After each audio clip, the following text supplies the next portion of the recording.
and basically all of the worst things that the internet can offer. And now you come out and say that you're complaining that people are misusing your AI program. How else were people supposed to be using Grok? Like, deadass, if you ever catch me using Grok, unironically, I give you all the permission to shoot me in the face. Because I legitimately have not seen any other use for Grok other than for creating memes, or now, in this instance, to fuel a bunch of gooners on the website. Like, I don't even know what the original intent of Grok even is, and if you do know, please let me know in the comments, but I'm pretty sure the two things that I just mentioned are 99.9% of the uses of the fucking AI program. Like, I know it's gotten bad, because even Japanese Twitter has discovered this phenomenon, this gooner phenomenon. Like, I legitimately, in the 20, 30 posts of seeing all these gooners on Twitter openly, you know,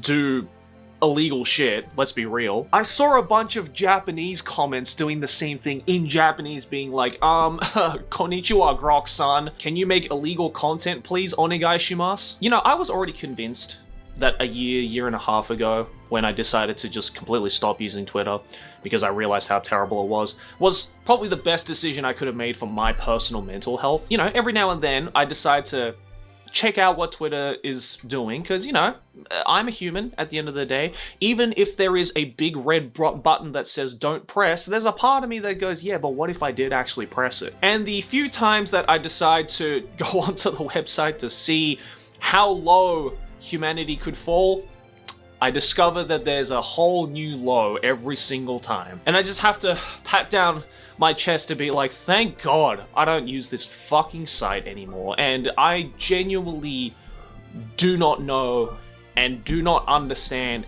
anybody who decides to continue using it. Like, I understand how a site like Twitter could be beneficial to some people. You know, I see still a lot of R18 artists who put up their art on there, and, you know, judging from the amount of gooners on that fucking website, it's pretty obvious that, yeah, this is a great platform that you can also make a little money from. You know, we love supporting small artists, hell yeah. But if you don't do stuff like that, I just don't understand why you're on that website at all. Because one thing I realize as to what made Twitter the most terrible social media platform there is the fact that it stopped becoming social. Like, legitimately, I don't even remember the last time I DM'd someone on Twitter, or I commented on someone's post that made any sort of traction of a meaningful conversation. And I'm pointing the gun at Twitter right now, but I feel a lot of these social media platforms, even the ones that I use like Instagram,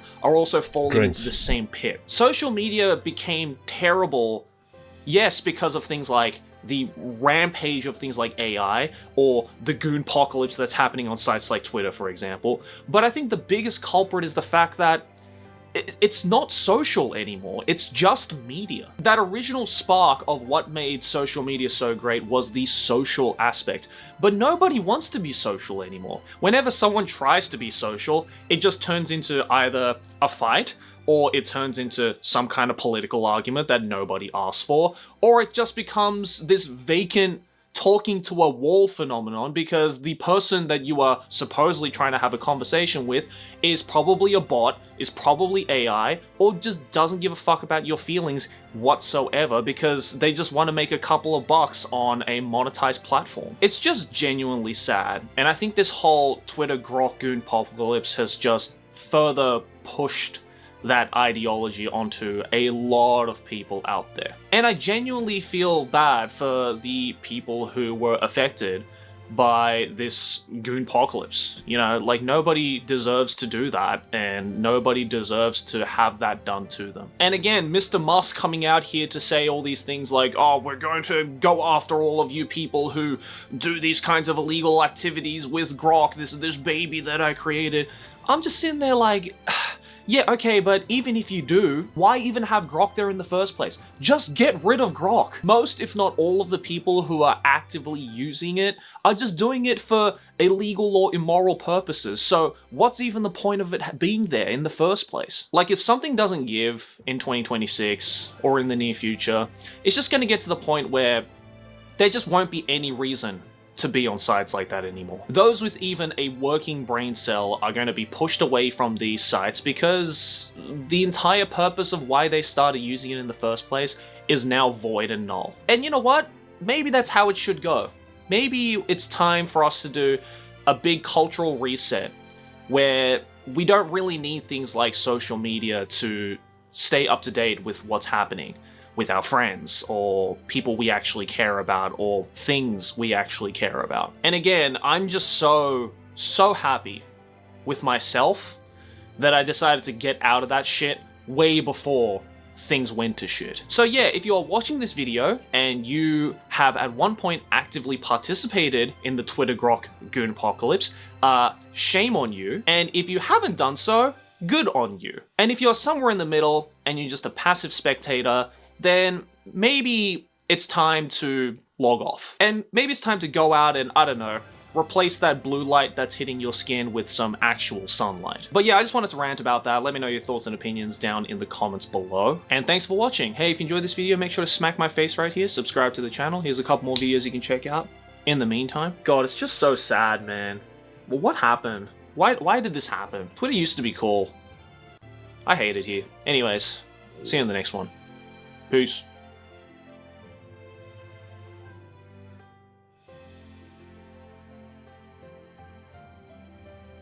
So to basically explain, if it's not already fucking obvious, truth or drink is you get asked a hard-hitting question, and you either have to tell the truth, and if you don't want to tell the truth, then you have to drink. Not all the Patreon questions are hard-hitting, though. As this one guy asks, how many times have you peed in the onsen?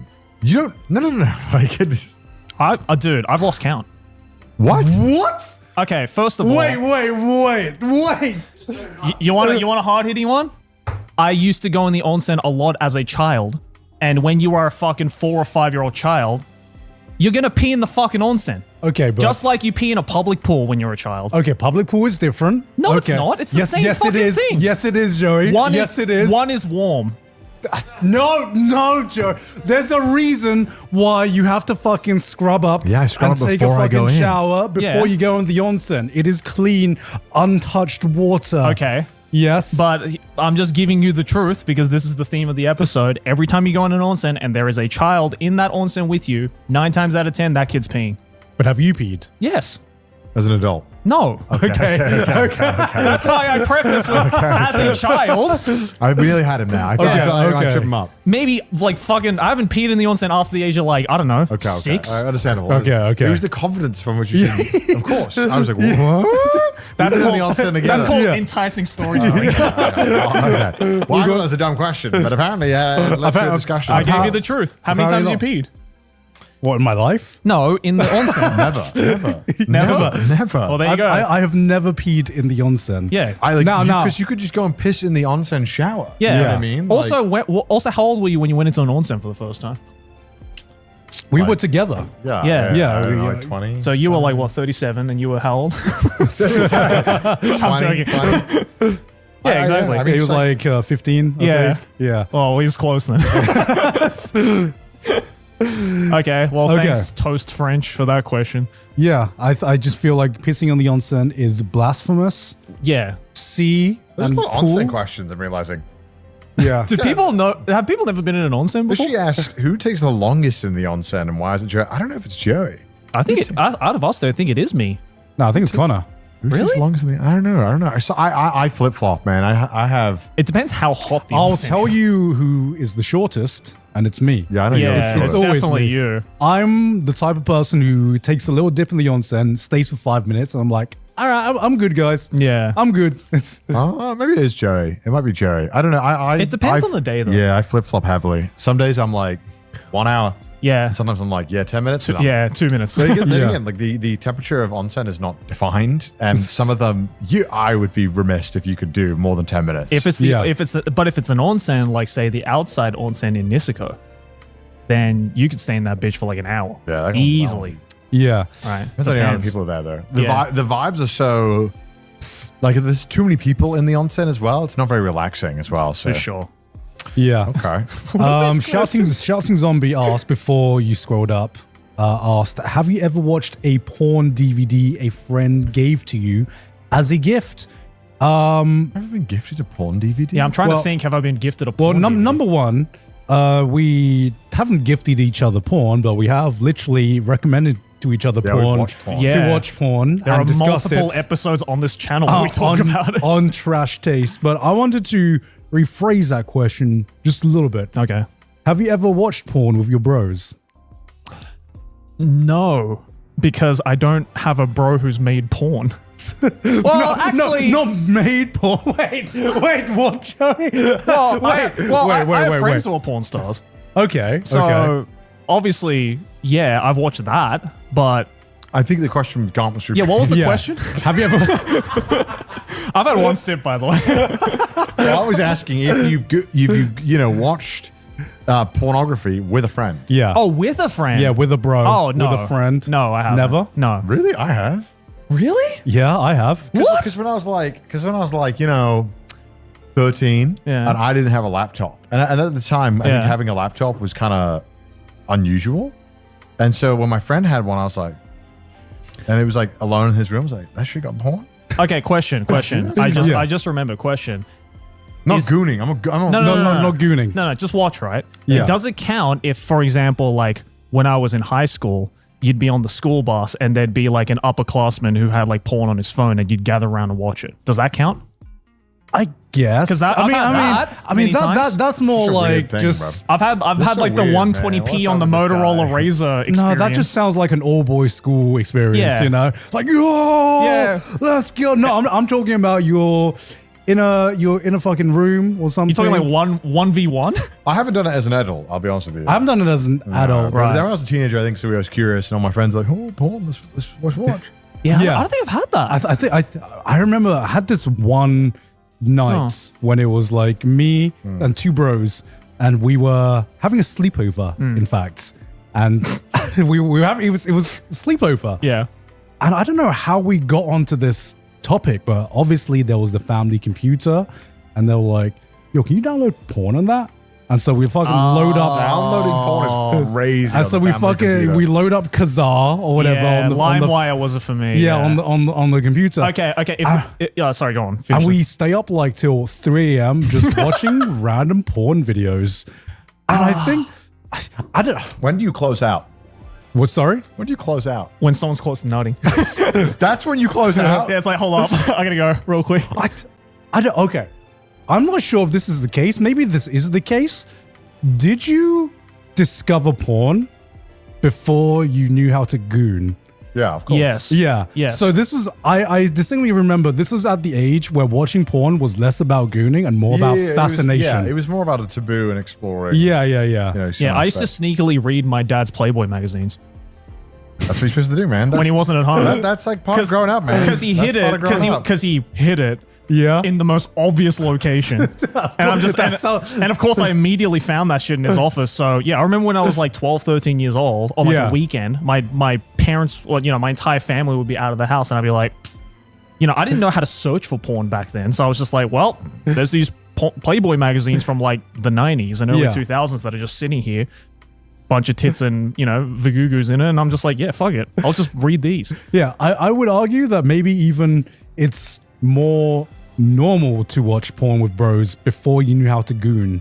Yeah. Because it's after you discover that, then that is when it becomes uncomfortable, right? Yeah. That's when It'd be that fucking weird if me and Yeah. Joe were like fucking upstairs Yeah. watching some. there's a porn. big difference between watching porn with your bros and gooning to porn with your bros. Yeah, there's a very Big difference. Yes. Not Very, the same. very, very different vibe. Yeah. Alright, shoot. Oh, Okay, to follow up on that no, question. I know you're gonna read. No, to follow up on that question. No, we're still on the porn question. Does it Okay. also count Okay. if, for example, right, I had many situations where I would be at a friend's place and, they would have the fucking dial-up internet and we would open up Newgrounds and we'd be like, let's check out the adult section. And we play a bunch of porn games together. Does that count? I've never played porn games. You never play porn games? No, you no, play no, the no, trash tape? no. With someone. with someone else Right. before. I have. I played like the old Newgrounds porn games with like a good friend of mine back then. Right. Does that count? I guess. Yeah. Then I guess so. I feel like I'm disclosing way more info than what I was asked for. You're going full in depth. It's truth or drink. I'm being real. Truth or disclose literally everything. At what age does it become socially unacceptable to watch porn with your bros? Gooning. Goon with your bros. Yeah, I don't know. It depends how Yes. quickly you deem gooning time as a sacred, just me time. It is always just Look been. what society is taking it from us. We used to communal goon. Yeah, with the Romans. society is like, oh no, gooning We is would like goon a, together it's like in a the by room. yourself in your safe space thing. It,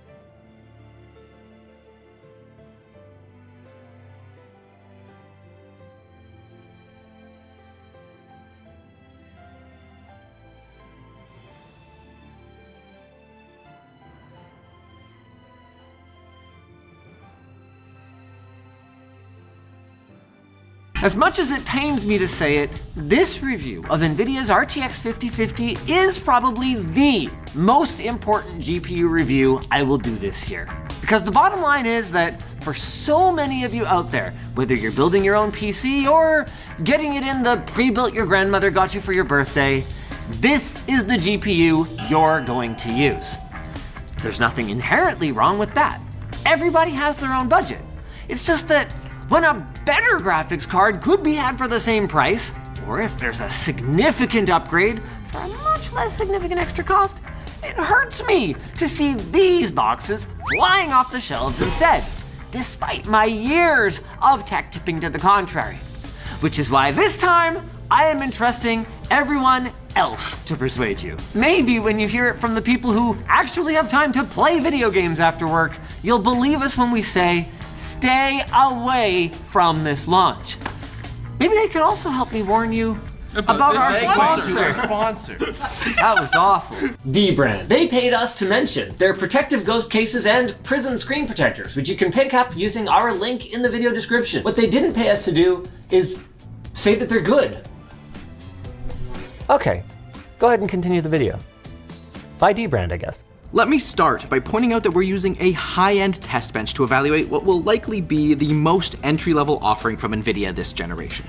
This is done to alleviate any potential bottlenecks that may distort our results, but it's not exactly a realistic configuration. I mean, nobody is going to pair a $250 RTX 5050 with a $450 Ryzen 7800 X3D, or with fast, high-capacity DDR5 memory. Or at least, they shouldn't. Realistically, if you buy this card, your performance will be at least a little bit worse than what we're going to show you today. So with that in mind, let's kick things off with gaming. This thing blows. And by that, I mean it trades blows with our RTX 4060 at 1080p. In Counter-Strike 2, the RTX 5050 is in the bottom 4, beating out the 2-generation-old 3060, but losing to last-gen 4060. And we see that same behavior in Red Dead Redemption 2. On the other hand, The Last of Us Part 1 at 1080p is just kinda sad. The 12GB RTX 3060 pushes the 5050 third from the bottom, probably because the 5050 only has 8GB of VRAM, whereas this game utilized over 9GB on cards that had the capacity. Sure, we're crushing the RTX 3050. There's no 4050, so that's the most recent 50 class card. That's like congratulating yourself for beating your 8-year-old baby brother in a boxing match. Sorry, little buddy, no mercy. The 5050 sometimes beats the 4060, but usually not by a lot. F124 is an extra frame in the 1% lows and 10 more in the averages, and we see a similar uplift in Cyberpunk 2077. But what's this? The 4060 wins once you enable ray tracing in both these games? Yep, the 5050 may have 24th gen RT cores, but the whole package isn't enough to keep up with the 24 3rd gen RT cores in the 4060. Pathetic. If you thought 1080p was bad, well, check out 1440p. The 5050 goes from trading blows to just blowing it against the 4060. It only wins in a single game, and that's Cyberpunk. Adding insult to injury, check out how good the 3060 12GB looks by comparison across every single game we've tested. Our poor RTX 5050 is barely beating out a 60 class card from 2 generations ago, and in VRAM hungry games like The Last of Us Part 1, the 5050 loses again. We'll talk more about pure value later, but even the 9060 XT and RTX 5060, despite only having 8GB of VRAM, destroy the 5050 in our gaming tests, which is pretty bad.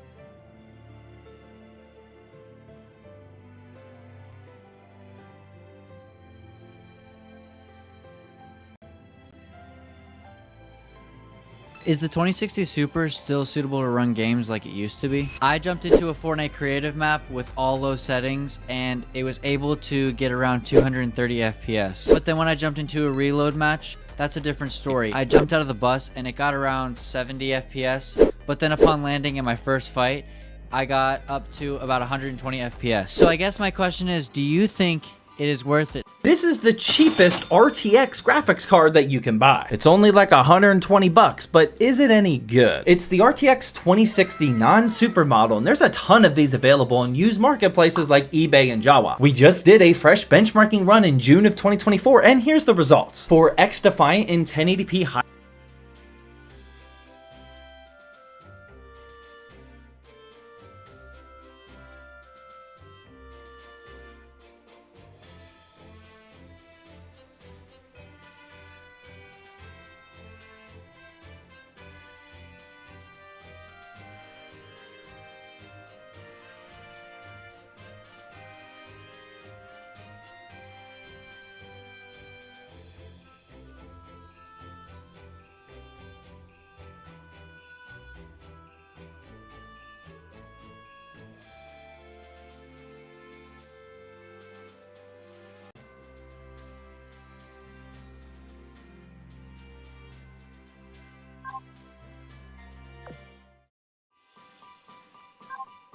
指揮官、今日の私がどんなサプライズを用意したか当ててみて。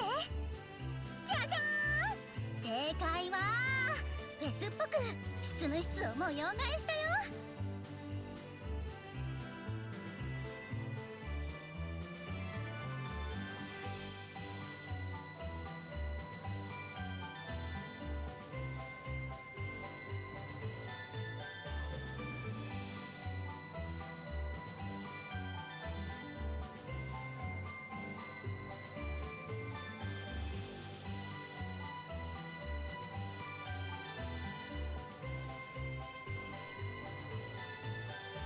委託が無事終わったし、フェスの準備も OK よ。指揮官、一緒に見に行こう。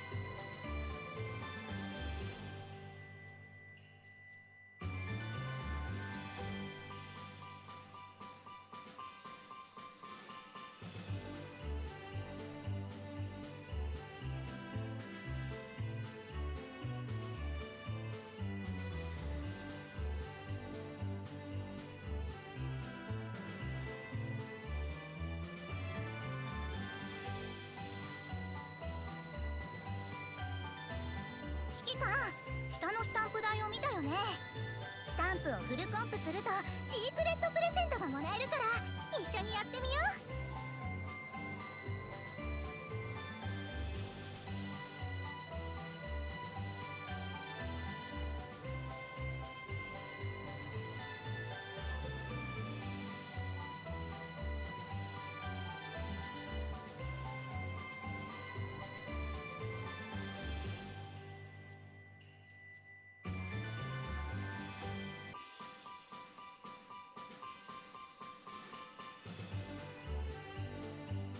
委託が無事終わったし、フェスの準備も OK よ。指揮官、一緒に見に行こう。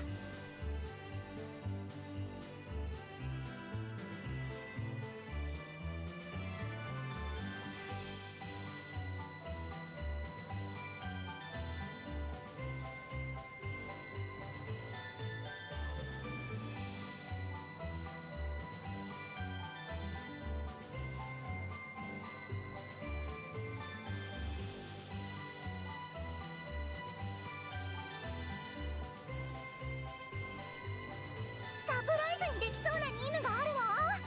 あるなら私に任せてよ。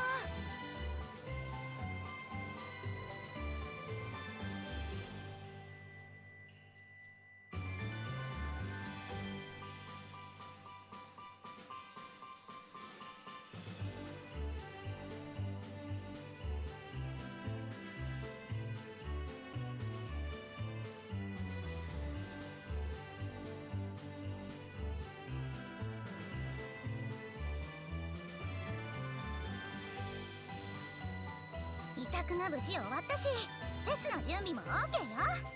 指揮官、一緒に見に行こう。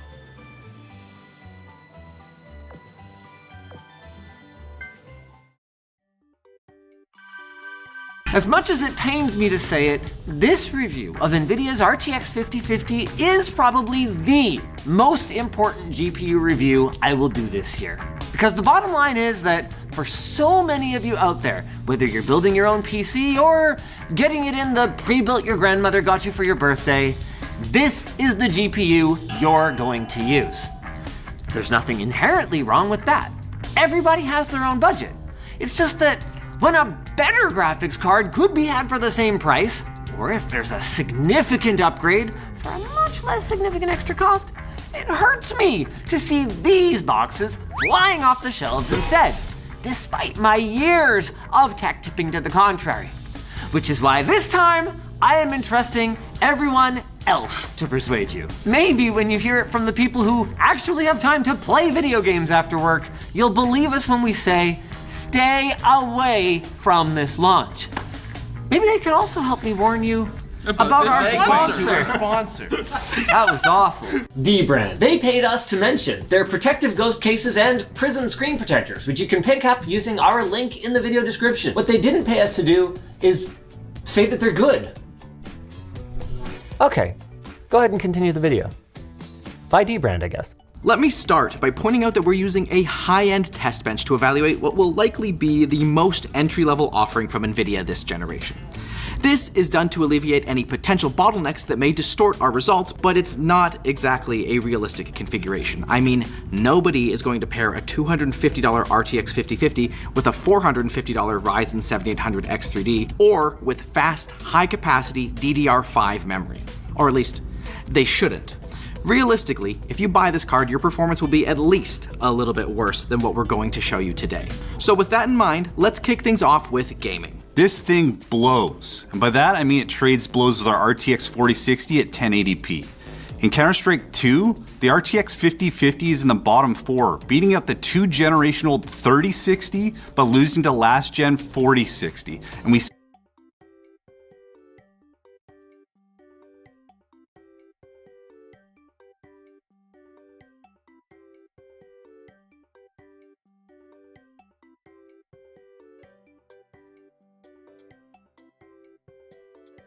trades blows with our RTX 4060 at 1080p.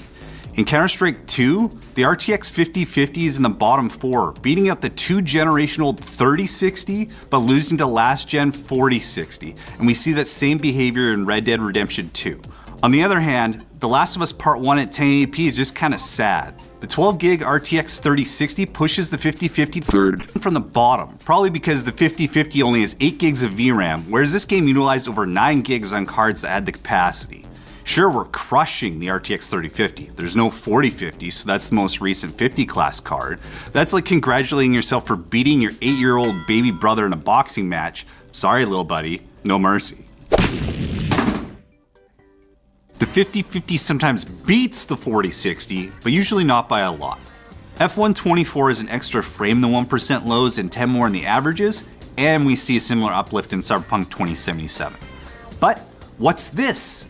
The 4060 wins once you enable ray tracing in both these games? Yep, the 5050 may have 24th gen RT cores, but the whole package isn't enough to keep up with the 24 3rd gen RT cores in the 4060.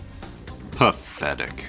If you thought 1080p was bad, well, check out 1440p. The 5050 goes from trading blows to just blowing it against the 4060. It only wins in a single game, and that's Cyberpunk. Adding insult to injury, check out how good the 3060 12 gig looks by comparison across every single game we've tested. Our poor RTX 5050 is barely beating out a 60 class card from 2 generations ago, and in VRAM hungry games like The Last of Us Part 1, the 5050 loses again.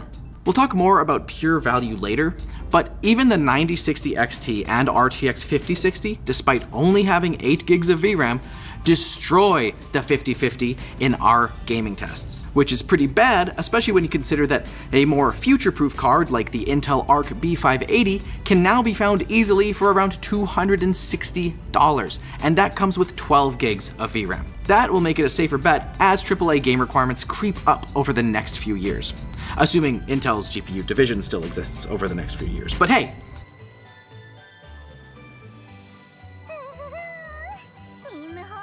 受け取るときってフェスの時と同じぐらい嬉しいよね。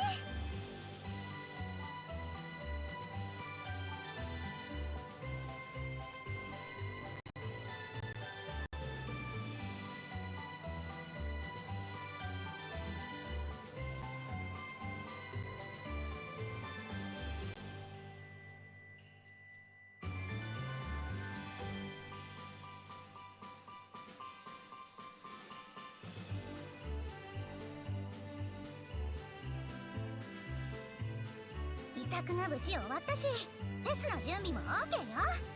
指揮官、一緒に見に行こう。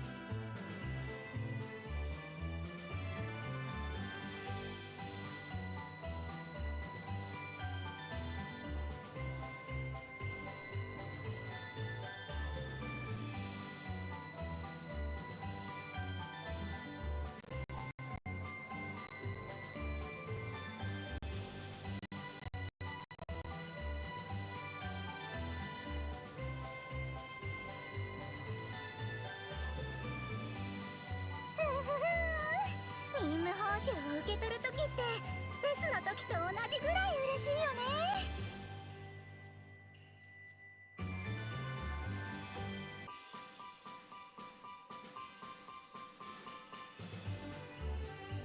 NVIDIA's FrameGen can make up for the 5050's poor performance, right?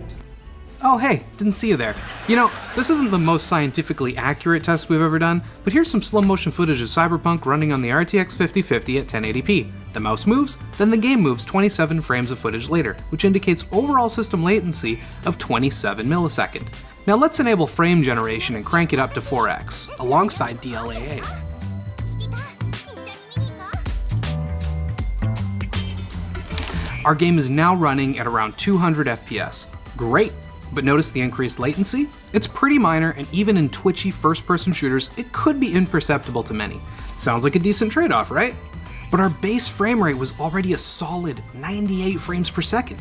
Frame generation is what we in the MTG community call a win more card. It only really works well if you're already in a good situation. Here, watch what happens if we have a low starting frame rate. At 1440p, our base frame rate averages around 63 FPS. Good, but nowhere near the almost 100 we just came from. Rendering natively, we're starting with the same 36 frames of latency that we saw at 1080p with FrameGen set to 4 in the previous clip. So then, what happens when we add FrameGen at 1440p? You're looking at MFG 3x where we're getting an additional 12 frames of latency, even though our total frames per second are higher. Can an average person feel it? Not necessarily, but some of you out there are going to be sensitive to it. Let's be clear, we don't hate frame generation, and to NVIDIA's credit, they continue to improve the tech with every single generation, just like they did with DLSS. What we do hate is how NVIDIA uses these features to mislead consumers by posting unfair representations of video card performance, which is especially bad because not every game supports those features.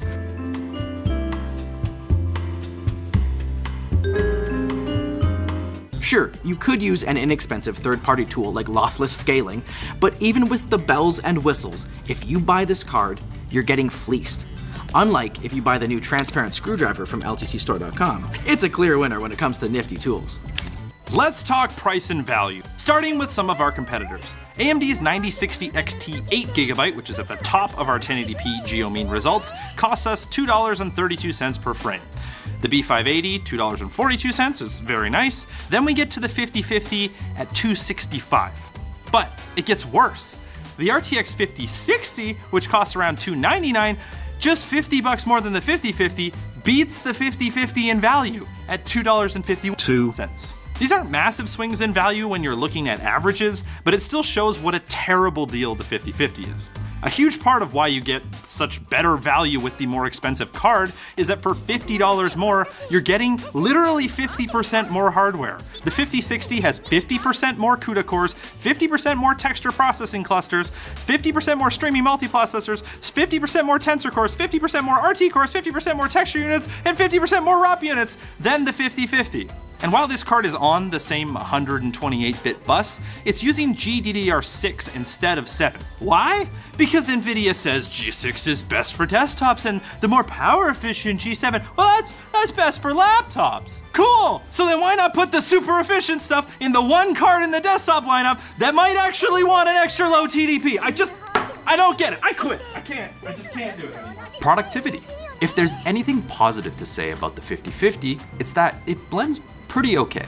Sure, it renders our barbershop scene slower than the 4060 and hardly faster than a 3060, but sub 2 minutes ain't half bad. We see similar results in Puget Bench's Premiere Pro benchmark, where our 5050 is clearly pulling ahead and only overshadowed by the 5060. The Arc B580 puts up a good fight both here and in Puget Bench's Photoshop benchmarks. But then that card gets a big fat DNF with Puget's DaVinci Resolve test, allowing Nvidia to get a couple of blurry W's.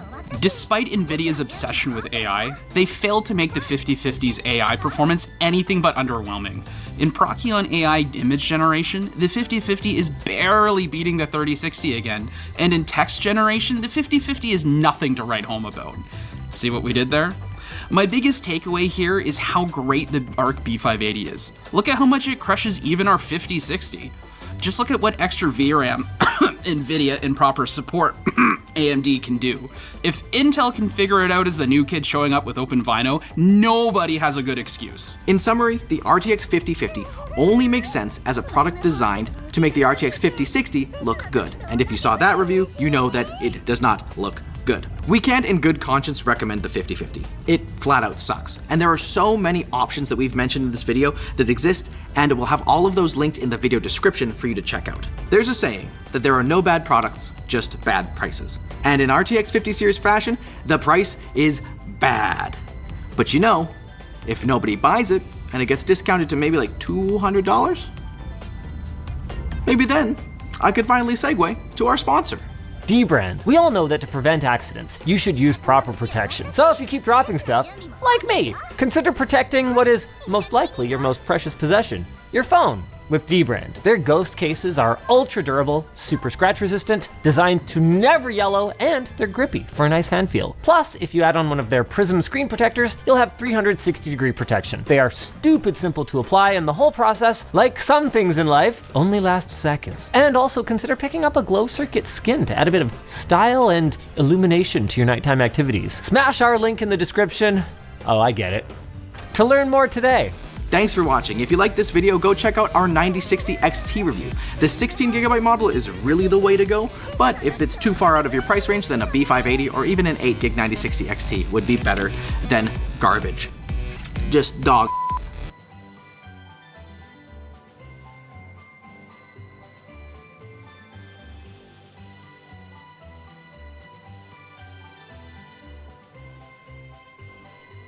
So I had my first experience getting refused service at a bar in Japan. Oh, yeah. What? Yeah, I forgot about this until just as I was like going to pee. What happened? Yeah, so like it's weird because I've been living here for 5 years, and you know we've talked about this this thing before on the Trash Taste podcast, but I've never had it happen so blatant before and so openly, because normally sometimes you go to a restaurant and then they are very subtle about it, right?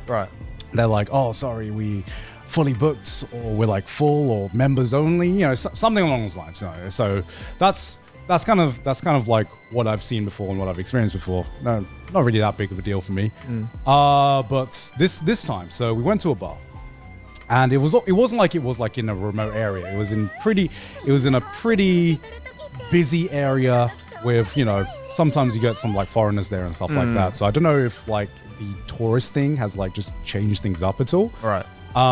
So I go in this bar. We speak, we're speaking Japanese. It's me, Sydney, and a friend who's visiting from England, who is Vietnamese.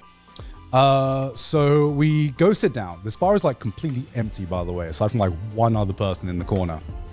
And they asked us for our order. And so I order Nama, right? Which is like, the on-tap beer, right? Give me beer. Just give me beer, baby. And they say they don't have any beer. And I'm like, I see a tap right there. That's when like That's when like, oh, this is a bit weird. That's like, okay, I'll just get a lemon sour then. A typical Japanese drink that you can order at most bars. Sydney Everywhere. Yeah, everywhere. Yeah, Sydney also orders a lemon sour, and then our friends. I don't know if this is weird to order at a bar, or if this is like, or if this is like alerts or something. He orders an umeshu soda. That's very, very normal. Which That's I thought normal. was very, very normal. I think every single bar will have an umeshu. Yeah, that's what I thought as well. 100%. But for some reason, when my friend ordered the umeshu soda, the lady looks at us and goes, "Are you Japanese?" Like, as like literally, like, Okay. like, are you like Nihonjin? Yeah. Like those words, and we're like, no, we're not. And then she says, sumimasen, kotowaru. And I was like, what? I thought, yeah, right. Which, if you don't know or you haven't watched JoJo Part 4, it just means I refuse. You know? Damn, you got Kishibe Rohan, bro. I got Kishibe Rohan. Damn. And that, I was just like, What? damn. Okay. Wait, so are you telling me this bartender lady was gatekeeping you from having an umeshu soda because you weren't Japanese enough? I don't know what the It fuck the fucking umeshu sounds like it. soda. What? Because I was like, okay, if I order like a fucking margarita or something, or fucking tequila sunrise, She was like, okay. you must be this Japanese in order to order an umeshu soda. So I was like, this is I'm not pretty chill. Even I was like, damn, that fucking hurts a little bit. Yeah, that's Um, just shit. Yeah. And to be fair, to preface, this is my first ever time experiencing something like this after 5 years of living in Japan. Oh, it kicked you out? Huh? They kicked you out? Yeah. They just basically they said that we refuse service, and they, I am direct translating because they literally said, "Sumimasen kotowaru." They literally said that to us. So we literally got refuse service. And Sydney didn't do the very smart thing, and she's like, "I'm so angry. I'm gonna tweet about this. I'm gonna vent." And I'm like, "Sydney, don't do this. Don't do this." Yeah. And the Twitter response was like super fucking weird, as it always is going to be, as it always is going to be. So it's when something hits the algorithm, when you start seeing these really weird tweets. So she just wanted to vent, right? She just wanted to vent about this thing that happened in Japan, and then it got turned into this really weird Twitter tweet that people were using this tweet to be like, oh, Japan based, or you were probably just overselling the story, and some people are like, wow, I knew it, every Japanese has turned racist or something like that. And it was like, I was like, what is happening? What is actually happening right there now? are multiple takeaways you can take away, and those two are not. Yeah. Twitter is like the land of like where nuance is just not a thing. Yeah, it turned into like this tweet being like everyone has turned this tweet into like an agenda. And I was like, this is it's the two extremes. Always. This is super fucking weird. Yeah, like there's two sides of the coins will see that tweet and they'll feel validated in both their sides. Yeah. When it's like it's both of you are wrong and both of you are completely far it's from each other. completely circumstantial. Yeah. And it just happened to be in a bad way this time around, but like that does not justify that like, oh yes, Japanese racist woman based. Like, what? No, that's shit. Oh man, yeah. I will say though, I think I've been seeing a lot of people, and I don't know if you guys agree with this, but I've been seeing a lot of people saying that Japan in a lot of ways has changed since like the over tourism thing started. I would assume so. Considering in like a good way, in some good ways and some like very questionable ways, and that story is definitely the more like questionable one, where they're just like, I think some Japanese people have just gotten a little bit too comfortable with being racist, basically, and just like being unfair towards like someone who may be conceived as like a tourist or a foreigner, and it's just like, just because they're a foreigner doesn't mean they're a tourist, And just because they're a tourist doesn't mean they're shit customers. And just there are. It's unfortunate because like I feel like a few bad eggs in like people being not respected, not respectful to Japanese culture. Just with how many people are just coming in right now, it's kind of it's just like a kind of a sucky situation where still hurts. where that happened to me, but I kind of see where the build-up comes from and where the frustration comes it's from. Give and take. Japan also definitely loves to scapegoat foreigners a lot too. I mean, when the rice shortage recently, Japan had a rice shortage, which is due to like a number of reasons, none of which are due to foreign tourists eating too much rice. Yeah. And there were articles where they were blaming tourists who were eating and taking all the glorious Japanese rice home with them because it's so good they had to take it home. Right. Taking our supply. The truth in the matter of the fact is that rice consumption in Japan has been going down year on year because people like pasta, people like bread. They're discovering these new foods that are amazing because pasta is fucking amazing.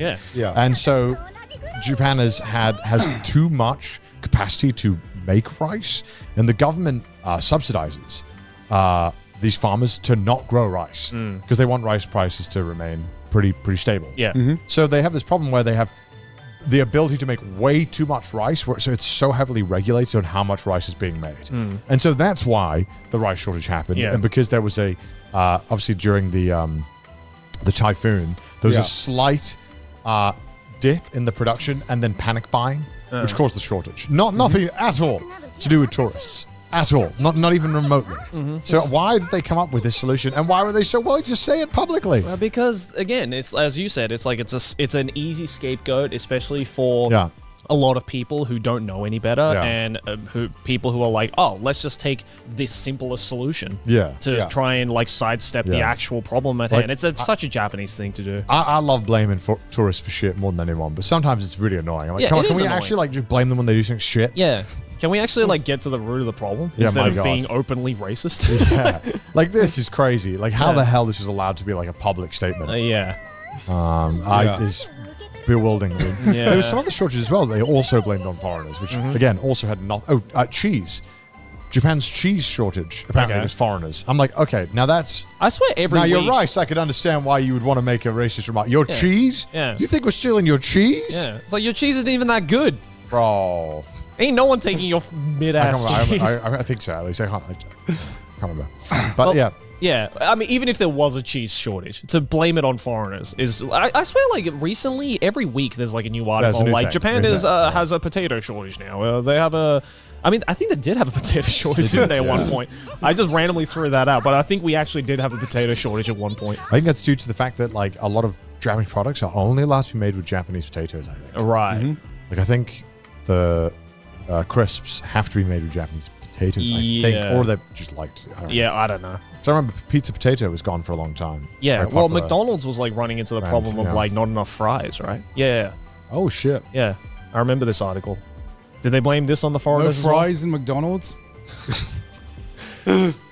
Let me guess. Did they also blame this on foreigners just love McDonald's fries?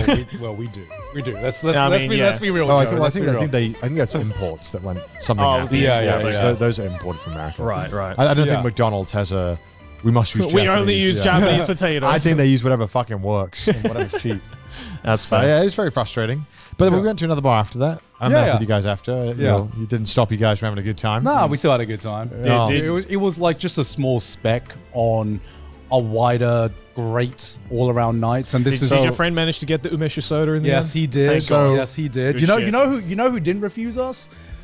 Girls' boss. Of course. So I had another dinner thing, and I was like, hey, I'll come hang out with you guys, and I'm done. Yeah. And I was like, what are you guys drinking? And they were like, oh, same girls' bar as last time. But last time being the one that you scammed me out of, I got scammed as well. Yeah. We both got scammed. Yeah. You more so. But I was like, I don't want to go back to that bar. One, because they scammed the fuck out of us. Yeah. It was way too expensive. They didn't scam the fuck out of us. They you keep saying they scammed the fuck out of us. All they did was ask Connor specifically, can we have a drink? Which means, can you buy us a drink? And Connor just doesn't know how to say no. Okay. He just doesn't know how to say no. That is true. However, their prices per drink were ridiculous. But you could have said girls no. bar. You could just say no. So ultimately, I was the one who got scammed the most. Yeah. Is it a scam if you just consent to the scam? There's no. To be fair, we don't know It is complete fucking roulette. We don't know how much they're charging for a drink. No, but girls' bars is usually like Yeah, you can- fucking 5-10 times the price of thing, a here's the regular thing. drink. I know. Here's the thing. He didn't buy a drink for just one girl. He bought a drink for like all of the girls. Oh, this motherfucker's trying to impress. No, No. right? That Yeah. is not true. Because I'm sitting there and I'm really awkward because like they're just like staring at us, and I'm like, please stop staring at me. Just take a drink and leave me alone.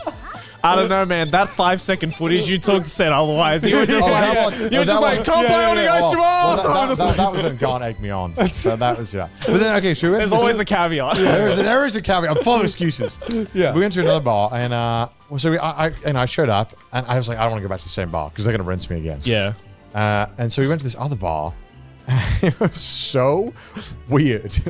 Yeah. We go in, and it's just like strange vibe. You can tell that they didn't want us there initially. Yeah. They were very much like, did you come to the wrong bar?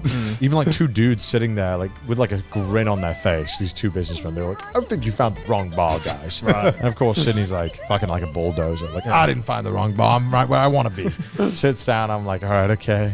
And I was sitting there, and I saw the price. I was like, how much? How much do you think that 40 minutes of all you can drink cost? 40 minutes of all you can drink. And this per person? Per person. Okay. Well, I've never actually gone to a girls' bar before, so I don't know. But just off the top of my head, maybe, I don't know, 3,000? 4,000? It was like 4,500 or 5,000. 4,200, I think. Okay. That's fucked. For 40 minutes. Yeah, I because what at an happened to our- izakaya, yeah. you can get like 2 hours, or you can drink for maybe like 2,000. Yeah. Yeah, whatever happened to the nice round, like, we I think we all understood as a human Why race. 40 minutes? Yeah. It's 30 or 60. Yeah. Pick one. Yeah. We have never been into this 40 minutes nonsense. Yeah. Right? Just pick 30 or 60. Yeah, I don't have Adjust the price I don't accordingly. have a 40-minute internal clock. That's not how that works. But this time I actually didn't buy them. I didn't buy them drinks. Right. I was like, You learn. I was like, Because you're I'm not. sober this time as well. And it was horrible because I just had to like. It's a terrible vibe if you're not buying drinks, by the way. Yeah. Because you literally, they're standing like right here and you're drinking, like, don't look up, don't look up, don't look up. Because if you look up, they're going to look at you like, where's the drink? You know. And then you can just be like, who? And I feel like, I'm like, is everyone else just like immune to this cringe? Because I'm looking and Well, everyone. why do you think I've never been to a girls' I know, bar? I know. Because For me, it's- I listen to these stories and I'm like, that doesn't sound fun. It's not. It's It's overpriced and it doesn't sound fun. It's like, why would you go? So like I'll be like watching, like our British friend will be there, and I'm like, he's actually like just waiting for you to offer a drink. I feel like he's immune to it. Yeah. Because I'm like, you don't sense the awkwardness, Yeah. and that's why I buy drinks. I'm like, get the fuck away from me, leave me alone for 5 minutes. Christ. Yeah. No, I've never been enticed to go into those places. That's how you. That's what makes you just like not immune to these scams. No, right? I know. Because the awkwardness is killing me. So when they're like, when they figured out, he just says yes to every time they ask. All these girls just crowd round. It's, It's like a queue. It's like that. It's like that meme with that guy being like, "I'll pay you $100 to fuck off." Yeah. It's like I'm like, please, just leave me alone.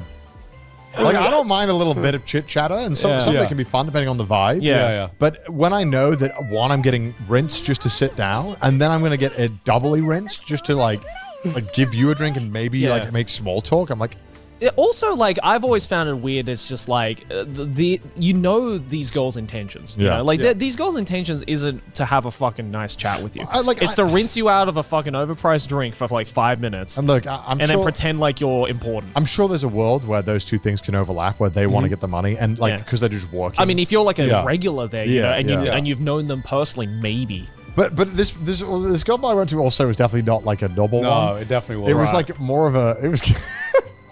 They were all wearing like Virgin Killer Yeah, sweaters. the Virgin Killer sweaters. And I was like, I was like uncomfortable here. But like, that was. I don't What know is how this, Sa- 2017? I know, right? I don't know how Sydney is immune to this. Sydney feels like no shame and is like just able to have a good time, and I'm like, oh god, oh god. And these two gross businessmen next to me. The woman like leans over to write the check, and like I guess like her boob pops out or something. Right. And the guy, these two like 50-year-old men are like, right, you looking at this? You looking at this? And I'm like, this is so gross. I'm losing my mind. Yeah. I'm like, Jesus Christ. God Well, damn. as someone Sydney, who's we done? been Are we done? But then the next bar was much better. Yeah, as someone who's been dragged to many girls' bars, going out with Sydney, the best ones are the ones that like just aren't lewd. Yeah. Because the those- second one we went to was was chill. Yeah. Because there are some ones where they do just like Sydney went to a bar where it's like the worst girls bar, where it's just like all of these girls that are working there, they just like they want to have a job where they can just like be themselves and just have a chat. And the girls bars were just ended up being the perfect job for them. Part of the recruitment process was they needed to provide a picture of them getting blackout drunk and just having like a shivvy and meltdown. Damn. That was part of like the job recruitment process. Fair enough. Because they, talking to them, they were like, yeah, office jobs just like weren't for us. We just wanted to have a job where we could just, Just want to get lit. Yeah, we just didn't want to be reserved. We just wanted to be ourselves. And it was just like, it was a good vibe because you could tell they were just people who just love their jobs. Honestly, for a country that kills individuality, we need more places like that. Yeah, right. Well, the second one I went to was great. It was like they were all, it was 2,000 yen for 40 minutes. Yeah. Don't know why 40 minutes Okay, again. still a little bit overpriced, but better than the last But one. like, I mean, like for that, it's not bad. They weren't pressuring us all the time to buy them drinks. Yeah. They were like, hey, can we have a drink? Because it's the lewd ones Yeah, where the they lewd pressure ones, you, yeah. where they like Yeah, of wear a course. costume. They or were all like something. really like nicely dressed, and we walked in. These two businessmen were like, "Yo, Yeah. what are you guys doing here?" I was like, and then I told him I was from UK. He's like, "Football." I was like, "Yes, Yeah. football." Football. Yeah, it was Yes. much better vibes. Yeah. Just Yeah. so much better, and it's like good.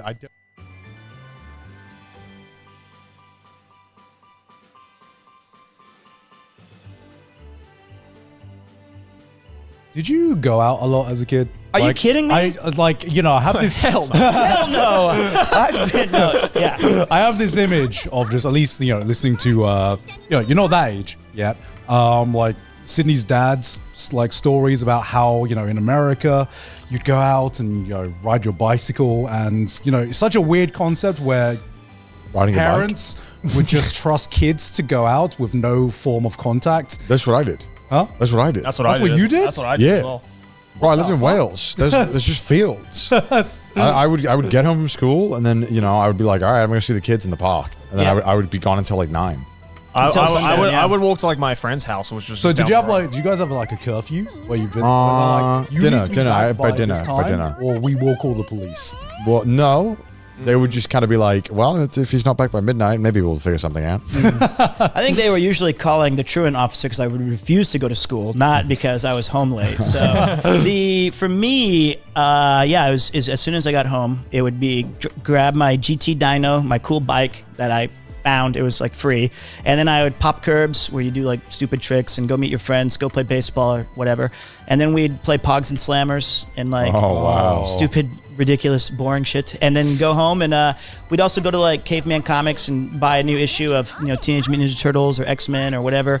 And all these things were new still and exciting. And so When you were in school, was there a big like trading card phase? Like, if there was there? What was that? It started with baseball cards, which for a lot of that was still relevant. Man, was everything in the world black and white then as well? Or? It was. We got color. Right. It looks like 12 Angry Men. It was so crazy when we got purple and like greens and shit. And I was like, damn, this DLC is fire. But no, we had baseball cards that we would collect initially, and then there was these really lame things called Cabbage Patch or Wacky Packs. I know. And Wacky Packs were my favorite. They were grotesque drawings of pop culture parodies. So instead of having like a Batman card, it would be this disgusting drawing of a superhero named Fat Man, and you would collect these and trade them. And then if you collected enough of them, you could have like one giant disgusting image. That was, back then we just didn't, there was no internet. There was Mad Magazine was still like, I mean, the internet was not very useful when you were a kid because you just didn't know how to use it and search for things that you actually needed. The internet only really became like a useful tool in the 2000s, I'd say. But it was for like the 90s, general though. people, right? Yeah, for like general people. Yeah, forum culture was kind of cool. It was kind of fun at the time, but it is a terrible way of. I miss forum culture. Do you remember whenever anything happened to your PC and it'd be in a forum? And then it was just never helpful, but you'd always click on the forum just in case it helped you fix your PC issue. And it never fucking did. And the moderator was like, let me know if there's any more problems. And there was always like more problems. Or it was like the forum would start off with the exact problem you had, but there were no replies. Yeah. That's the worst. But you would go on these trails of like finding any clue that was remotely successful. Yeah, And finally, on the deepest depths of a forum, some guy would be like, yeah, I kind of solved it. Here's what I just had to restart and hold down X. And you're like, oh, thank you. And then we never upvoted it. We never said like, thanks, that helped me. Just move on. Yeah, of course. Yeah, it was Not a all crazy heroes wear time. capes. No, they don't. It was cool. I think, but like I said, even though as great as the 90s were, I think that I'm still enjoying life more now than I ever did back then. But it was... Well, kids are probably hearing, oh, we were unbridledly optimistic, and they're like, what's that? How do you be a generation that was optimistic? Well, that was until we were like in middle school. And I think most kids are optimistic until then anyway. I don't know. Really? Talking to some kids, everyone like this, because of the internet, because of like the whole, I guess, like a lot of doomer culture has been penetrated. Gotcha. Towards like the modern generation, and I don't know. It seems like because of how cynical the internet is right now, it seems like we were around at the time when the internet was this like bright new exciting thing, and now I talk to some kids of the younger generation, and they are still optimistic. But it's cool to be negative. Yeah. Self-deprecating humor was a rarity when it's my calling card, for God's sakes. Yeah. I made a career off this in every single facet that I could. But when it was original back then, it played off very well. But then shows like The Office or awkward humor or like now every kind of comedy is centered around negativity or self. That's been the British bread and butter for years. That's true. Actually, what am I talking about? You guys had that. What the fuck? That's all. That's our thing. Don't try to take our culture. Yeah, that is definitely cultural. Took our tea. They've been doing that since the Dark Age. That's it's true. like, my lord, you're cringe. British is still in the Dark Ages. Just so you know, we never left the Dark Ages. But it's. I do yearn for a more simple time where, and I think for me, that's why I like streaming so much, to bring it full circle, is that it's still, my approach to it is a game night with friends where presumably we're sharing games and having a laugh. And I've traded the 3 or 4 people who were always at my house to an audience who is there digitally. Yeah. But it was a crazy time. So much innovation in such a short period of time. Is there any games you've enjoyed a lot this year? Other than Balatro, of course, was I think just simply amazing. Dragon Quest III, my God, it was incredible. But I've realized that as much as I love gaming, and I'm a historian of video games, I love it, genuinely. I don't play games anymore the way I used to because of streaming. It doesn't. It's your job now. Yeah. Well, it just doesn't allow me the room to let the games breathe all the time, to viewer retention and caring about an experience. Yeah, when you because we'll always talk when we play the same games. I'll be like, I beat it in 12. He's like, really? I beat it in 24. Like, what? Well, it's for me. You like, I feel like you make a show where I'm like, yeah, fuck off, Mario, let's go, fuck it. It's like speedrun. I don't even intend to. In my head, I'm just like, I literally can't just sit there and wait. Like, I don't know. I just Subway Surfers on the side. For what? I don't know. Like I'm like a lot of the game to start gaming. Well, I understand what he's saying. I mean, your purpose in your playthrough. I think it started when you had brain rot and played Call of Duty for 72 hours a day. And oh my God, yeah. But for me, my fondest memories of gaming are in the basement with my buddies, and one of us is on the PC playing whatever, and then I'm on the TV playing Resident Evil on GameCube. And I'm not really trying to go at any particular pace, but we're having discussions and talking about girls we liked or jobs we hate, and the gaming is kind of a byproduct of that. And then as we get towards the end of that, I'm like, oh man, I should lock in and 100% this. And that is not really a conducive way to stream, I think. No, all your friends come to your house to game? Always. Oh, you were that kid. Oh, yeah. Dude, because my parents were too strict. And my best friend, his parents... I mean, my mom, I think, had already been like... They were like, it's free reign. So whenever I'd go to his, it was like, they wouldn't care if we stayed up all night. 24 hours playing video games. My mum would murder me if she knew I was doing that. My mom, I think, no way. She was, so we had, for my entire senior year, Halo Combat Evolved had just released 6 months prior, or about that time. And we had every Friday for the entire year, Halo nights at my place. It started at 7 or 8 p.m. Men just want one thing that's disgusting. 24 guys. And you say your life is better now? Actually, that might have been. That sounds like well, actually, when I went to America, Ludwig and the Yard Boys, they do like they call it Penis Star League. They have a full LAN setup of Halo 3 and COD 2, Modern Warfare 2. Hell yeah! Oh my they just do LAN nights. I It was missed a really good fun. LAN party, man. LAN parties, no. It's you're right though. The LAN party vibe. We'd bring 3 guys. Would have to bring TVs, like the big 27-inch, 450 pounds. We would have 4 Xboxes, 3 link cables, and then the only rule when you came over to my place, we didn't drink at this time. God, that would have been madness. But we did drink a lot of colas. So you had to bring either 2 12-packs or 1 24-pack. And if there's 18 to 20 What's a 12-pack? A 12 like cans. 12 cans of cola? 2 12-packs. 2 or 1 12-packs? 24-pack. And we, like any Midwesterner, we had a spare fridge in our garage. How many did and this you... is like full strength Coke, right? This is like Mountain Dew. I've never heard Fuel. someone This call it is full like- strength full Coke. strength. This Full was sugar, you RC mean? Cola. full This sugar. was Jolt Cola, which had 3 times the caffeine. Wait. So Mountain Dews. and how many colas would you drink a night? So we would often, at the end of the night, which would go until my mom woke up for work, because she worked on Saturdays. Bless her heart, Jesus. I should send her all my money. So she would wake up and say, "Boys, it's time to go home." We would have well over 200 or 300 cans of colas. Oh my God! How are you alive? 4 of you? Well, if there's calculate it, right? Because the fridge, everyone had to bring 2 12-packs or 1 24-pack, and there's 18. This is how he learned math.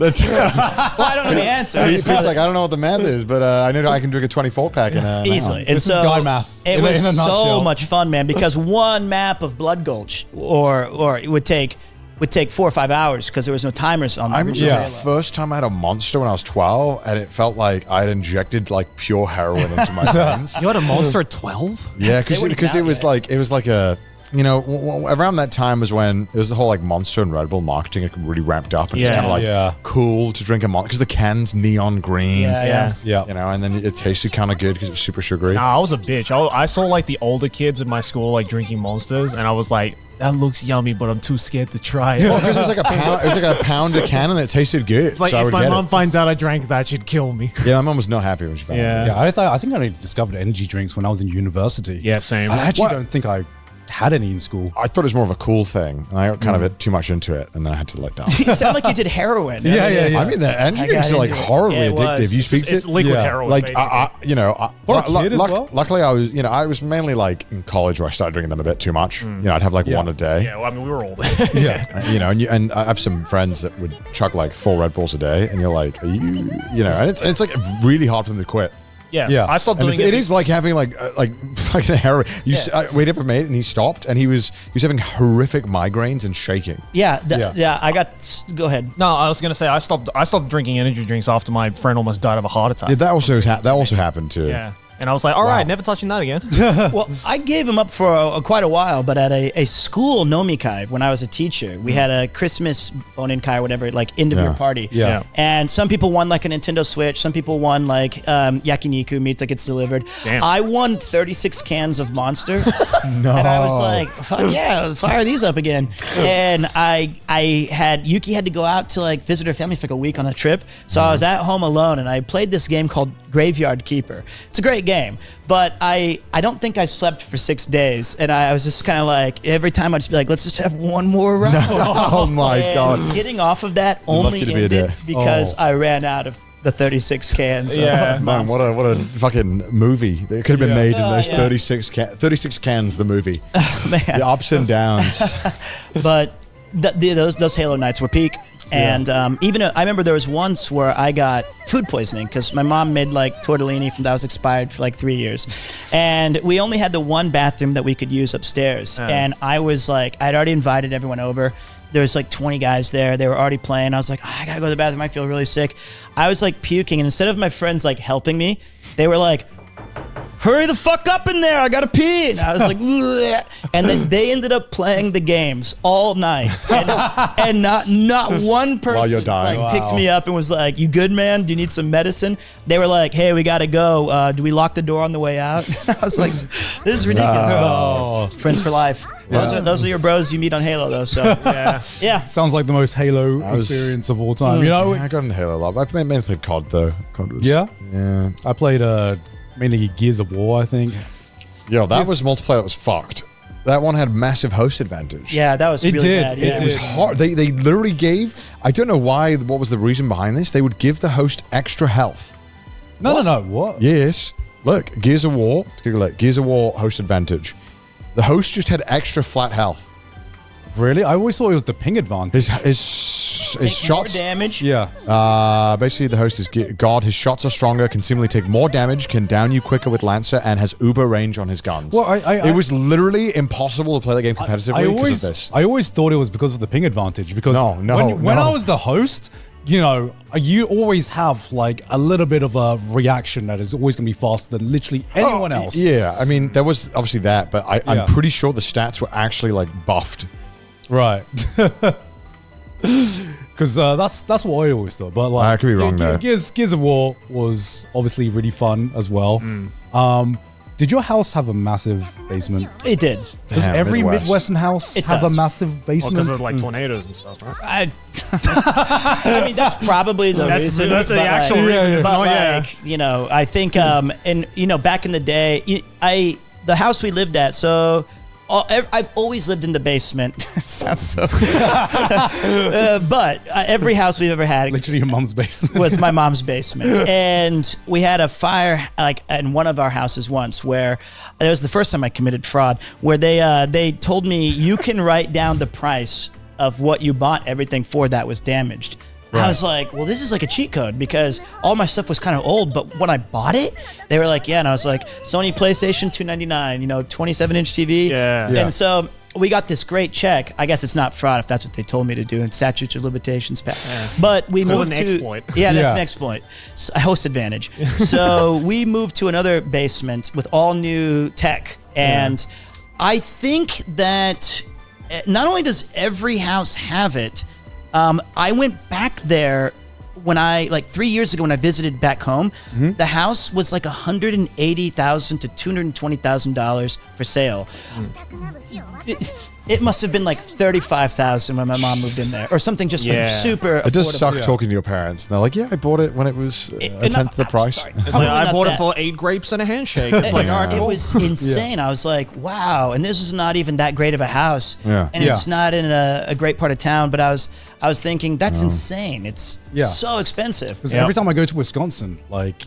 Every time I visit like a friend or someone I know there, everyone just has like the most massive fucking basement of all time that is like completely decked out. It is like my dream.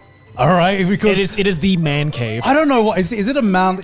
Do we have like the manly urge to just build the perfect basement? Of course. Of course. Yeah, of course. You know what blows my mind about American basements? This is like those memes the European mind can't comprehend. No. They're like the full fridge and freezer, like separate. Yeah. A full fridge. Yeah, and then you have for the basement, box. and then like the perfect size freezer for a body. But like, how many freezed goods do you have? Like that's crazy. And in America? Yes. I mean, there's a fuckload. Yeah. But it's like it's so much. That's great. So many basements I know just have like they have their own bar as well. Yeah. Your dad is my dad has that. Well, you could have had like a big living room, but your dad was like, "Nah, mate, gonna have a bar." My dad was like, "Nah, living room's upstairs. This is my space." Like, just Joey's living room is like a foot. It's tiny. It's like a seat and a coffee table. And then you go downstairs, and it's like the entire bar area could easily be a living room. This giant bar, and then my dad has this giant record set up with the TV so that my mum can play Wii bowling during Christmas. That's great though. Dartboards. Yeah, that's our best. basement. Guys, Easily better. What's your dream basement? You own a house. Dream man what are you putting in your dream basement? What's all right, bar? Of course, bar. Standard. Pool table? Want a pool table? I want a poker table at mine. I want a poker table there. Yeah, like just like an area that like obviously I want like the couch and the TV, so like there's like a game setup. Yeah. I want like the thing. I want like every like game console just like laid out there. Like the fucking cabinet where you're like, what console do you want to play today? Just go then through you the got to set up generation some of elaborate games. switcher. Otherwise, you got to get in there. And, I didn't play in the control. Yeah, I'll pay someone to do that. Oh, okay. All right. I'm actually anti-bar at the house. Like anti-bar at the house? I don't ever. I like to drink, obviously, right? Like I love the izakaya culture, but I do not enjoy drinking at homes. Really? The vibe's all off for me, and I miss the kind of background Noise, chatter and the clinking of dishes and silverware. And I feel like it's a very conducive way to be lively. But at a house, I never feel comfortable. And I think it's because I didn't drink till I was like 27, 28 years old for the first time. So yeah, it might have been the delay on that one. So I missed house parties and stuff. Are you saying that we might have been drinking for longer than you? Yeah, that worries me a lot. I've been catching up though with consumption amounts. So like in Wisconsin, going downstairs and having your dad drink is just, I think, everyone's core memory there. Actually, wow. See, that's so fascinating. Like they pour like bourbon or something cool. And it's just like you go downstairs. It's like the parents watching the game, basically. Yeah, your parents just spawn down there. I think with a beer in their hands. Australia is like the UK, though. I think most our parents. Drink. Yeah, well, we also have a balcony as well that you can like go drink at. Yeah. Okay, yeah, well, like a backyard. I don't think his dad was drinking Guna Fortune at home. No, my dad had money, so. But some Australian kids. only broke college kids would do that. Which we did. There you go. Yeah. Yeah, I guess I missed out. So, but yeah, the bar, the poker table, the pool table.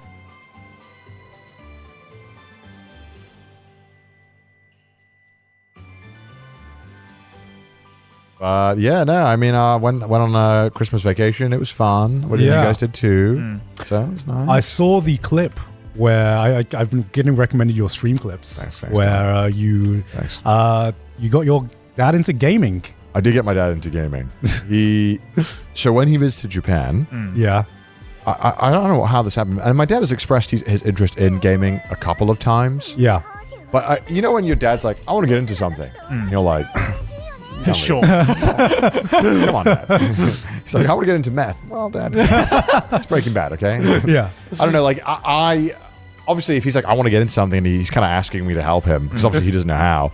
Sometimes I'm like, I'm down to help, but are you down to learn? Yeah. That's the because the gaming's, you can't, it's not like, if you don't know anything about gaming, I feel like it's actually really difficult to get into. Yeah. Well, it's because we've been pre-programmed with the language of gaming. You know? Yeah, I think it's a lot of stuff doesn't make sense. A lot of stuff is inherently like not very friendly. Yeah. So I think there's a lot of easier ways to get into it. But when my dad was in Japan, he was in my living room. He's like, I want to get into gaming, and then he was like, I want to play this, and he picked up a PS5 controller in my living room. Okay. And he's like, I want to play it, and I was like, PS5's in my stream room, not here. He's like, oh, and I was like, but what is here? I had the Steam Deck dock hooked into my PC. Yeah. I was like, oh, you play Steam Deck, play whatever game you want. He said, what game should I play? I was like, oh, I don't know. Okay, Balatro, easy. Poker. Yeah. You already know poker. Yeah. This should be like an easy thing. Yeah, and it was, when he first started, it was really hard watching him play because none of it made sense and none of it was intuitive. So I'd be like, press the X button. He's like, the fucking X button? What the fuck are you talking about? And then the worst part is Steam Deck has the controllers all mapped to like an Xbox controller or a Steam Deck. Yeah. So I handed him a PS5 controller. So I'm like, press X, and then he presses X. I'm like, no, that's X on Xbox. Circle. Circle. It's pretty much like the worst way to start learning it. Where, to my credit, it doesn't make a whole lot of sense when I explain it like that. So he's getting into it, and have you ever played Balatro, you guys? No. I haven't, but I've seen lots of footage of it. Yeah. Okay. I mean, you got to play it. It's fucking amazing. But maybe you want to pick your hand, and you want to make a flush, right? So he picks the flush, and I'm like, all right, press X to lock it in, and then he presses I don't know, whatever it was, Y or B, and it discards it, and I'm like, oh. What do I do now? I'm like, you're boned. Yeah. I'm like, you have to restart. Run it down again. Run it down again. My God. But eventually, he was having fun, and when he left, he was like, I really, really want to get one. I want to get a Steam Deck. I was like, okay.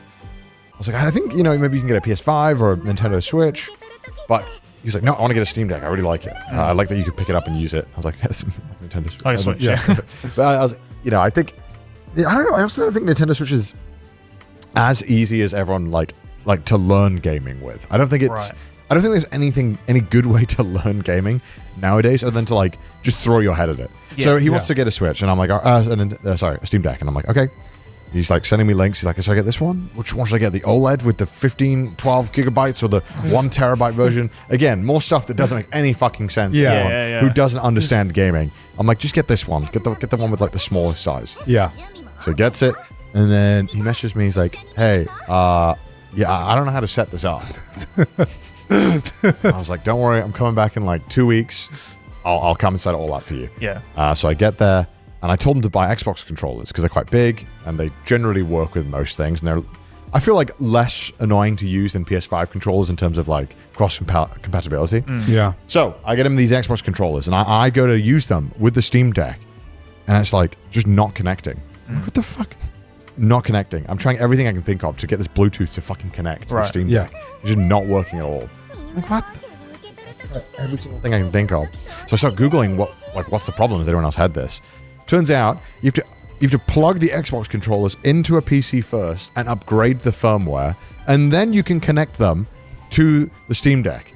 Modern consoles, eh? Which, admittedly, you wouldn't have this problem with a Nintendo Switch or like any other console. Ain't got no chance. And there's no way my dad would have figured no that out, chance, right? no chance. So I finally got it working, and then I had to then add him to like my Steam family account. Yeah. Which, to be fair, is a pretty fucking awesome feature. I don't know if you know this. You can share your Steam library with family members or friends. Right. Yeah. As long as their Steam account is in the same country as yours. Right. Okay. Right. So mine was set to the UK, and I haven't changed it. Yeah. Hey, So- Netflix accounts. Yeah. Hey, So- Netflix could never. I was like, there, you can have all my... And most games you can share. Yeah. There's like some new games you can't share, but most of them, they can just play all the games. So I was like, there you go, 500 Steam games. Choose anything you want to play, anything that picks your fancy.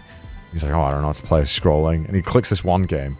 And it's just like an AI slop game that I'd installed for a video where I play every single game the company sent me. I was like, nah, actually, no, you know what? I'll pick a game. I'll pick a game. He probably has the worst It's Steam genuinely library. terrible. Because it's 90% like streamer games, and then Yeah, it's awful. It's meme games, yeah. yeah, meme games, streamer games, and then there's like the 10% of the games he would actually enjoy. Yeah, if that much. yeah, it's like probably like 3% of the games he might like actually want to play. Yeah. Yeah. He's like, I want to play Call of Duty. I'm like, I don't think Call of Duty is going to be fun on this, and that's also going to be so fucking hard to Yeah. to learn. Like learning how to move the camera while moving is so unnatural. If you don't game. Oh, for sure, yeah. So I was like, let's maybe try and find something with a bit more of an easier control scheme to kind of get you into this. Yeah.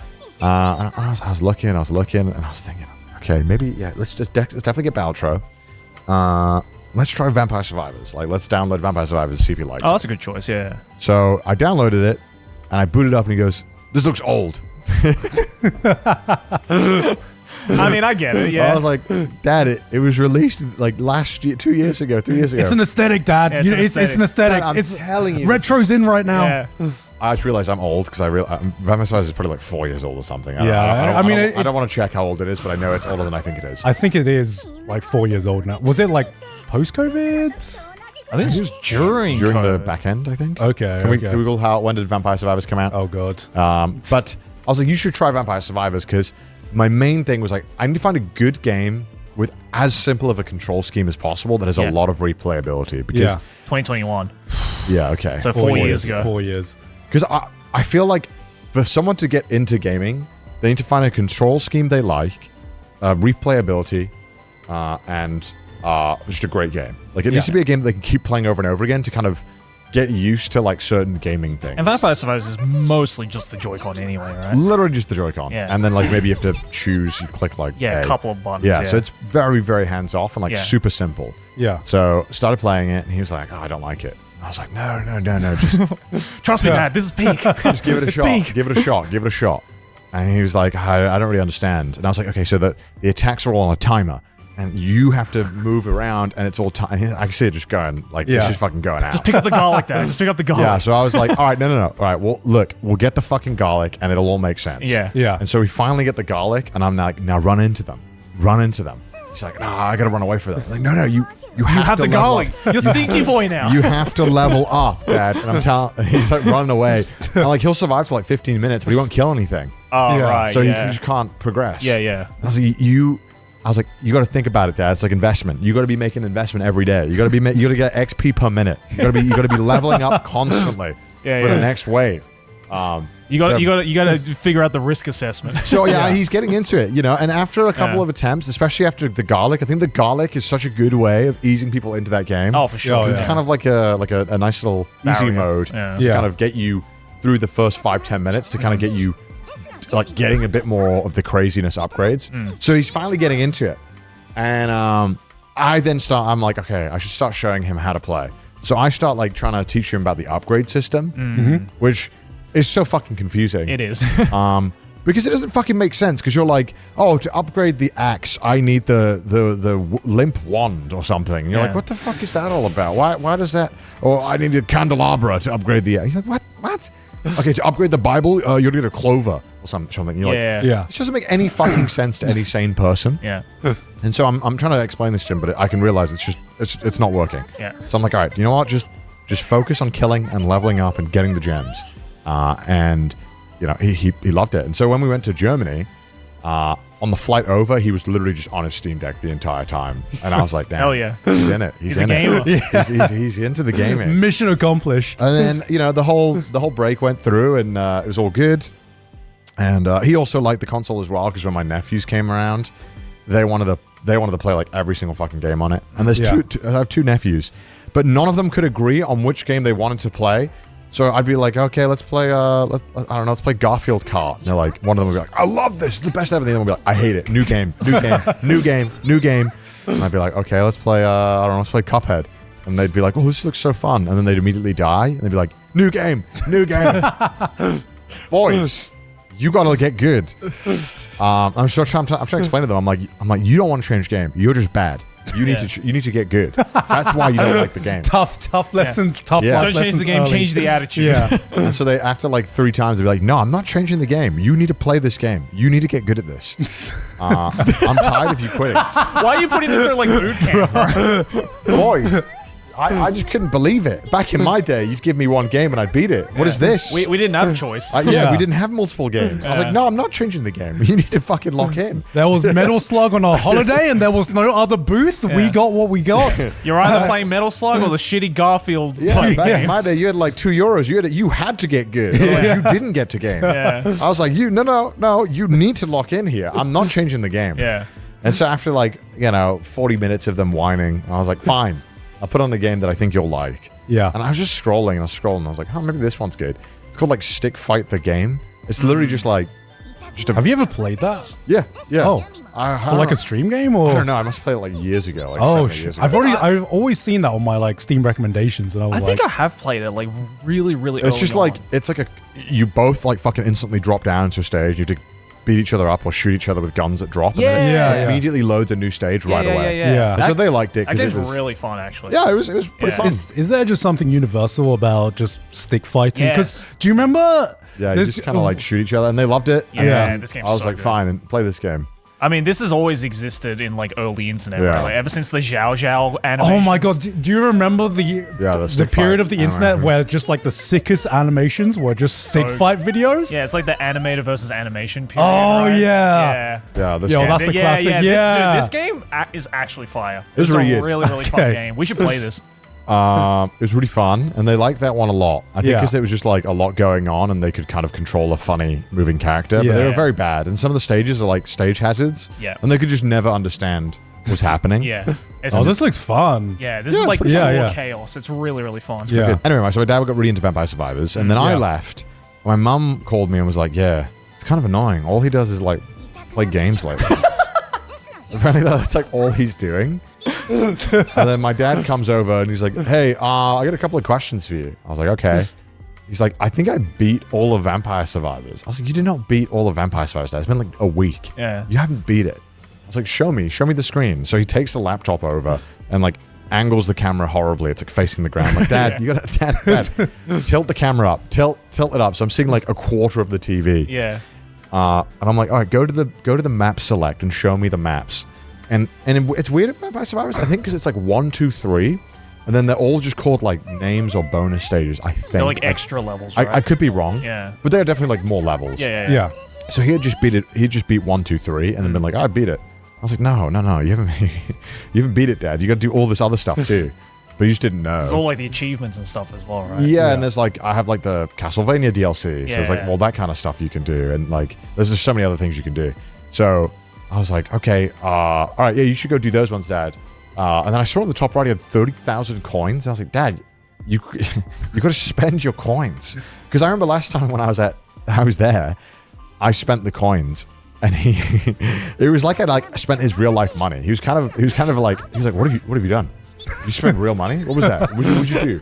I was like, no. It's like you can get permanent upgrades if you spend this money. Yeah. He's like, was that real money? I was like, no. It's like in game. Is that real money? I was like, no, you gotta spend it. You gotta spend it. Yeah. Like, sometimes it is.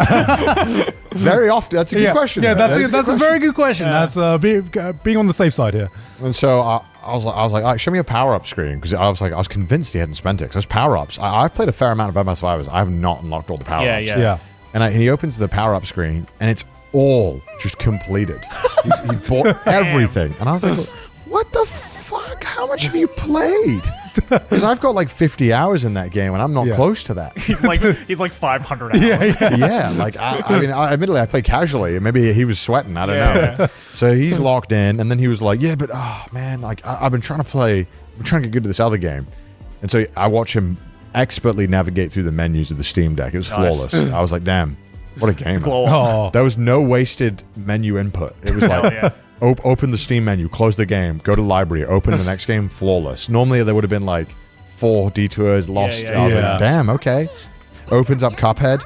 And so he's like, okay, let me show you. I'm having a bit of difficulty. Maybe you can tell me what I'm doing wrong. And so he loads up a Cuphead stage, which is mostly just boss rushes. You just have to beat a boss.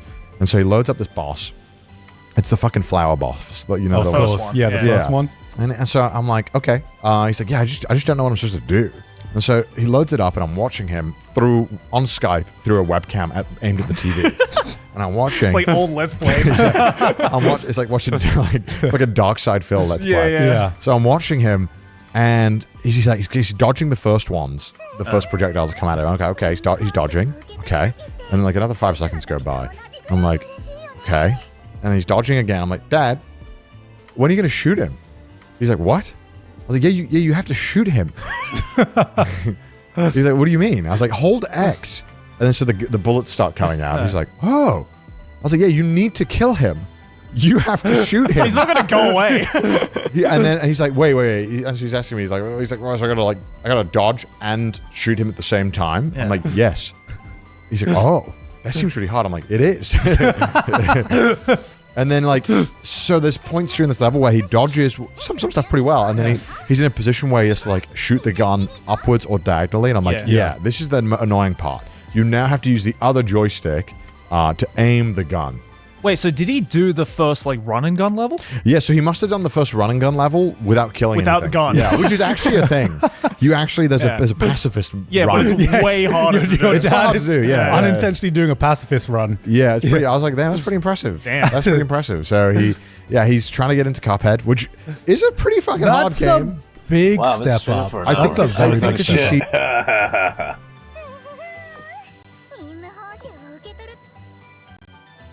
In progress.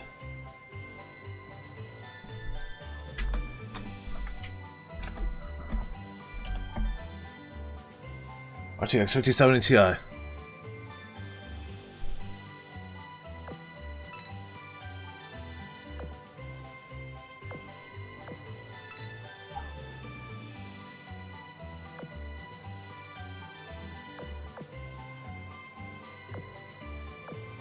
Scrap 8 pieces of gear.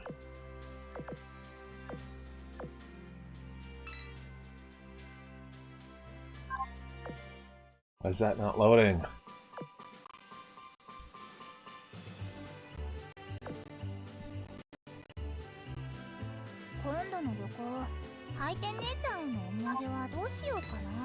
That's way more than 50 pieces of gear. The launch of the RTX 50 series has been plagued by underwhelming performance, low stock, and black screening drivers. And to top it off, Nvidia is embroiled in yet another power connector scandal on their flagship RTX 5090 Founders Edition.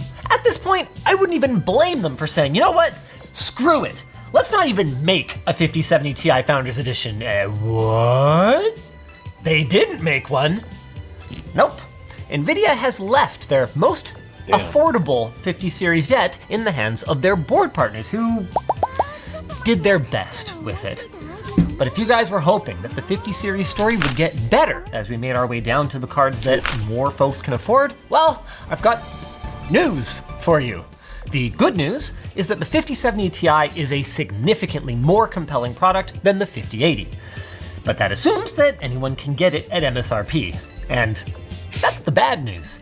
No one's gonna be getting it at MSRP. But you know what you will get at MSRP is this segue to our sponsor. Ahrefs. Increase visibility to your website with Ahrefs' free-to-use SEO tools. You'll get access to their SEO health tracker, an up-to-date list of search-friendly keywords, and more, just by clicking the link in the video description. Do we get the gems? Gems? Gems? No gems. Oh, we didn't get the good The 5070 Ti sits in kind of a weird place. It arguably has the chops for 4K gaming, but in our opinion, the sweet spot for it is high refresh rate 1440p gaming or very high refresh rate like esports 1080p gaming. Let's start with the latter. In Alan Wake, the 5070 Ti manages a 9% uplift over the 4070 Ti Super, but then loses to AMD's aging 7900 XT. In F124, the 5070 Ti inches a bit closer to pole position and gets closer still in sci-fi roguelike Returnal. In our Vulcan test, Red Dead Redemption 2, we see the 5070 Ti finally surpass the 7900 XT, but it's not until we look at Cyberpunk where we see a result that meets the technical definition of a lead, albeit barely. With that said, thanks to its much better 1% lows, the 5070 Ti tops our charts in The Last of Us Part 1 and properly beats Team Red in Black Myth Wukong. Across our suite of games then, we see the 5070 Ti pull off a serviceable 15% lead over its last-gen counterpart, but we also see it demonstrate clearly why Nvidia wishes that everyone would just forget that that card was replaced by a more super variant just over a year ago. It surpasses that card by only 9%. Buh. Of course, at 1080p, it's easy for a card this powerful to end up CPU bottlenecked. So let's push some more pixels to get a better idea of where the 5070 Ti sits in the product stack. Right out of the gate, it manages a measurably better improvement over the last-gen Super at 1440p. And what? A 10% is a measurably more than 9?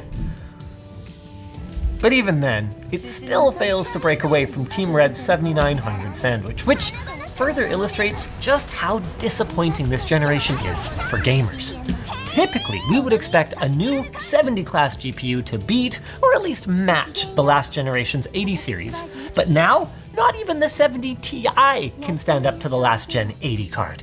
That kinda sucks. Unless you have a 4080, in which case, hey, Nvidia just saved you a lot of money. Maybe it makes up for it in ray tracing though. And, well, hey, it compares much more favorably to AMD here, whose 7000 series RT capabilities are more like 2 generations behind Nvidia, but we are still looking at a meh uplift over the 4070 Ti Super. I mean, if you want to crank the eye candy without upscaling at 1080, the 5070 Ti delivers a great gaming experience, outside of the notoriously demanding Black Myth Wukong. But 1080p Ultra used to cost like $300, not $750. The good news is that 1440p ray tracing puts the 5070 Ti in its biggest lead over last gen so far, a 13%.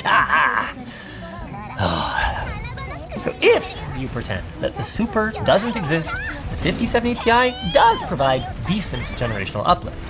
But the non-Super that Nvidia wants us to compare it to was mocked for its dismal value proposition. And given that I have Supers in my warehouse right now, it's clear that Nvidia's Operation Chronos failed. Superly. So why isn't Nvidia's new 50 series Blackwell much better? Well, for a couple of reasons, but the main one is that it's manufactured on the same 4N process node as its predecessor and makes relatively light changes to the underlying architecture compared to last gen. We get lightly improved ray tracing or RT cores, moderately improved tensor cores for AI, and this one is key, seemingly unimproved CUDA cores, which do the bulk of the work in traditional rendering. The main step forward seems to be better integration between the AI and the rendering cores for the sake of future neural rendering technology that demos admittedly very well right now, but it's going to take time to see widespread adoption in games you can play. With all of that said, Blackwell cards do get some pretty big improvements that don't show up on the FPS charts. The media engine for encoding and streaming is capable of significantly higher quality. DP 2.1 UHBR20 connectors at the back allow these monsters to drive 4K displays at up to 240 Hz without compression. And the jump to GDDR7 memory means that our VRAM is now 1 greater than 6. What? Oh no! It must have heard me say neural rendering. Hide! DLSS 4 with multi-frame gen is coming! Ah! And it's coming in hot. I'm talking over 150 frames per second in Cyberpunk at 4K with ray tracing set to ultra. Dang! And we get improved image quality over previous generations of DLSS. Our frames look closer to native rendering thanks to the new transformer-based AI upscaling model, and the new tensor cores can generate as many as 3 AI-generated frames for every truly rendered frame, leaving less AI-endowed last-gen cards in the dust. Too bad it comes with numerous downsides, like lowering your base frame rate, only really feeling good when that base frame rate is already high enough to be playable, and introducing weird anomalies. Like any tool, it does have its uses, but don't imagine that it's a magic fix, no matter how much NVIDIA wants you to believe that it is. Of course, that doesn't mean the 5070 Ti is a slow card. For funsies, we got the good folks in the lab, wearing their super awesome LTT Labs merch at lttstore.com, to drag race the 5070 Ti in 4K against its bigger brother, the RTX 5080, resulting in probably the best argument for this card that we've seen yet. Obviously it's slower, it's a lower end card, but the value is much better against a card that is sold out everywhere. And it's got the same 16 gigs of VRAM, making both cards likely to be similarly future probable? I don't want to say proof. Our Asus Prime card features a triple fan cooler that uses a flow-through design. It's a little thicker than 2 slots, but it isn't any wider or taller than the 5080 FE, and it managed to keep this 300 watt card at around 70 degrees in both F124 and in Combustor. In our power tests, while we did see a transient spike as high as 360 watts, overall the card seems well behaved as it pulls roughly 9% more power than the 4070 Ti to deliver your sweet, sweet FPS. For power delivery, Asus uses the scandalous connector that's been making headlines for melting on Founders Edition 5090s. But the lower power draw here, by half, means that melting cables shouldn't be an issue. On an unrelated note, when's the last time you checked your smoke alarm? The 5070 Ti is clearly a gaming-focused product, but we like to take a look at productivity anyway, and we were unsurprised to find that the biggest generational uplift is in, you guessed it, AI, with most of our benchmarks seeing substantial improvements over last gen, and especially over the competition from AMD. While the models that you can run will be limited by your mere 16 gigs of VRAM, you're no more limited than you would be on a 5080. Cool card, that one. As for 3D modeling, don't expect much of an improvement, and for video editing, the new card proves capable, if not sensational, with very similar performance to the 5080. Just note, though, that the 70 Ti has 1 fewer decoder engine compared to its bigger brother. So, for a very large multicam setup, for instance, you could overburden it and end up putting additional strain on your CPU. Alright, with that out of the way, what's the conclusion for this thing? Well, it's complicated. If you spent $599 for a 2070 Super way back in the day, you might be happy to spend $150 more than you did last time on a 5070 Ti that nets you over 2.5 times the performance. And that's a totally valid perspective. So why are reviewers so pissed off about this thing and the 50 series in general? Well, it's because at one point, you could wait that same 6 years and the card that you upgraded to would be over 3 times as good for essentially the same nominal price. And then if you factored in inflation, it would technically be cheaper. Not to mention that these new cards here can't even be bought at those advertised prices for reasons that seem to mostly come down to NVIDIA prioritizing their AI customers and their shareholders over gamers. So yeah, I'm mad, because for the first time in my lifetime, the trend of more powerful hardware being available to more people, driving a boom in access to information and economic opportunity, that trend seems to be going in reverse. Maybe AMD's Radeon team can save us? Yeah, I don't know if I'm hopeful. But I'm hoping to tell you about our sponsor, Rocket Money. No one likes hidden fees, but sometimes they're kind of hard to snuff out. However, what's worse is when you get charged for a subscription service that you forgot to cancel earlier in the year. Oh, qué va.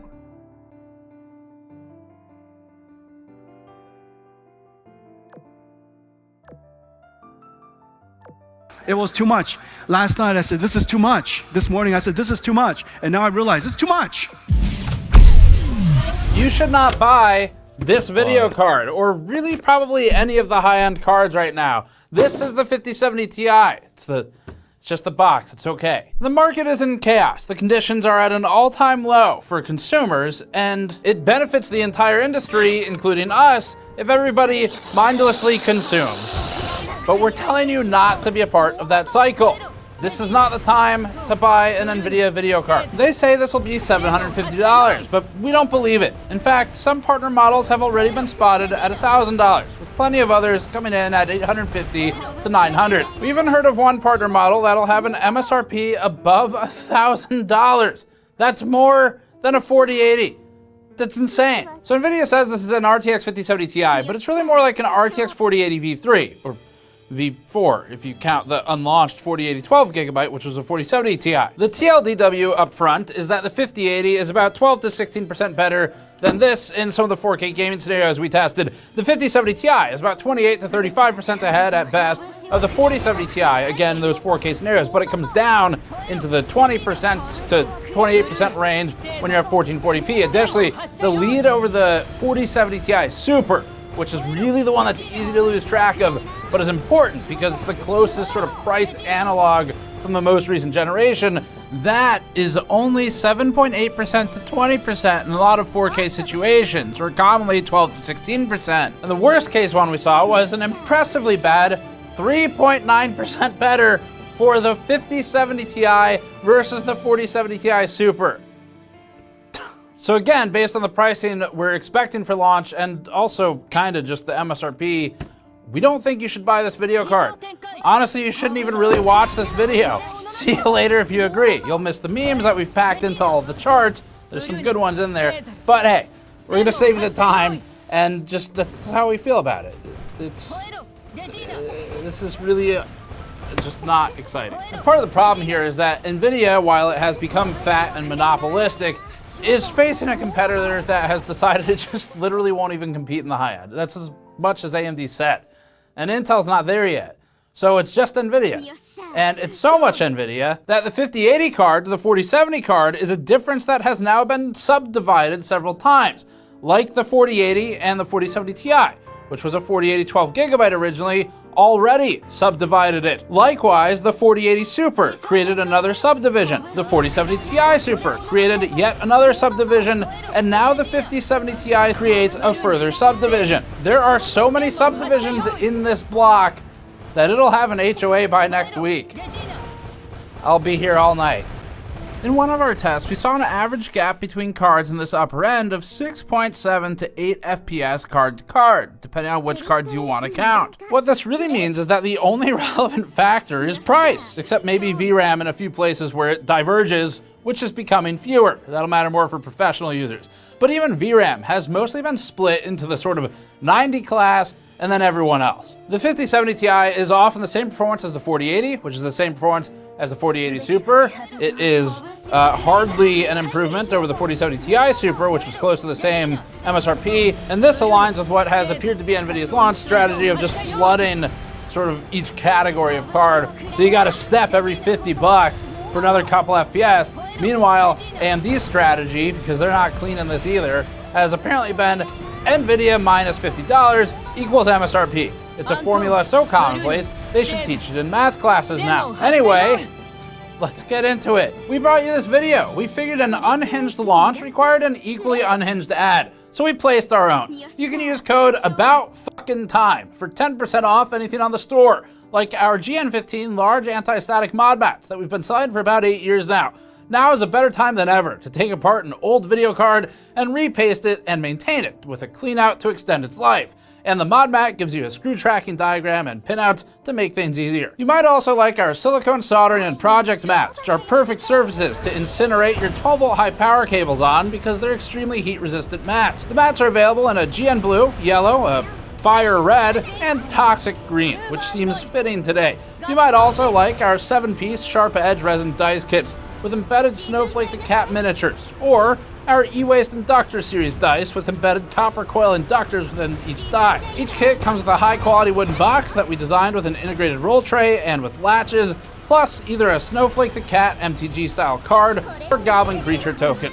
Finally, consider our copper-plated stainless steel mule mugs. Worst case, if you don't like it, you can always slap some thermal paste on the bottom and use it to cool your GPU. Head over to store.gamersnexus.net for all of that and more. And remember, use code ABOUTFUCKINGTIME. Now this is the 5070 Ti Asus Prime, which we assume they named it that way because they're trying to get Logan Paul's attention or something. Or maybe it has electrolytes, which the gamers create. The RTX 5070 Ti has 8960 CUDA cores, 16 gigabytes of GDDR7, and a 256-bit bus. The memory spec is identical to the 5080, with the 5080 having more CUDA cores but being a significant cut down from the 5090, more than we've seen typically. We covered the full specs in a separate video. We'll link that below if you care about that. It's basically the brochure and the spec sheet. Pricing is going to be the biggest problem for this GPU. We made some tables recently that show the price change since launch, which was like a couple weeks ago for the other 50 series card. Sorry, cards. There's technically more than one. I mean, like 2 or 3 is, it does become plural at that point, so for the supply being non-existent, the 5090 and 5080, as we showed in our table in the other video, have skyrocketed alongside things like insane combo packs that might not even be compatible with each other to push it all into true FOMO territory. And to accompany its fake frames, NVIDIA's fake prices say the 5070 Ti will launch at MSRP of $750. We know again of one board partner that is north of $1,000 for one of its models. This gets worse considering the lower overall price of $750 means that the proportional price hike from the baseline feels a lot worse, especially as you get into the type of buyer who is going to be trying to target something that would traditionally be considered mid-range, although $750 for a GPU today kind of feels more like what a high-end purchase used to be, and that's even with inflation. But there's really not a lot of ground to cover here that we haven't already at some point. We've got the paper launch video, we have the fake prices video, we have a separate video, I don't know if it'll be up or if it's the next day, but for DLSS 4 image quality and stuff like that. So you can check those out if you want all that stuff.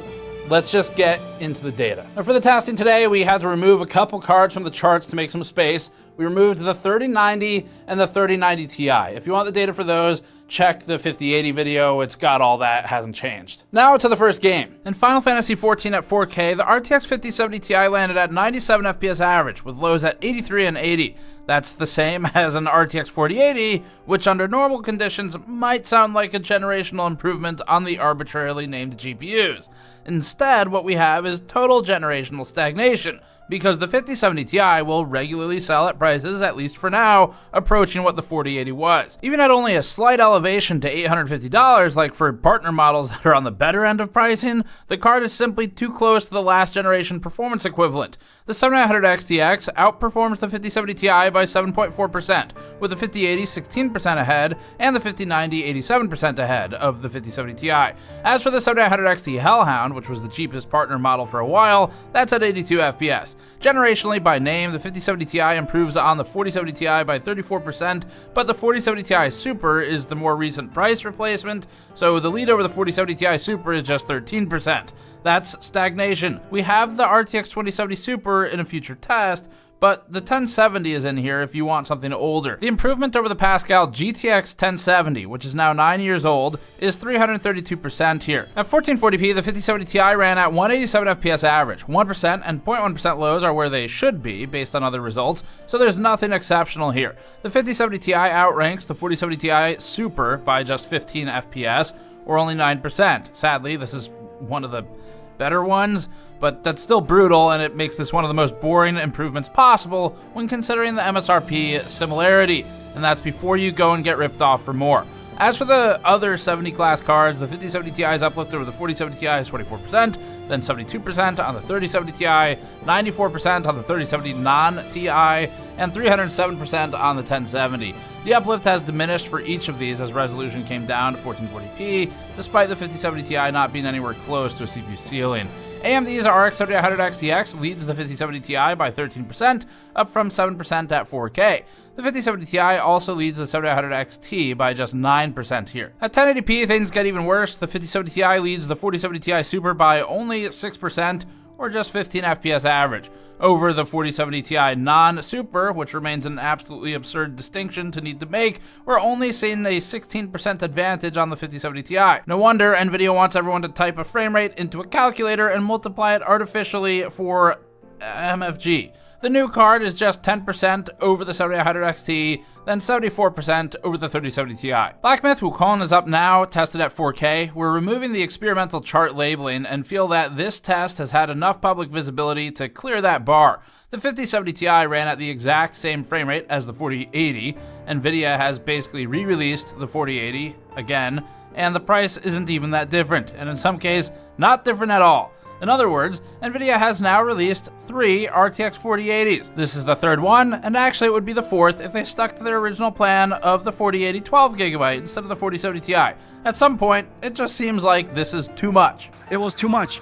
Last night I said, this is too much. This morning I said, this is too much. And now I realize it's too much. The 7900X TX matches the 5070 Ti here. The difference is irrelevant and unnoticeable. Against the 4070 Ti Super's 45 FPS average, the 5070 Ti leads by 13%, or 27% over the 4070 Ti non-Super, and similarly over the 7900X T. The lead over the 3070 Ti is 81%. At 1440p, the RTX 4080 V3, or maybe V4, ran at 87.2 FPS average, with lows at 74.9 and 70.3. The third iteration of the 4080 isn't the best one though. The first version of the 4080 and the second version of the 4080 are within error of each other, but on the V3, aka the 5070 Ti, Nvidia has enabled multi-fiat generation to make it more interesting. Only gamers know that joke. The memes will continue until morale improves, which apparently will be never. The RX 7900X TX is about the same as the 5070 Ti here, with the 4070 Ti Super just below it. The 5070 Ti is only 10% ahead of the 4070 Ti Super and 20% ahead of the 4070 Ti, with a similar lead over the 7900X T. At 1080p, the 5070 Ti is again roughly tied with the 7900X TX, although credit to Nvidia for having improved 0.1% lows, just not by an amount anyone would notice in play. The frame time pacing is still good on both. The 4080 Super and 4080 are again within error of each other, and although they're outside of the error versus the 5070 Ti, the real error is the GPUs we launched along the way. The 5070 Ti ends up leading the 105 FPS average 4070 Ti Super result by a staggering, mind-blowing 9.7%, made only more impressive by the fact that this was already functionally the same as the 4070 Ti's 100 FPS. 7900XT sits just below this. Starfield is up now. At 4K, the 5070 Ti ran at 68 FPS average, this time allowing the 4080 the important distinction of being technically better. The 5080 only leads the 5070 Ti by 12% here as well. Troublingly, for the 5070 Ti in this test, the 7900XT nearly matches the 5070 Ti, with the 7900XTX ahead of it by 13%. The 4070 Ti Super and 4070 Ti aren't that different from each other in this one either. At 1440p, the 4080 Super and 4080 are exactly tied, with the 4080 Sub Super, or as Nvidia calls it, the 5070 Ti, at 101 FPS average. You might be wondering why Nvidia would launch 3 4080s, but wonder not. The more you buy, the more you save. That's right. That's right. The more 4080s you buy, the more you save other people from buying them. The 5070 Ti ends up basically tied with the 7900XT. The 7900XTX holds an advantage at 11% ahead. The 5070 Ti's improvement, if you can call it that, over the 4070 Ti Super is an impressively boring 3.9%, with the lead over the 4070 Ti at 11%. That's, again, impressive, mostly because we're impressed Nvidia could make something so impressively stagnant. At 1080p, Starfield has the 5070 Ti below the XTX, which has a slight lead at 6%. More impressively, the 4070 Ti Super ran at 120 FPS average. Between the 5080, the 4080s, the 5070 Ti, and the 4070 Ti Super and the 4070 Ti, Nvidia has managed to make a video card for seemingly every individual frame rate between 110 and 132 FPS. Why they do this? Well, we don't know. Dragon's Dogma 2 is up now. This one has the Asus RTX 5070 Ti Electrolyte, which is what the games crave, at 73.6 FPS average. That's right between the 4080 Super and 7900 XTX, making the 5070 Ti the first NVIDIA RTX 4080 Super on the market. We won't be impressed until they launch the SSS Super tier. The 5080's lead over the 5070 Ti is just 15%. That small of an uplift is going to weigh on NVIDIA. Everything I'm showing today are very heavy. The 5070 Ti leads the 4070 Ti Super by 18% and the 4070 Ti by 35%. The 7900 XT sits between the two 4070 Ti variants. 1440p reduces the 5070 Ti's relative ranking, pushing it below the 4080 and 4080 Super, the two of which are tied and within error of each other. The 4070 Ti Super's 106 FPS average results also makes for a boring positioning of the 5070 Ti. Again, we're back to a card for every couple FPS.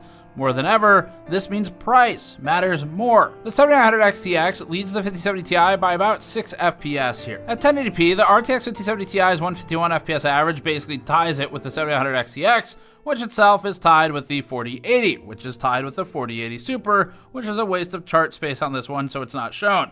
Generationally, the 5070 Ti leads the 4070 Ti Super by 10% and 4070 Ti by 18%. Resident Evil 4 is up now, first rasterized. The 4K test has the 5070 Ti at 107 FPS average with the 5080 at 122 and leading by 15%.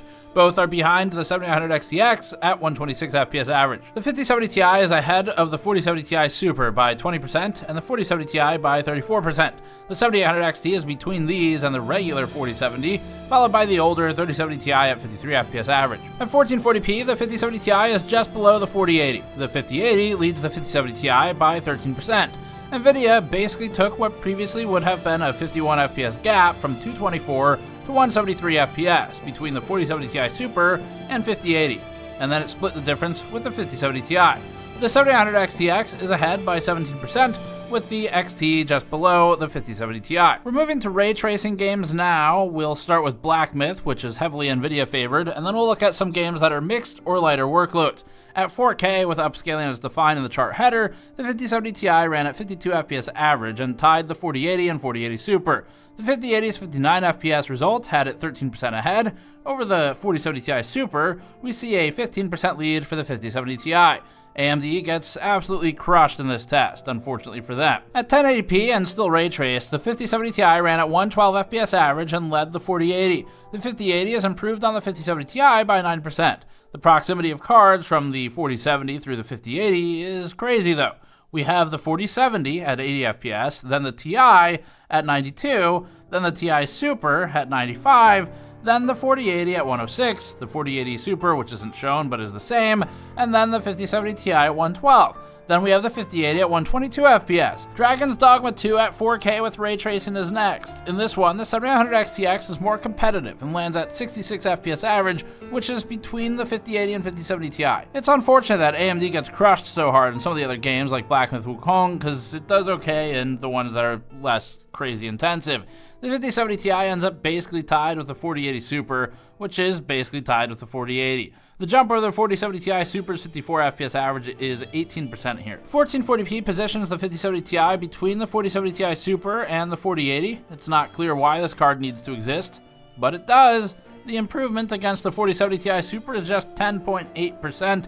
The 7900 XTX runs at 108 FPS average and is between the 4080s and the 5080. Let's move on. At 1080p, the 5070 Ti ran at 131 FPS average and was roughly tied with the 7900 XTX. The 4080 leads the 5070 Ti here by a few percent. The 5070 Ti leads the 4070 Ti Super by 9%, followed by the 7900 XT in the middle ground, and then the 4070 Ti at 16%. In Resident Evil 4 at 4K with ray tracing and upscaling, the 5070 Ti ran at 118 FPS average and tied the 4080 and 4080 Super exactly. It's within run-to-run variance and error. The 7900 XTX leads in this lightweight RT workload with a 14% advantage, posting a big difference from the heavier Cyberpunk and Black Myth workloads that we run. At 1440p with the same settings, we see a similar lineup. The 5070 Ti is again within error of the 4080 and 4080 Super, which are the same. The 7900 XTX is slightly improved, the 4070 Ti Super is slightly behind, and this is uninteresting. Efficiency's up now. We've explained this test in the past, so we'll just get to the results. Efficiency remains a relatively new test for us to include in each review, so we haven't rerun the 4070 cards for efficiency just yet. In Final Fantasy XIV at 4K, the 5070 Ti landed at 0.37 FPS per watt.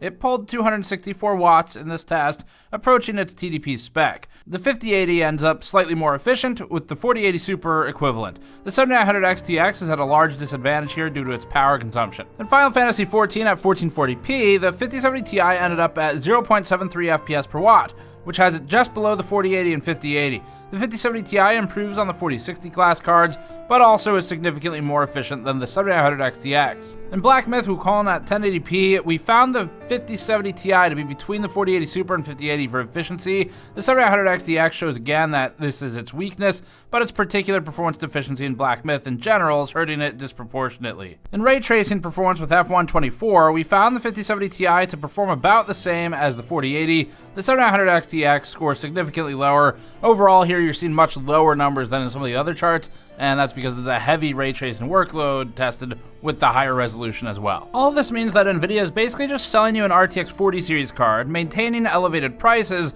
and doing so while pushing DLSS 4 and MFG as the only real differentiating factor on the 50 series. We already have a piece up talking about the new Transformer model versus the prior CNN model for DLSS, so you can find that on the channel for a deep dive. But what you're looking at right now and what you've been looking at are some preview clips of our upcoming video, which we have 100% completed and it's going up likely tomorrow, with an image quality comparison. This includes a frame by fake frame breakdown of MFG, where we analyze the AI or the synthetic or the fake frames against the keyframes or the native frames. We do this at 2x and with MFG 4x, some of which you're seeing on the screen now.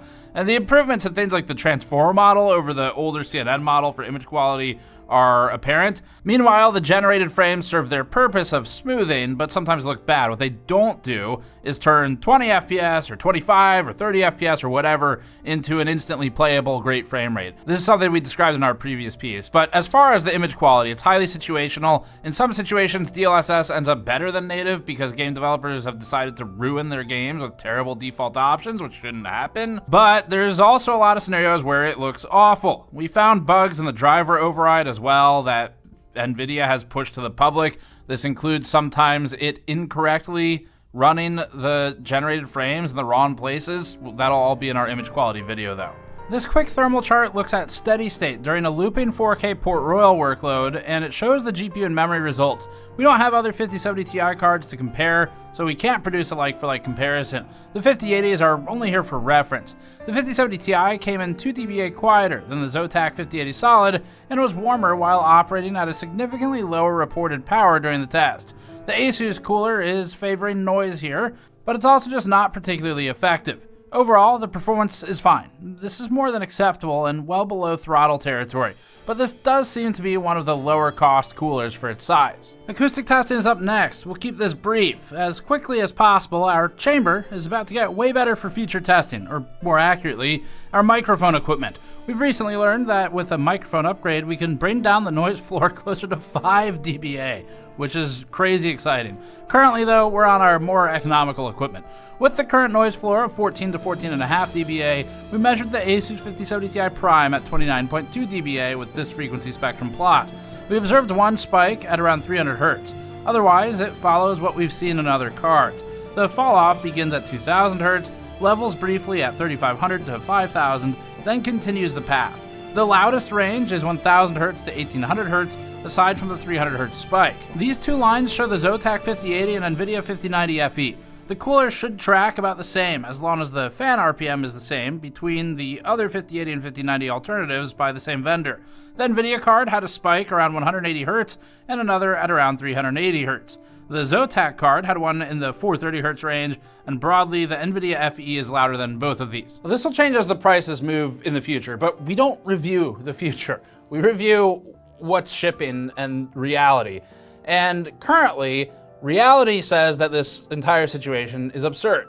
And for those of you who've been around a long time watching GN, first, thank you. But secondly, you might remember this. It feels an awful lot like sort of the 2020 era of GPU launches. For now, the simple version is we don't recommend buying the 5070 Ti, not only because the pricing is just, it's just not great. I mean, you're looking at the third or fourth iteration of a 4080 now, and it's really not that different in what the real world actual street price is going to be. And that's even in the future, ignoring the initial launch frenzy. So we just don't recommend it, but let's just recap as quickly as possible some of the data for those of you who jumped here. Broadly speaking, we found that the 5080 performs in the range of 9% to 16% better than the 5070 Ti, depending on the resolution of the game.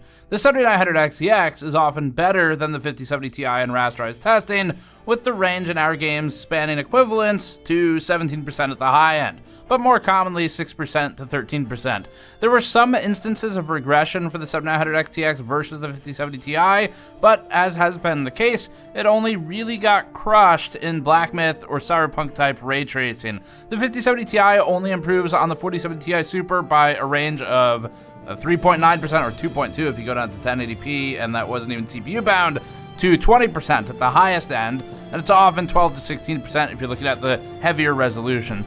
That is not a good improvement for a generational jump, especially considering the important factor that we're talking about sort of the middle of the average range. That means there's worse improvements like we just mentioned, and the actual street price as expected to the 4070 Ti Super's original street pricing. So street to street pricing, we're not talking to MSRP to street here, especially with instances below 10% performance. It's an awful value. Remember that the Super Series was regularly in stock for its actual MSRP. And so the actual price of the 5070 Ti, we can't see it in advance in a review. We don't review the future. We don't know what the prices will land on launch day around when the video goes up.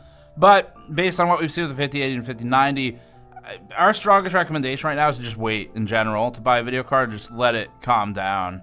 Anyway, finally, the 5070 Ti is equal to the 4080 Super. We don't care what MSRP the 4080 was. It was stupid. The 4080 Super effectively overwrote that MSRP, and that was $1,000, and it was actually available around $950 to $1,050 for a lot of its life, recently especially at the $950 mark, before it went out of stock.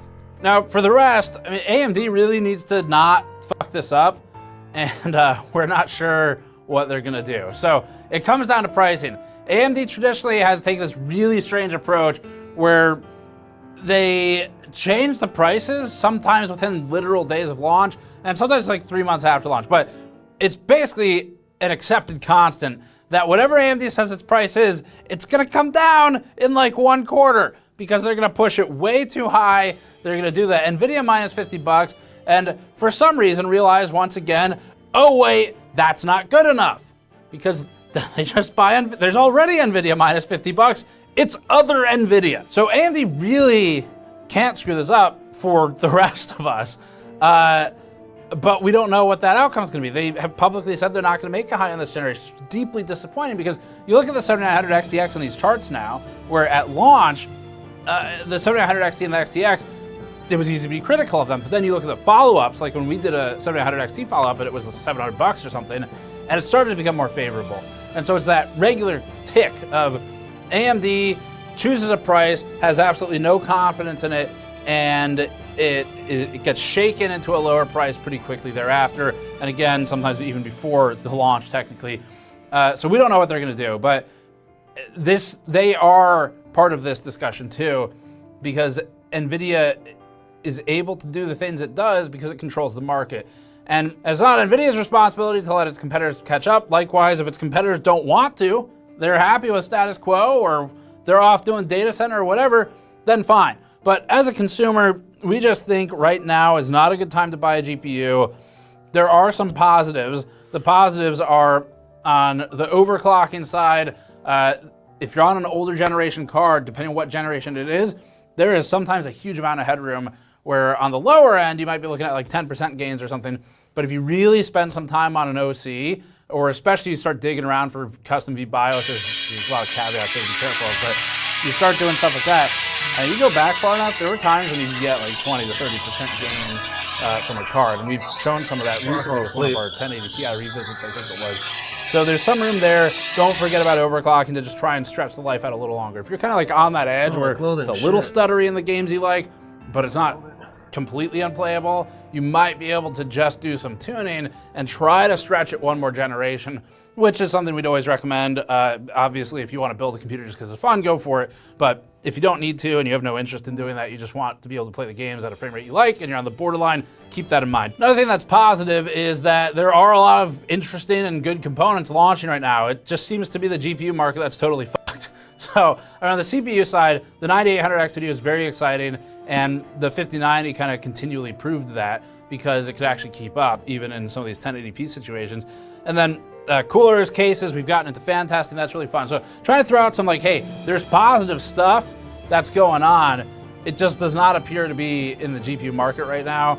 We've been through these cycles before, we'll go through them again, and really it's just that these vendors, they need to be kicked in the ass a little bit to realize like, oh wait, like we've found the limit of what the market will bear and we need to adjust. Anyway, that's my spiel for this one. So our recommendation, don't buy it, and subscribe for more. Go to store.gamersaccess.net to help us out directly because, well, I don't think, I did tell people not to watch this video like 3 minutes into it. So that's it. Subscribe for more. Thanks for watching. We'll see you all next time.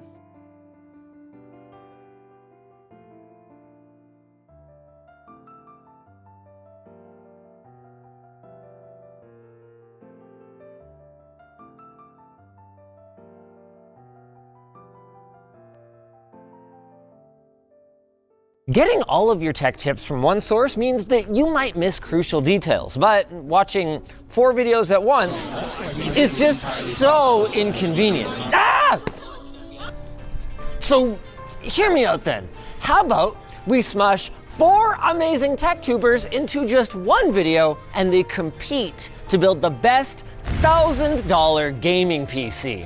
It's a generous budget, but not so large that they can just spend carelessly. So, to help, we've sourced this pile of secondhand parts that we're gonna price according to what's typical on marketplaces like Facebook, eBay, and Jawa, the online marketplace for new and used PC stuff, who sponsored this video, along with Seasonic, who also pitched in to help us bring together our 4 amazing contestants. Let's meet them.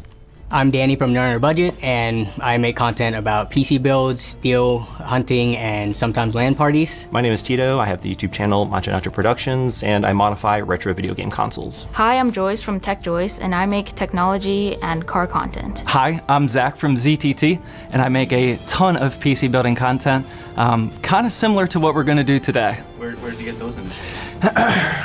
For those that don't know, it's Zach's Tech Turf, where TURF stands for tutorials, unboxings, reviews, and fun.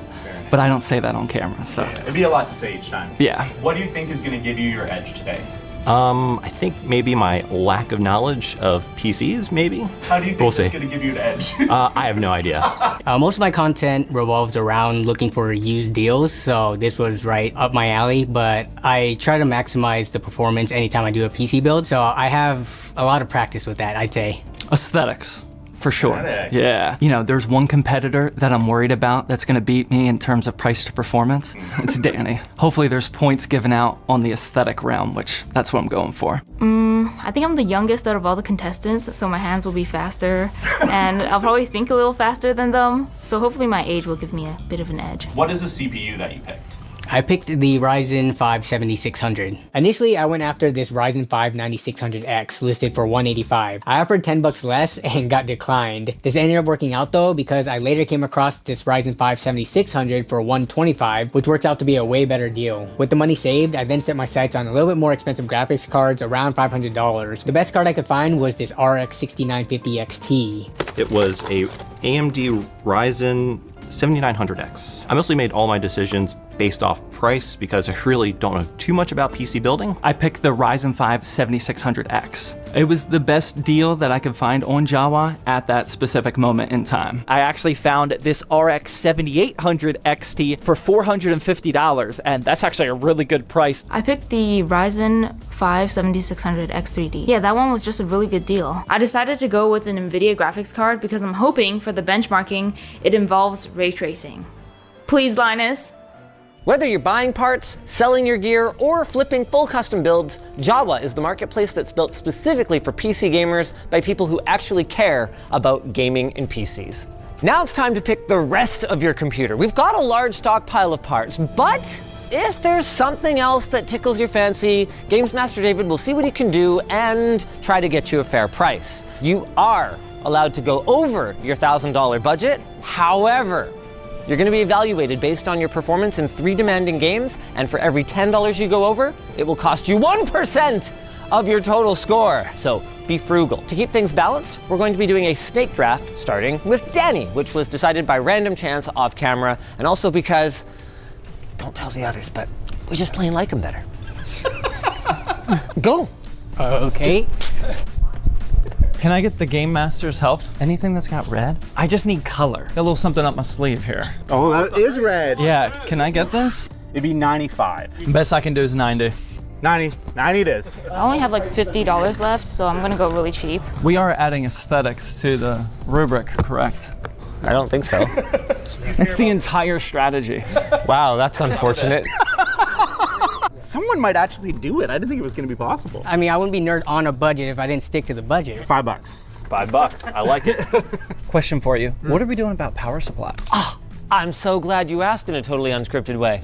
Everyone is getting, oh my God, David.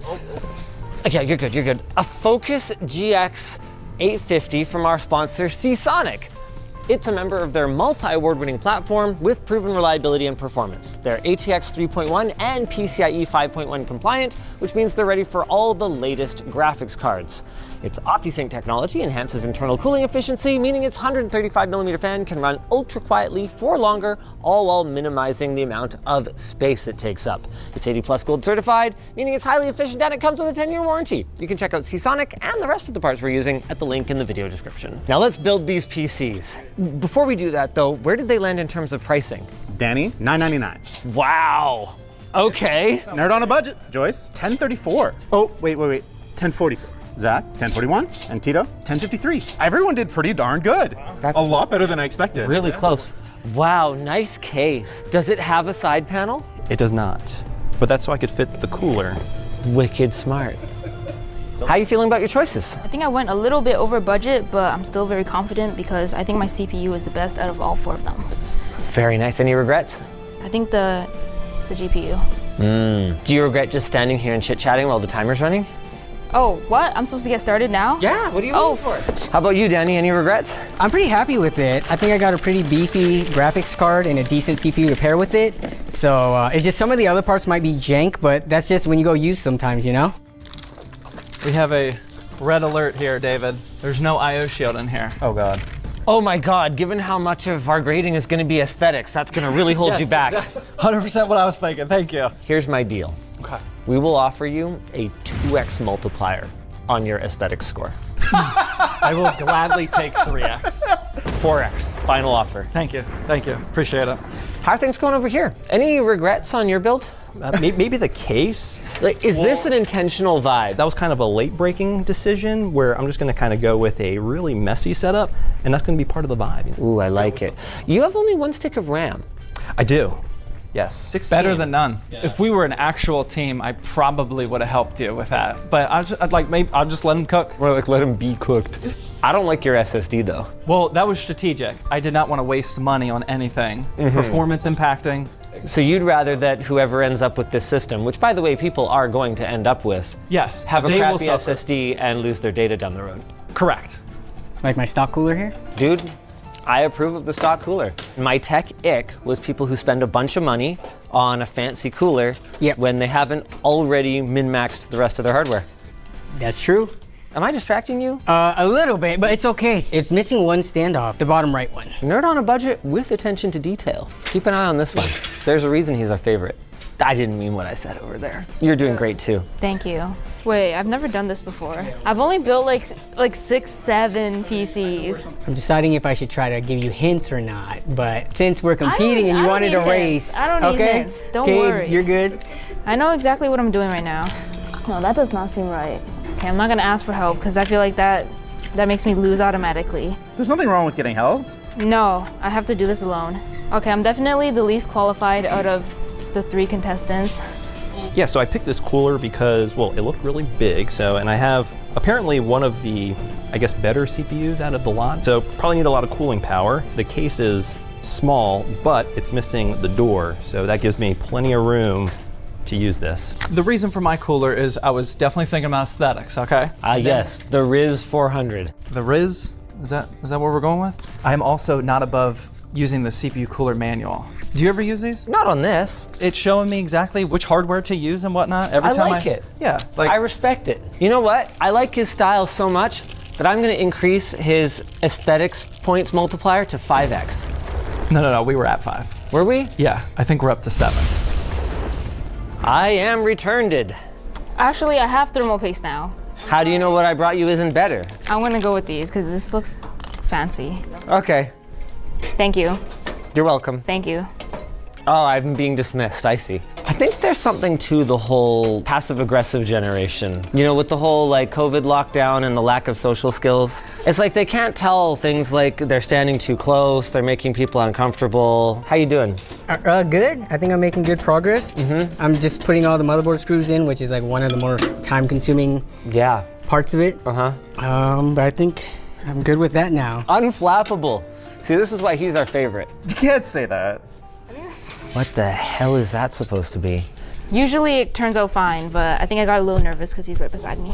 I don't want to put any pressure on you guys, but you are way behind Danny. Am I helping with the pressure? Nope. Linus, I would like to run something by you here. This is a sponsored component. Yep. Very top of the line. There's one problem for my build with it. It's only black cables. I brought some cable extensions. I got red, but I'm gonna plug these into these. How much do these cost? $0. Should I trust him? I'm gonna believe him that these were $0. And for being such an amazing deal hunter, I'm gonna reward him by increasing his aesthetics multiplier to 6x. We were just at 7. How are you already almost done? What are people doing? Modern computers, like everything just goes on the motherboard. Yeah, that's great. I just mean like we're gonna have to rely on some of the other folks to do our extras for Floatplane. LMG.GG/Floatplane. You get the bonus multiplier. Whoa. Bonus Come on, man. Come on. We still got inserts to shoot. I mean, I don't care. It's not my computer. 3, 2, 1. Okay, it's even plugged in. Well, what we can all agree on is that Zach is not my favorite. We're all tracking that. Yeah. Excellent, I'll take that. Oh, great. Oh no. Danny, do you think you could beat Linus in a build-off? I honestly don't know how quickly Linus can build a PC. I usually don't try to speed through PC builds. I just kind of go at a leisurely pace. If this is your leisurely pace, I think you'd kick my ass. You just need a quality ratcheting screwdriver. Wow, you've made a lot of progress. So nothing fits, like nothing's long enough to reach the bottom of that. Yeah, so what you need is... Like a little stand underneath? You better believe it. Okay, now I gotta take everything out then. Can I just leave it like this? Cause look, I got 1, 2, 3, 4, 5, 6. 6 screws already, and that's a lot of screws. That's, that is a lot of screws. So I'm good. I'm good here then. I'm making sure I get your approval. I'm not the judge. They're the judge. Do I have your approval? You may not be familiar with this concept, but we are not live right now. Oh, the audience. I thought you meant the cameraman. Okay. Oh, the audience? Oh, he gave a thumbs up, so I think we're good. Did everybody go Radeon? Wow, it's almost like that's the way to go when you're trying to build on a budget. Speaking of GPUs, all of our contestants picked up their GPUs on Java. Java makes it easy to list and sell full builds or parts with buyer and seller protection, lower fees, and a community that's actively searching for gaming PCs. And this is all without getting hit with, "Is this still available?" messages 1,000 frickin' times. The only thing I don't love about it is this rear fan. That is specifically why I purchased 3 fans for the competition, to make sure that they're all black. The aesthetics is the last thing on my checklist here. I'm just trying to figure out the wiring and making sure that everything works. I do know that they were talking at some point about selling these on Java. If we get points for that, then an aesthetic build could potentially help me out. So it might actually matter at some point. Gosh. We have our beautiful Seasonic power supply here. I was sure to put the fan facing downward. So I chose a 3080 because I was looking on the website and all the 4070s were like $600. So I went one generation behind, and this one is like basically the same performance for like $100 cheaper. Wait, these are not like screwed in. Do I have to rip them out? Do I need help again? Those are breakaways. Yeah. Okay, thank you. Cut that part out when you said that. Oh, these are breakaways. So basically, I don't have to unscrew anything. I'm wondering if I should help Joyce with something right now. No. Okay. She doesn't want the help. I'm independent and smart. How many PCs have you built? Over 100 and under 1,000. So That's somewhere between there. insane. That's insane. Over 100? It's like You 10 a look so year. young though, because your skin's really good. Why did you use the lower slot on your? What? On your. She doesn't want help. She doesn't want help. Oh She my doesn't god, want I help. didn't even realize. She said she didn't want help. Bro, this whole video is just embarrassing. Like, No, people are gonna no, be no, like, no. wow, you guys noticed and didn't tell me? That's fucked up. okay. That's fucked up. That's fucked Okay. up. Especially you. You probably knew the whole time. Yeah, come on, Glenn. First try. Professional. We're trying to find something to close the side panel with. Oh, brilliant. Oh, we have one. Yay! Yes! Good work. Wow. 2. Celebrating? Was that a boot? Are they done? That's really crooked. Really? I mean, wow. Thanks. That's a computer. Yeah, I did it all first try, and I didn't get any help. I don't think your motherboard is all the way down. No.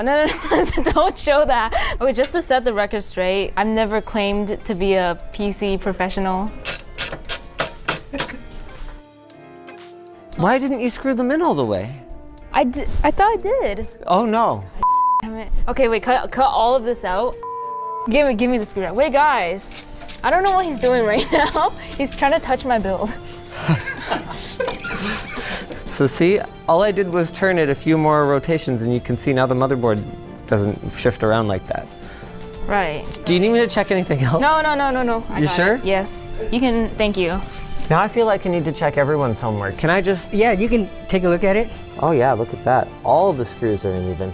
Oh wow, I've got nice little cable management in here and everything. Quality. Now it just comes down to performance. What is this situation here? Oh, is that it? It goes in. Yeah. sure? I just forgot to screw it in all the way, I think.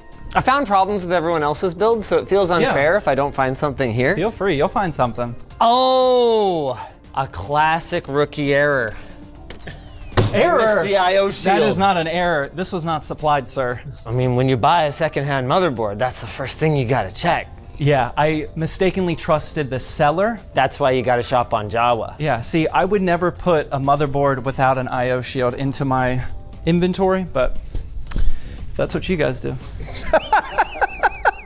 See, that's kind of an error, but this is actually an error. No, just don't make it worse, man. I'm helping. Okay. Look, see, I fixed it. Thank you for the tech tip. Yeah, that's my turf. I'm also gonna pretend that I don't have to push down hard on this to keep the cable bulge down. Here's how we're looking. This is my GPU, and the reason I chose it was the most expensive one I could afford within my budget. Pencils down in 5, 4, 3, 2, 1. Done. I'm done. Okay, moment of truth. Here we go. We're good. Okay, it's even plugged in. What? Damn, you guys set me up. Yeah, it's plugged in. Okay, cut off, take out the first cut. Just remove it all, delete all the footage. Oh. Hopefully I did the I/O right. Oh, okay. Got an LED. Oh! Right out of the gate, I gotta say, immediately I wanna give you bonus points for leaving the $22 sticker on your case. As you can see, aesthetics was maybe kind of lower on the priority list. Yeah, and even cooling. You got like half of your fans in here. That's right. One of them's not spinning. I didn't actually catch your specs. I was so distracted by how ugly it is. So maybe it's like gonna be a sleeper underdog. That's what I'm hoping. Victor. It was the first computer to work. Of course, no one cares what the tower looks like if the monitor looks great. Ooh, that's already a good sign. And most impressively, this isn't even running at low settings. This is 1440p ultra no ray tracing. It's actually Zach's machine that's making all the noises bothering me right now. It's gonna be hard to beat. Or is it? If there were points for aesthetics, which there aren't, this would have lots of points. And it's also quiet. I don't agree that it's quiet. Oh, that is yeah, okay, all right. Let's take a quick test drive, shall we? Oh, this is bad news for Tito, because even though there's no points for aesthetics, There are points for the game looking better. If only Zach had tuned it. Oh!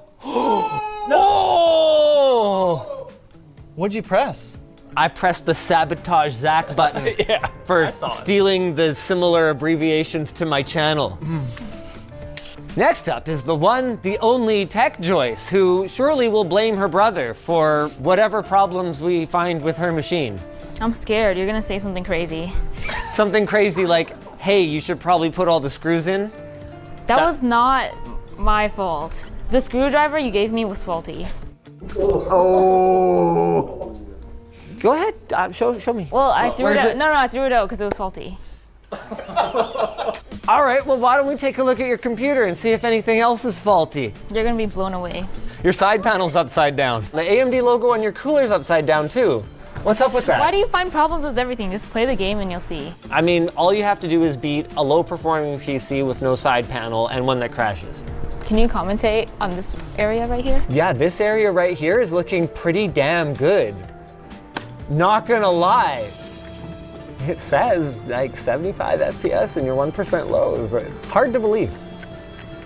Now that we're in here, dude, it's even worse. It kind of smells. It smells like burning. We got one exhaust fan, no intakes. I really don't know how long this is gonna last. Tech Choice, builder of temporary computers. Which brings us finally to this. You know what? I can't find that much to criticize. It's a little on the louder side, but like, is that really that big of a problem? And even if the performance isn't the best, right? Like, look at this shirt. Look at how he wears that. I like these glasses too, just, you know? Of course, it's all gonna come down to performance, which, once again, wow, really good. I wanna take a moment to recognize that for $1,000, every single one of these systems is delivering an outstanding experience in what is still an extremely demanding game at 1440p ultimate quality. Some are a little more outstanding than the others, and I think this might be one of them. I don't wanna criticize, because you're my favorite. I don't love that your CPU's running at 95 degrees. What? Ready? 3, 2, 1, benchmark! Oh my God, I'm absolutely cooked. Oh, it crashed again. Who configured this? Who configured it? I mean, you picked all the parts. We just watched you do it. Yeah, but you know, the parts were working when I showed up here. Do you want to just come out and say it? You can say it. I can say it? Yes. You're a poor sport. In all seriousness, there could be an issue with some of the hardware that we provided to Zach. I was just ribbing him before, so we're gonna do a quick reseat of his GPU, and in the meantime, we're grabbing another kit of memory just in case this one's a little bit on the flaky side. Why is this 6 gigatransfers per second? Okay, well, you kind of lucked out. Oh, wow, you just got a performance boost. Whoops, that was not my intention, but I don't have time to go change it again. I just fixed your computer, Mr. This feels great already, I can tell. Okay. Here we go. Let's see how it goes. Massive upset. In first place for performance in Cyberpunk, Zach with the come from behind victory. He went from 0 to 95. In second place for raw performance, we've got Danny. The nerd on a budget stayed within his budget. Zach, not so much. Neither did Joyce for that matter, so she's basically out of the running for first place, but could still end up with a podium finish because, yeah, that's really not that close. But there's still more benchmarking to go. Let's give him a bonus. Let's give him a nice guy bonus. 10 FPS. I still am like blown away at how good these machines are. Well, most of them. All of them, come on. Kind of tempted to change Zach's memory speed back to 5600. I'm gonna change it back to 5600 for the rest. How much lower do you think it's gonna be, Linus? I would say 2 FPS. That could be the difference. I was thinking 2 to 3 FPS combined with your 4% over budget penalty. Times 11 aesthetic bonus. Right. I think we're still good. And your aesthetic bonus is 0 though, so, because there are no points for aesthetics. I was not told this. Never came up. The fact that it's so close is why I really feel that we need to double check. Oh my God. How'd it go up? Time for our second game. I'm rooting for you. Hold tab, ready, 3, 2, 1, go.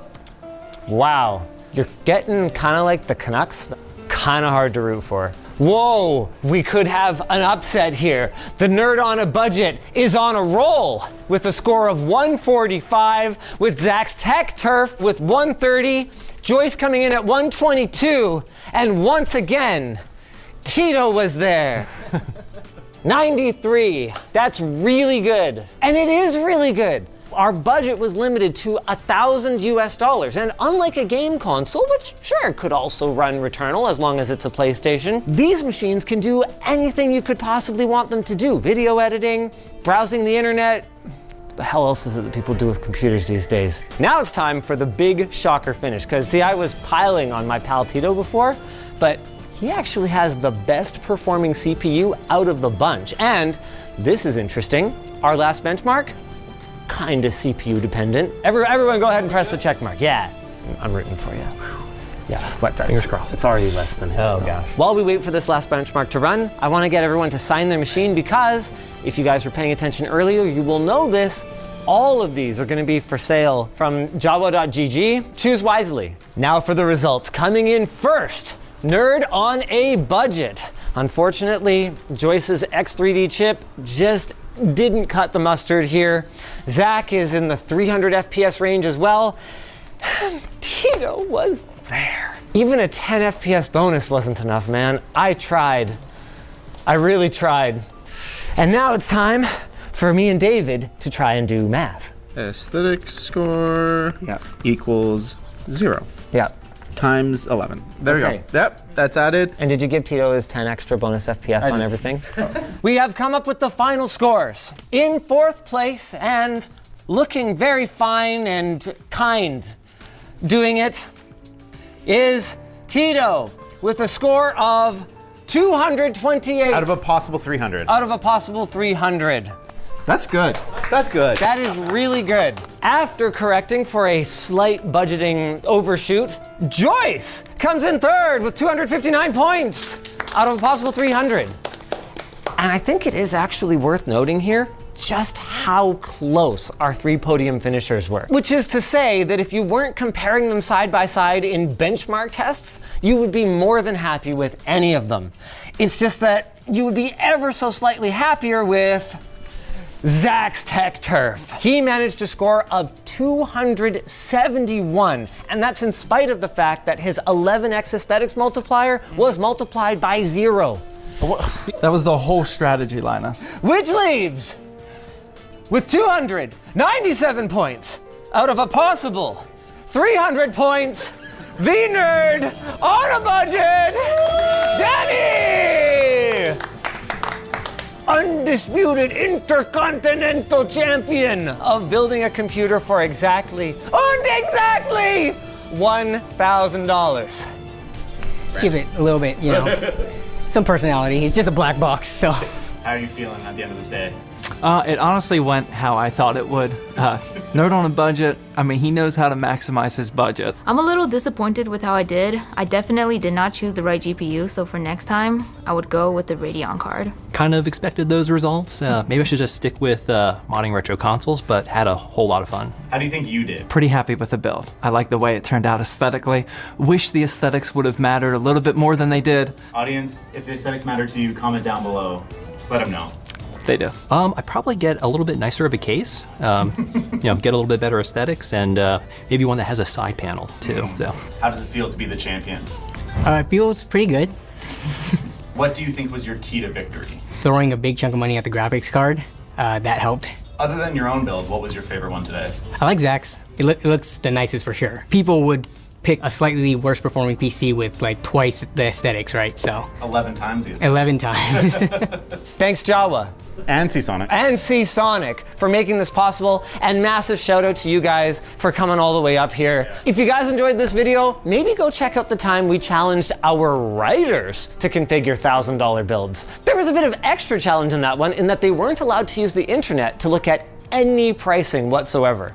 They were just going in blind.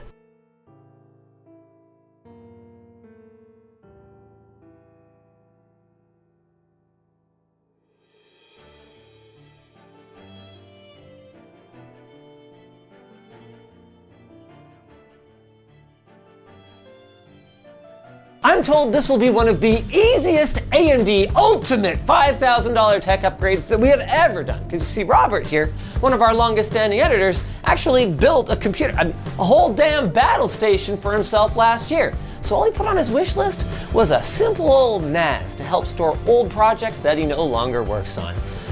So what's the deal? You getting ready to leave me? Like everyone leaves me? You know, check in like 2 months or whatever, you know, we'll see. Wow, that was a far less reassuring answer than I expected. Okay, so it's just a giant homework folder then. Pretty much, yeah. I actually have a lot of stuff that's just on like loose, like portable hard drives and that's just sitting there, and it's like I need a place for it. So you're so innocent. Do you even know what homework means? It's been a while. What does that mean? Oh wait, never mind. In all seriousness, a NAS is an outstanding upgrade for someone like Robert who does some freelance work on the side. I mean, there are certainly worse things he could spend his money on. Our resident Funko expert Elijah pointed out that as much plastic junk as he has, at least he never spent AMD's hard-earned money on... Who is this? Robin? Arsenal, Green Arrow's sidekick. How much did this cost? I think it was $450 US. $4.50. 450 US. You have got to be kidding me right now. He's a San Diego Comic-Con exclusive minifigure, so there's a limited number of him. Lego is only as expensive as you let it be. You know, people will sell it by the pound on Facebook, right? Yeah, well, I didn't buy it, AMD did, so you know, they made the bad financial decision. Please tell me you spared some budget for tech stuff. Oh yeah, we got the NAS, we got some speakers, soundbar, camera gear, and VCR. Barely tech at this point. I mean, how are you even gonna notice this one in the army of other Lego figures? Oh, that's just the really expensive ones, basically. There's a lot more scattered around here. Ah, yes. What about Obi-Wan with beard? And Obi-Wan with different beard? This is how you got featured on our worst setups before. Poor financial management.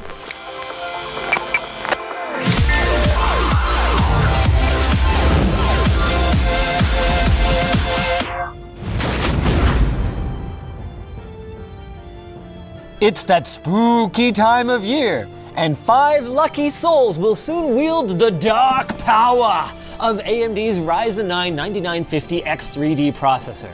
Enter, if you dare, this sweepstakes for a chance to claim one of these beasts forged in the depths of silicon. Sherrod, did you run this through ChatGPT? Oh, yes. Make my sponsor Talking Point spooky. The point is, the link is in the video description. But be warned, once you've seen this kind of performance, there's no going back. Thank you, AMD, for making this terrifyingly good giveaway possible. And good luck, brave PC builder. There is even more in the bedroom. It's hard to get into the bedroom right now, but you can see the shelf from here. There's even even more. God. And then these ones are some of my favorites, so that's why they're in here. Right, so you can watch them while you sleep. Or they can watch you while you don't sleep. I can say with certainty that Lego is the thing I've chosen my disposable income to go towards. Yeah. I picked kids. Both are valid choices. Disposable, you know? No, the income, not the kids. The scenes are cool. Yeah, the scenes are cool. This is cool. Pew, pew, pew, pew, pew. You had collector's money for a piece of film strip from a film, and you chose The Phantom Menace. It was a Christmas gift. From Now Your Greatest Enemy. You have a bunch of VHS tapes already, but you didn't have a player yet. Yep. Yeah, I had a bunch of tapes because I moved out about a year and a half ago, so still had access to a player, but then when I moved I didn't have one, so. Right, so you needed to reacquire a player so that you could watch classics like The Brave Little Toaster. Yeah. Do you watch it as an adult, or is it more just about owning a piece of the nostalgia? Actually, I haven't watched it in a while, but this was like when I would go to my grandma's for like sleepovers and that. This was like the movie we would watch and that. So that's very much for the nostalgia. Are these VHS copies from your childhood, or are they ones you've acquired as an adult? Basically all childhood, but between my grandma and my nana and that, I took a bunch of the tapes that, because whenever I'd go over for sleepovers, it was movie night and that, so I took a bunch of the ones that we used to watch and that. So that's legit. Want to talk us through your soundbar choice? I'm not a huge audio person, so that's actually why there's a lot of audio gear here. It's because it's stuff I wouldn't normally buy myself. But when I was looking, ideally wanted to get one with a dedicated like subwoofer and that. So went on OpenBox and was able to find one for about the price of like just a sound bar. Did you know about OpenBox before Scrapyard Wars? Yeah, actually some people had told me about it. Because I didn't. And oh really? Dude, they have some deals from time to time. Yeah, openbox.ca, shout out. Not a sponsor. Not a sponsor, but because how could they afford to sponsor anyone with prices that low? You know what? Let's have David and Reese throw this on the TV, and then you and I can build the nest. Okay. Robert, problem. Oh, yeah. Well, we got a solution for that. Trick or treat, smell my TV's feed. You should see the branding for this. There is the tutorial for this on Amazon is a guy dressed as Scorpion from Mortal Kombat. I love that I get to spend my days with my people. I hate that these are my people. All right, Robert, let's build a NAS. You're a PC builder, if I recall correctly, right? You've built a couple computers before? I built one last year, and it's my first time building it, so I followed a bunch of our tutorials. I started like 7:30 on a Friday night. I didn't get it to fully boot properly until about 2 in the morning. Okay, well, today will be a big improvement. Now, you went a bit of an unconventional route here. You've actually gone with a last generation AM4 platform, specifically the Ryzen 7 5800 XT. Why did you choose that for your NAS? It was one that was suggested to me by the writers. Okay, I will explain then. It's an 8-core, 16-thread processor that's going to give him ample performance for high-speed copies to and from his network storage device, and having 8 of those cores, not to mention still decent efficiency, even compared to modern chips, means that if he wanted to run some virtualized applications, like say he wanted to move into this century with, a Plex server, for instance, he could totally run that on his NAS. Now it's up to you to get that chip installed. The only time I've done this, it was the do not, It was the Do Not Mention brand. So this will be my first one of AMD. Do Not Mention brand? I assume we're not supposed to name the competitor. I mean, I can see why AMD wouldn't want us to name a competitor in the videos, but like Intel, who cares? I mean, it's an honest question at this point. You're literally choosing AMD's 3 generation ago product over their competitor. That could change. It could change in the future, but okay, so the corner in the corner. And then for CPU cooler, Robert has gone with the cooler. It's the Peerless Assassin 120 SE Black from Thermalright. When I edited the Writers Build $1,000 PC video, Ploof and Adam picked this one, and they were like excited about it. They're excited about the price to performance ratio. This thing is unbelievable for the price. Thermalright is killing it. Okay, you're gonna need this. Okay. And you're gonna need a screwdriver. Mine's in my office. Yeah, you always have one. LTTstore.com, baby. How scientific do you want to be? Not very. Let's just lift it and hope that we get the Just right. wing it. Just wing it. Looks good to me. All right. Now thermal compound. And if I mess this up, the entire internet will roast me for it. No, it doesn't matter anymore. People are over it at this point, I think. Oh, well, not like that. No, I'm kidding. This is critical. Yep. Watch out. Didn't you do that in a recent? This is the problem with having video editors, is they know everything. They see everything. They see every flubbed line, every mistake, every bad hair day. Stuff we're not supposed to see. I'm really hoping that we had the legs high enough so we don't have to redo it. Oh boy. Oh, it's more height than we need. Do we need to go down one? No, I think that's probably perfect. Yeah, Robert wants the extra space, right? And then there's any time when we're editing footage and it's just like, oh yeah, he's just got his pants off and he's changing in the back there. That's well. Oh my God, you rolling on that? Okay. I feel like we're gonna have a lot of stuff that doesn't make the YouTube cut for this one. lmg.gg/floatplane. Hit him with the new Mogurt. Did you do the new one? Yeah, actually, I do a lot of the Mogurt stuff now, so a lot of the new stuff that you've seen in that's been all me. Robert did the intro for Scrapyard Wars 10, which was freaking outstanding. We got 32 gigs of RAM. Keeping track of that. 3600 CL18. I mean, decent DDR4 kits are pretty affordable these days, although not as cheap as you might think, you know, being outdated and all of that, because production for DDR4 hasn't been as high, so prices have kind of been a little bit all over the place. I have a question. How is this going to help at all? It's going to sit on top. Oh! Yeah. Why not just wall mount? Basically just like ice is like making more holes in the wall to have to deal with later. You have all kinds of holes in your wall. Yeah. Those are hung with nails. Robert, where does the soundbar plug in? There's no power. No, there should be the power bar down there. I mean, yeah, but it's full. It is? It's because your power bar is half AC and half USB ports. What kind of power bar is that? So the switch in that will get moved into the middle here, and then the VCR will go on the end there. Right. But yeah, as for the plug situation, didn't realize that. I guess I'll have to get a new power bar, but for now, we can just plug in the sound bar and probably just unplug one of these. Oh, I haven't seen the N5 before. This is from Johnsbow. They make some really cool little compact cases. I can fit 12 hard drives and 4 SSDs. You're good. Nice.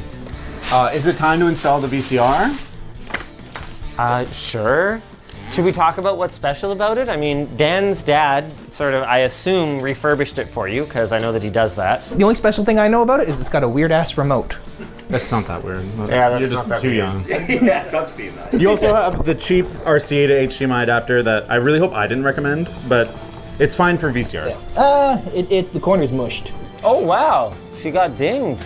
But that doesn't affect the assembly, because this is just the final cover piece, so... There's something so satisfying about plugging in RCAs. I don't know if it's just nostalgia or if we've lost something with the HDMI standard, but it feels so good. This one's fine. So as long as you can get a new cover piece, it'll be cosmetically perfect. Okay. Wow, this is great. Man, I really like Johnsbow's cases. Way to go, Johnsbow. Couple 120mm fans for pulling air through those 12 hard drives in the front, full-size ATX power supply, full-size ATX motherboard support, which gives you lots of room for PCI expansion cards, which, funnily enough, in a NAS, can actually mean more than in your desktop computer these days, because you might want to have accelerator cards for encoding movies or, Linux ISOs, high-speed networking, HBAs for additional drives, and then the front is just mesh for days. Great for airflow. This is very used. It's like discolored on the back from heat. Oh, that's probably okay, as long as this isn't one of those counterfeit LSI cards. Which, if it's really heavily used, maybe it isn't. Okay, well this will do another 8 drives, so that'll do the full complement of 16 that this case can accommodate then, with the onboard ones. Yeah, this is like a SAS 12 gig card. This is, was this expensive? I don't think it was too expensive, but I think that's why it's used, is that they save cost there. While they're finishing up the NAS, we're gonna work on the audio interface and the Yamaha HS5 speakers. Robert, it seems like you've committed one of the common blunders. Where are these speakers gonna fit on your desk? It is a tight fit. The plan is for them to go on either end. We can move the monitors a bit, and I think based on the measurements of, like, the box is very big, but based on the measurements of the actual speakers, they should fit in those spaces. Any reason you picked the Focusrite Scarlett Solo? Just Google. Robert, you don't really use this for streaming, but you do content creation. What do you use for a mic? So it's this guy here. So when I go to record in that, I just get this up to standing height, and then swivel this guy around, and now you can record. And it's just like a USB powered mic? Yeah, it just plugs into the computer, and then I use like Audacity or whatever to record on my desktop. Have I got some great news for you? The XLR input on this, you can upgrade your mic to anything that isn't that. Linus, would you say what's more important, good video or good audio? Good audio. Well, to a point. Yes. You need acceptable video, yes, or nobody's going to watch it cell at all. phone video is acceptable video. I would say so these days, yeah. And then as long as you have good audio, we've shot, like, dude, we did that one recently where David and I went shopping in the Best Buy, and we just, as long as we're wearing like a professional quality pack and microphone, we shot a bunch of it on, like, not just on a cell phone, but like on the selfie camera of a cell phone, because we're self-filming. I don't think I saw a single person say they cared about it. No, the audio matters so much more. Yeah. You just gotta make sure it's extra good. What do you think of these speakers placements? You're kidding, right? I didn't know how to tell Robert. Is it funny? No. Fix it. I can't believe you guys called me over to look at this. I was over here being perfectly productive, shucking hard drives, getting them ready for installation. You pulled me over there to look at that. Let's talk about hard drives instead. Sure, they're boring, but these are boring Iron Wolf Pros, 12 terabytes each, and they come with data recovery service as part of their, I believe it's a 5-year warranty, so pretty great choice. Oh, you're back. Feel free to throw those drives in. Can you bring that a little bit closer? The cable's too short. No. Oh. I guess we're just gonna run the cable across. Robert, gonna have to buy longer cables. I mean, obviously the angles are weird, but it's so much better than the speaker or the monitor speakers. The only way to know for sure is to do crap rave. I'm not even in what is supposed to be the sweet spot, and I can already tell that it's awful. Also, what is this? Yeah, originally I thought the cable on this was going to be longer and be able to be more in the center, then those would have reached. No. My concern was that you don't have proper acoustic isolators holding the cable above the... No, I'm kidding. The micro vibrations of the cable. Whoa. I mean, the speaker clarity is outstanding, which I really get to appreciate having my ear right next to it.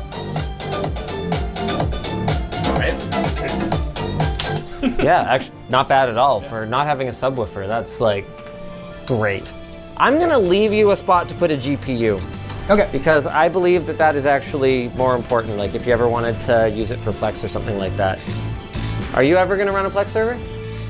At the moment, not that I can think of, my Plex server is my DVD case.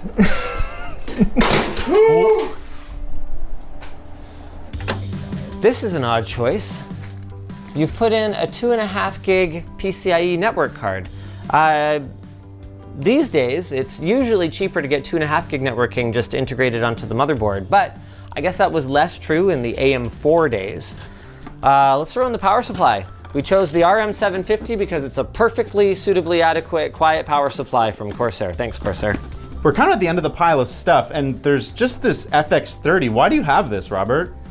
This is for basically my own content creation, maybe some freelance work, and it's my first proper cinema camera, because prior to that, all I had was phone camera, which did the job, but definitely better. You also have a Sigma Contemporary lens, which is a pretty solid choice. Some SD cards, dummy battery. What the heck is this Stream Deck pedal for? This is something that, to be honest, I thought I would never own. I bought the Elgato prompter off of David when he was selling a whole bunch of his stuff, and unfortunately, as far as I could find, any like small Bluetooth remotes don't work with the prompter. You need an actual Elgato product in that, and because my setup is a standing setup, I can put this down at my feet, control the prompter, and keep my hands free. It's just 3 buttons, and that's basically all I need. It'll be scroll up, scroll down, play, pause on the prompter, and we'll be good to go. This is nice. The back of this case is just unlimited cable stuffing space. So you can just chuck everything back there and then not worry about the fact that the bottom is just a complete rat's nest. And that's it. This is ready to go. I mean, okay, it doesn't look like much right now, but I'm thinking, let's make sure it all works and then we can button it up. Robert, is this your new chair? Yeah. What happened to the last one? Here's my previous chair. And here's the other part. Oh. Oh, wow. I was leaning back in my chair, getting ready to watch some YouTube, and it just snapped. Okay, everyone wandered away, but I have bad news for them. No! I had this kind of like subconscious, like, oh, you really need a GPU. You should have a GPU. I'll leave room for a GPU. This doesn't have onboard graphics. Hey, I know something that you could sell to raise some money for a GPU. I mean, can we pull the one out of here or something? It doesn't need to be a powerful GPU, just anything. To be clear, in the longer term, there would be nothing that would prevent him from running this without a GPU in it at all. It's just that while we're configuring it right now, it's gonna be a bit of a pain. Jeebus. My God, man, clean your things. I think I've opened that computer once. I went and I put in the SSD because we forgot about that before. We went with the P3 Plus because it's fine for a boot SSD. All right, we got a GPU now. Here we go. Hey! We'll be using HexOS for his NAS software because I don't know. The fact that I invested in something makes everyone comfortable using alpha software. I'm not at the point where I'd recommend it yet, but here it is. I didn't pick it. You guys installed the VCR. Does it have like head alignment issues or? It certainly seems like it does. It doesn't advertise that it has like the 4 heads. Soundbar. Big improvement. Yeah. As long as you're watching relatively modern content. Anything I say is just gonna get teased about. You were about to say you can't tell the difference, weren't you? No, I'm out. Oh boy, what's this? So on my family's last trip to Disneyland, my brother and I both got some of these. And at the time, it was very expensive to ship both these and the blades home, so we never got any blades, but now we do. And this video is gonna come out right before my brother's birthday, so surprise. One of the batteries. Ah, there we go. Kill him.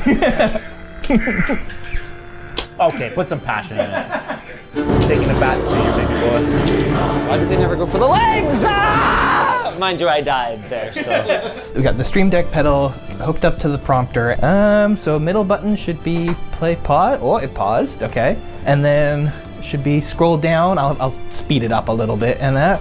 And then scroll up. HexOS is installed. Now what you gotta do is go to deck.hexos.com. Here, just click that link.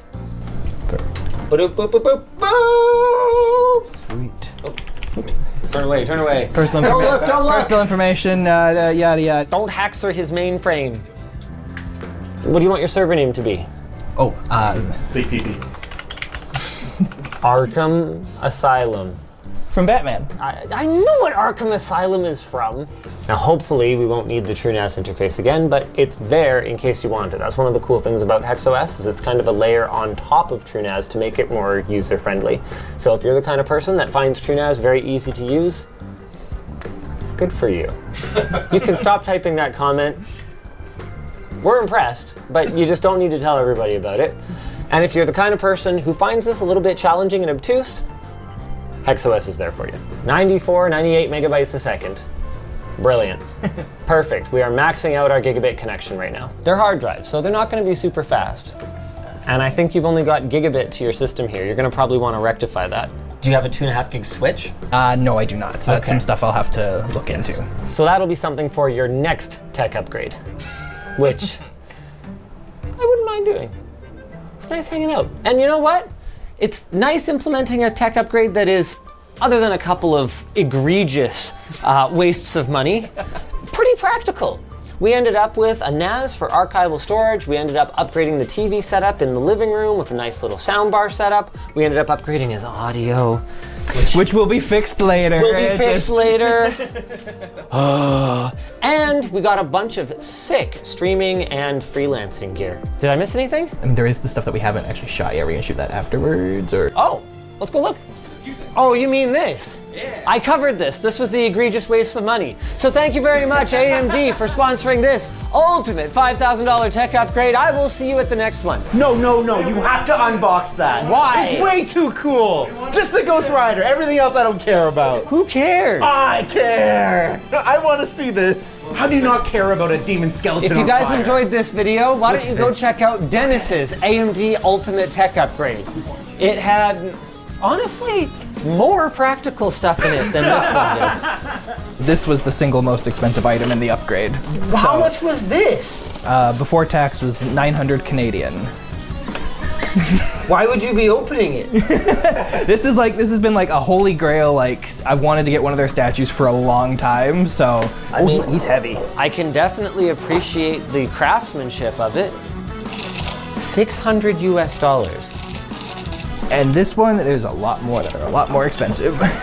Right, because this is like no-name ass hero. Shut up! I've never even heard of You've Ghost never heard Rider. of Ghost Rider? Nick Cage played him in a movie. Twice. That's impossible to do. I have never heard of Ghost Rider. I'm so Johnny sorry. Blaze. Johnny Glaze? And we're done.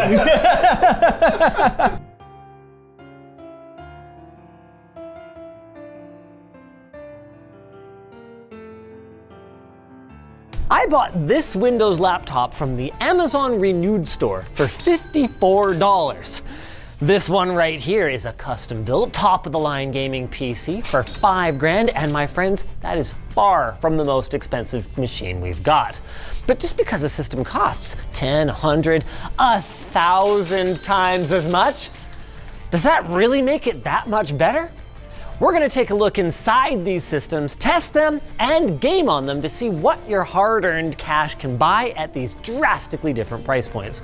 Starting with what I got for $50. Look at this thing. I don't know if you're supposed to do that. And like, oh, look at the screen.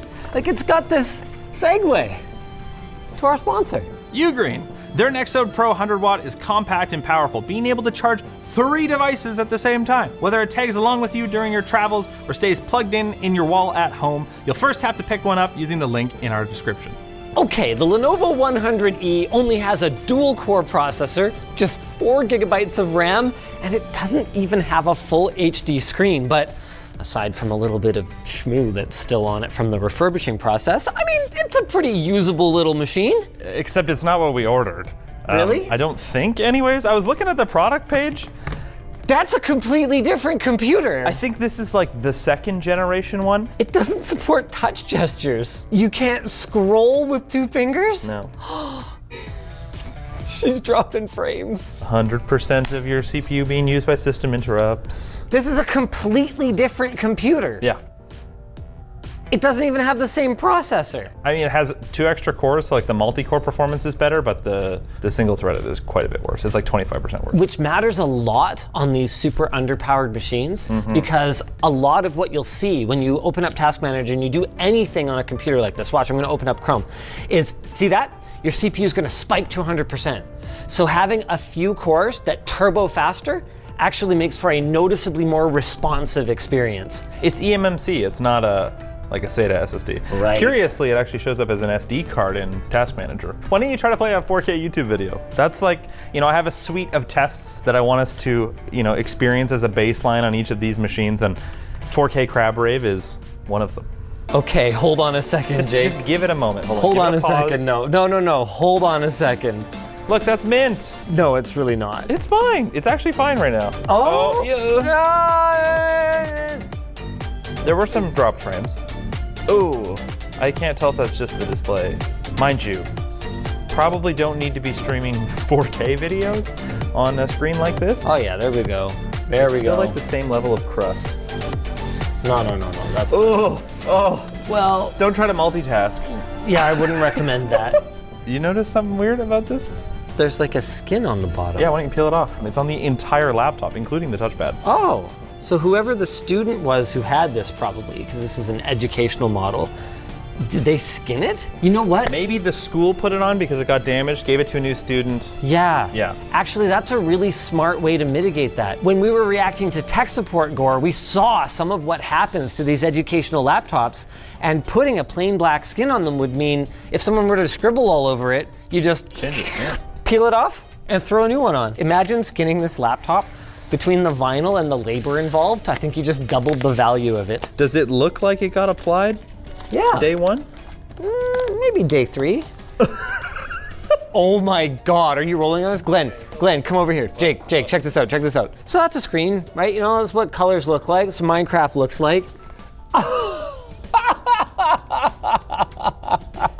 If you want to get anywhere near that saturation, you got to get the darkness. Oh, I gotta be shorter. Yeah, you get see what I'm talking about? That you looks get like ass. What are you talking about? Well, I know, but you get a little sliver of color saturation. Oh, I get what you mean. Yeah, okay, right? Yeah. It's not good. It's not good, but it was also $50. Yeah. With Windows and a battery. If all you were doing was Google Docs, it would be fine. Yeah. And it's actually not the stupidest thing you could buy. No, it's really not. Considering the cost. What's your next test? Oh my God. Minecraft. Nice. So I installed a few mods that make Minecraft run better. Okay, so single player Minecraft, you're doing the chunk generation locally. Yeah. So if you're playing on a server, you might get a little bit better performance. This is with every setting at the absolute bare minimum.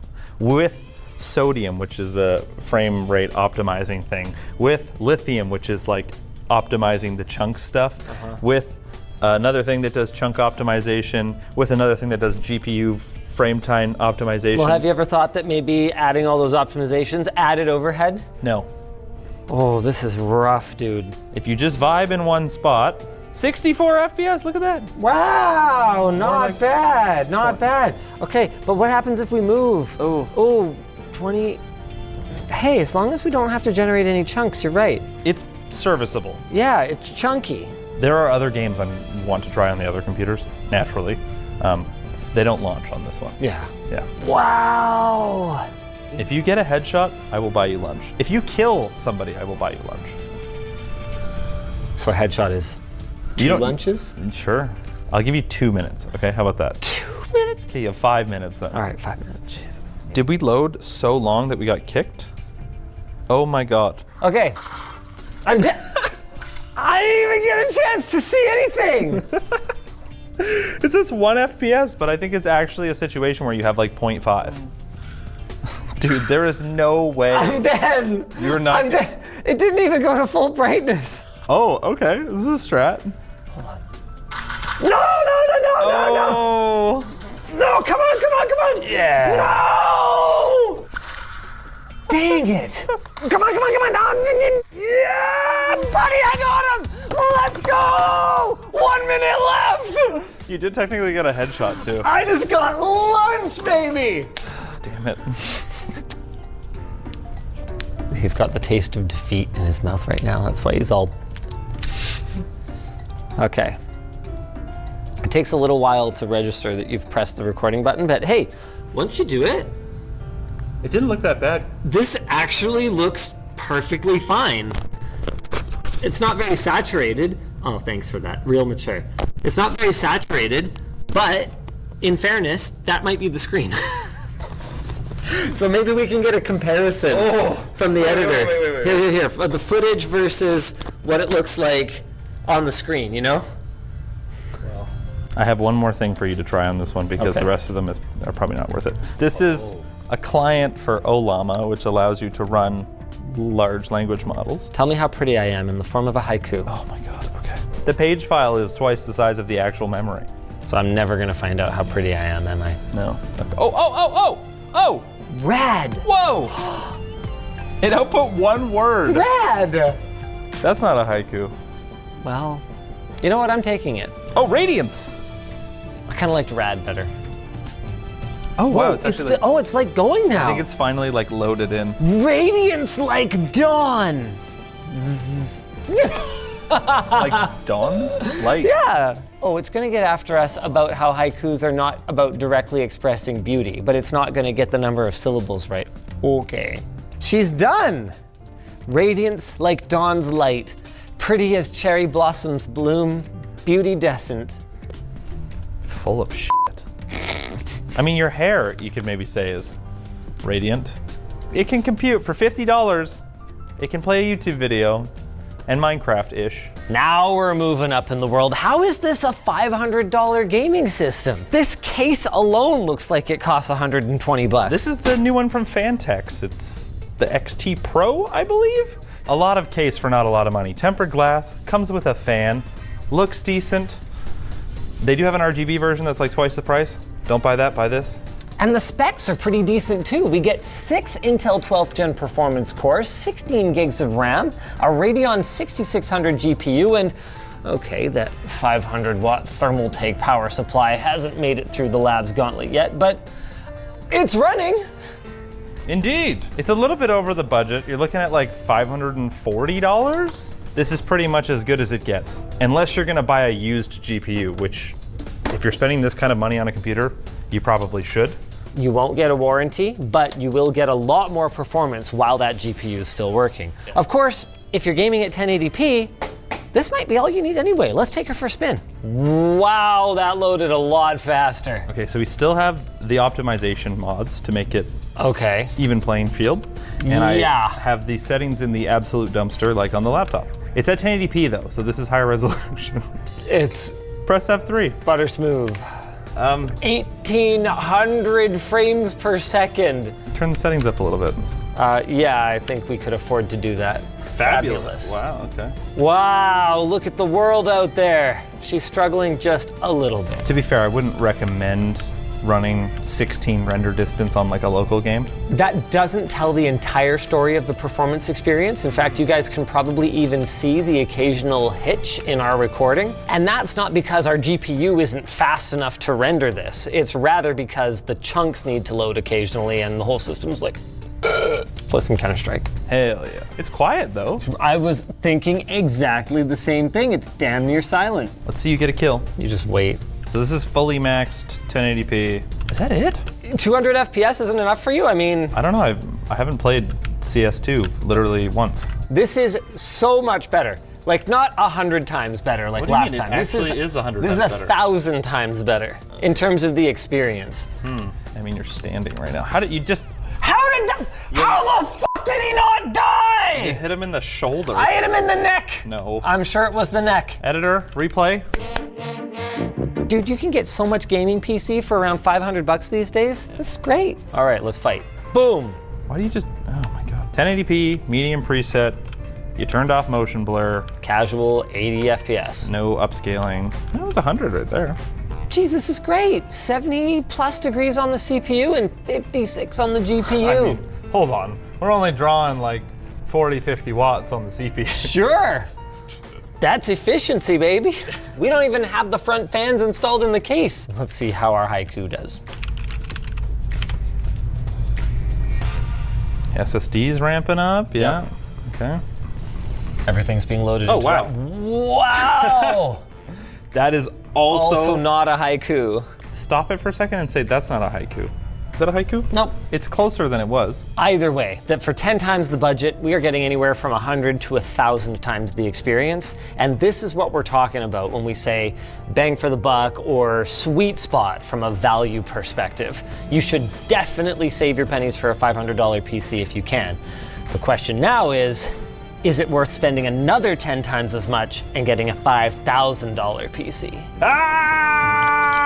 My goodness, look at this thing. $5,000! But it looks the part, doesn't it? It's one of those things where when you get to this class of performance, you kind of have to spend money on looks to get to this budget. Wow! Yeah. That's $300 US of fans. We spent as much on cooling as we did on the entire other computer. By the time you put the AIO in there? Definitely, yeah, more. Easy. Yeah, 6,400 mega transfers per second, dual 48 gig RAM sticks, 360 mil AIO with a screen on it. And look, our 14900 KS works. It's a K. Here we go, and loaded. Oh, pretty good. We've changed resolutions. We're now at 4K. Boom. 800 frames per second. I'm still getting the occasional hiccup, but honestly, this is better than what we were running last time in terms of the playability of it. Like, I can notice a difference. Then the $500 one? Oh yeah. How is this even Minecraft? I know, right? The crazy thing is if you don't run these shaders on stupid settings like we are, where this is the ultra preset for BSL shaders as they're called, the performance hit is not actually insane. This is beautiful. This is a lot. And it's still running at 200 frames per second. This is awesome. I adjusted the render distance down to 16. Would you say that this is a 10 times better experience than the last one? In Minecraft? No. No. It's 5 times better if you don't waste money on $300 worth of fans. Okay, hold on. You could get pretty amazing performance for not quite 10 times the budget. You can immediately slash $1,000 US off of this computer by just getting rid of the fans and buying a cheaper 4090. You could probably drop another $100 with a cheaper motherboard. Cheaper cooler, cheaper RAM. It's like a $500 US RAM kit. Oh crap! Oh my god. Oh, you didn't even get killed by that guy. That sucked! Stop it, Jake! Stop that. Consistently above 200 FPS? Very nice. Do you need a $5,000 computer to do that? Not really. Full ultra ray tracing, like hurt my computer settings with no DLSS. That's 45 FPS? I believe it. I don't believe that. It does not feel good.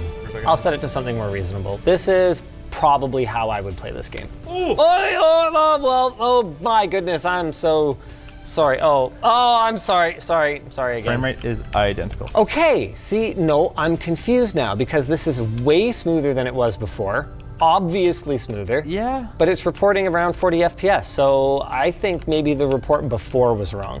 Try like just no ray tracing. Sure. Oh yeah, no, that's 60 FPS for sure. Yeah. Yep. Oh yeah, no, the frame counter's right. Can it write a haiku? Oh, what are our temps like? Oh wow, yeah. Casual, like 63 degrees on the GPU, and our CPU got a little spike there. She got a little spiky. Dude, that GPU hit almost 400 watts. Yeah. Just let it load for a second. It's just like, bloop. Whoa, that's a proper haiku. No way. Your radiant smile cascades in waves of sunlight, beauty, endless sea. Oh my goodness. So it's, look, the GPU is actually at 100% usage. What's our power consumption? Not even that high. Yeah. Do you want to try a harder to run language model? Let's do that. A daunting task. Spring haikus. No way! It starts categorizing them. Wild. Frosty morn silence. Snowflakes dance, gently falling slow. Nature's peaceful hush. This may be 10 times better than our last This VC. might be more than 10 times. Or you might want to spend even more and treat yourself to our $50,000 computer. Are you ready for this one? I'm so ready. Try not to drop it. I'm not gonna drop it. Oh, $50,000! it's a server. No, it's not. It's a server. It is a workstation. And now it's a server. I don't see it in a rack. Is this actually gonna be faster for gaming? I have no idea. All right, let's find out. Right away, I can see where some of the money went. Why have one 2,000 watt power supply when you can have two 2,000 watt power supplies? The Supermicro AS2115 HV TNRT is no ordinary machine. It might look like a server. In fact, it has a rack mount style case like a server would. It even has server features, like the ability to remotely manage it through a web interface. But it isn't a server, since it doesn't have a data center CPU like AMD's EPYC lineup, instead going for a Threadripper. And not just any Threadripper. This is the full-fat Big Daddy Threadripper Pro with a whopping 96 cores and 192 threads, and oh my God, it's beautiful. Wow. This is a $52,000 machine with everything that's in here right now, and this is a fifth of that, just the CPU. Not one, not two, not three, but four of NVIDIA's RTX 6000 Ada cards. Yeah. And these are special, you know. They might say that it's the same AD102 chip as a 4090. Oh, it's not. This is the chip that would have been in a 4090 Ti, which they never made. So it has like 10% more everything. And double the VRAM. These have 48 gigs of VRAM on them? And we have 4 of them. Oh. It works out to like a calm, cool, and collected $27,000 US at MSRP. Now typically when you buy a system like this from Supermicro, you'll spec it ahead of time for exactly what you want and they'll build it for you. But we asked for a more bare bones config so we could take the original storage drive they had in here and add some more. Oh, yes.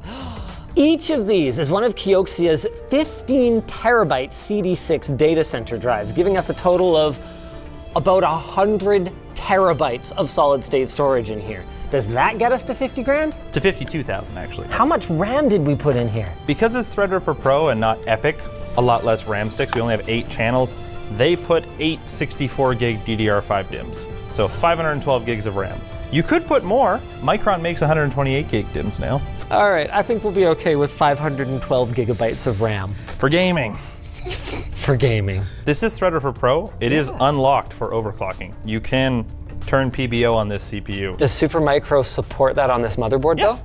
Oh, really? It's on the product page. Memory and CPU overclocking enabled. Mind you, on this air cooler, they only rate it to like 350 watts. Oh, that's it, huh? Yeah. Oh, which is the stock TDP.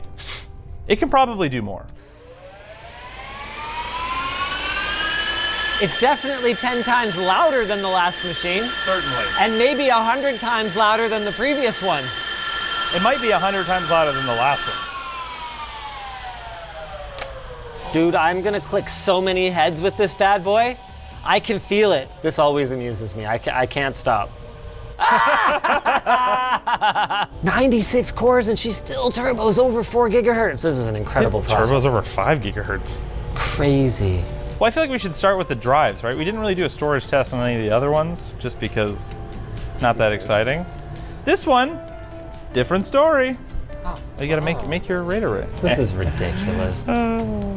Hey, look at that. Think you could fit your games on here? Yes. Yeah, I think so. Holy mackerel. Yeah, she'll suck back about 170 watts just moving data around. All right. Games? Yeah, 2000 again. Kind of depends what you're looking at. That's not that great. Are these workstation cards really that much slower? I wonder if this is one of those scenarios where we're actually CPU bottlenecked. Yeah, I mean, we could be, because even though we've got a ton of cores, it's spread across multiple dies on the package. So if we're accidentally using a core over on this die and a core on this die and a core on this die, there can actually be a performance loss as that data gets fetched across the different dies. Definitely. Is this the first time that spending 10 times as much gets you a performance downgrade? Yes. Okay, render distance. What do you want, 16 chunks? Try 16. Or 32, 24. Well, you know, we got all these cores, just send it. Sure. Back to game. Oh, yeah. Dude. Did you see that one hitch at the beginning? But other than that, even while it's generating chunks, oh, there was one more. This is by far the smoothest I've seen. I think it's the same. It's not the same. The $5,000 rig? No, you'll feel it. You'll feel it. Let me slide on in. She doesn't slow down. See? This is it, folks. Maxed out Minecraft, ridiculous mode. Despite there being 10% more everything in these graphics cards, they don't have as much clock speed. Yep, they're power limited. Yeah. So we are using it 100% now in some cases. Oh yeah, no, she goes up, but a 4090 is still gonna be faster in real applications. That multi-threaded chunk loading is gnarly. I think it goes so fast that it actually just like starts to crap its pants a little bit. All things considered? It's 60 FPS, yeah. Like it's definitely using more than one core. Oh yeah.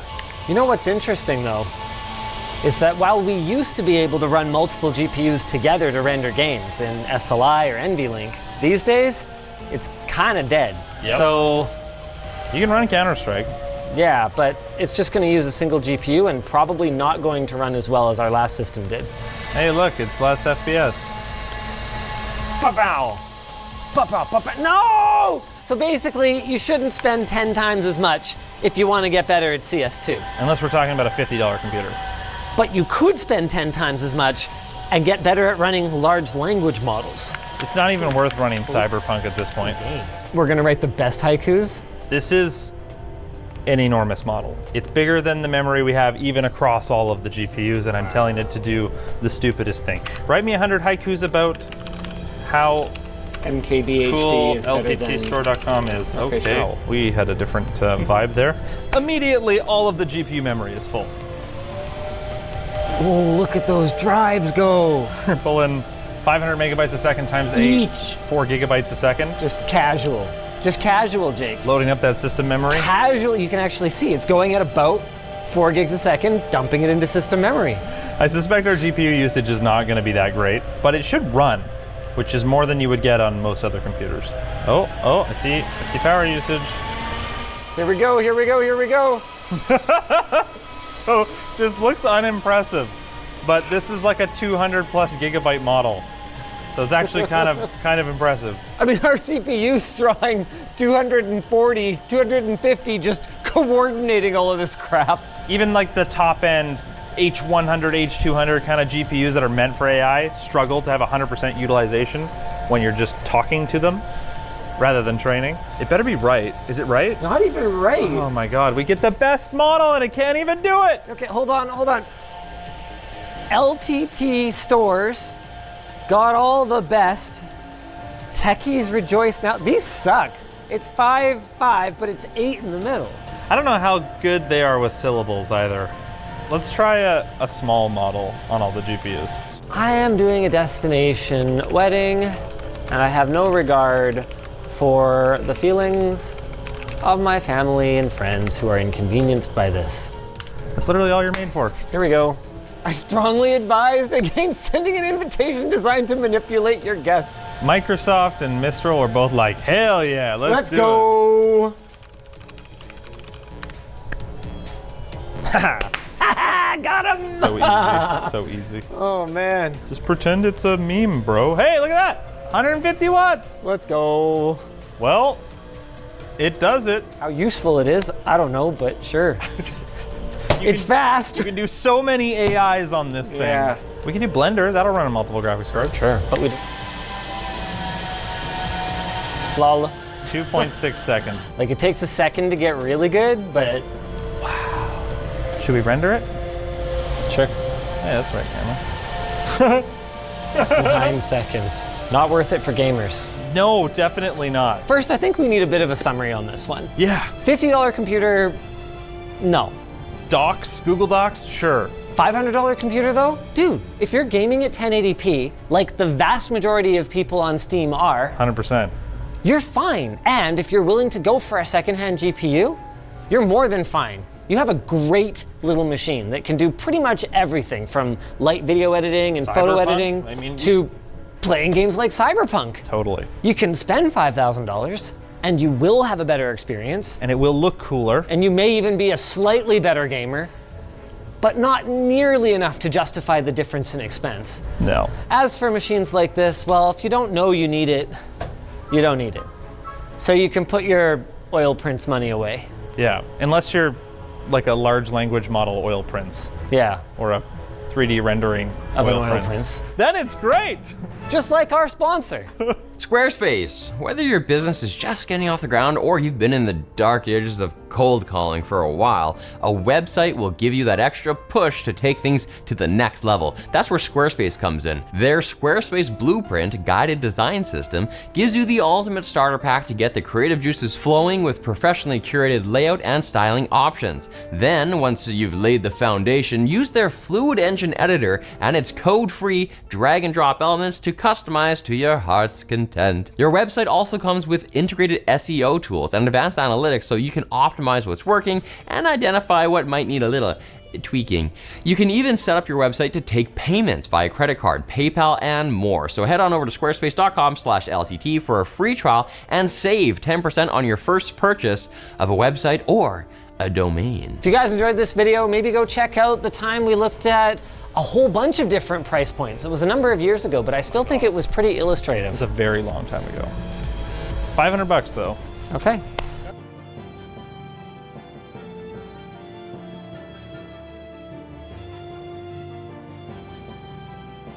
Arguably, there can be no perfect Linux PC, but what we can build is the perfect Linux PC for the creator of Linux, who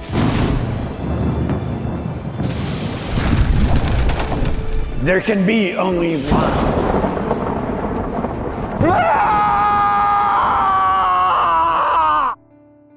Or, hear me out, you guys could just build a PC together. Oh, okay. That could work. That could work. For the folks too young to catch the Highlander reference, the joke is that we are both Linus, and this can only end with one of us losing our heads. My mind is blown, so maybe that counts? Guys, when I shot my shot asking the original Tech Linus to come and do a collab with us, I had no idea what he'd say. I mean, he's kind of a big deal, known for minor contributions to modern technology like Git and the Linux kernel. But he's here, the granddaddy of the operating systems that power everything from the Android phone in your hand to data centers around the world to, more recently, your new gaming PC. All thanks to the incredible work of open source developers and corporate sponsors like Valve. And I get to build a computer with him and ask him some of your questions. And you think I'm the awkward one? Sorry. Look, I know that fangirling does make you a little bit uncomfortable. Yes. But you are here right now in my studio, and this is so cool. So I'll tell you what. Sure. If you could just quickly sign my copy of this, and then I'll settle down, I promise. Okay. How cool is this, you guys? He made it out to fake Linus from the real one. This is officially more valuable to me then this message from our sponsor. What a segue. Is the all-in-one. It's got the abs you need. Unsubscribe from those other guys.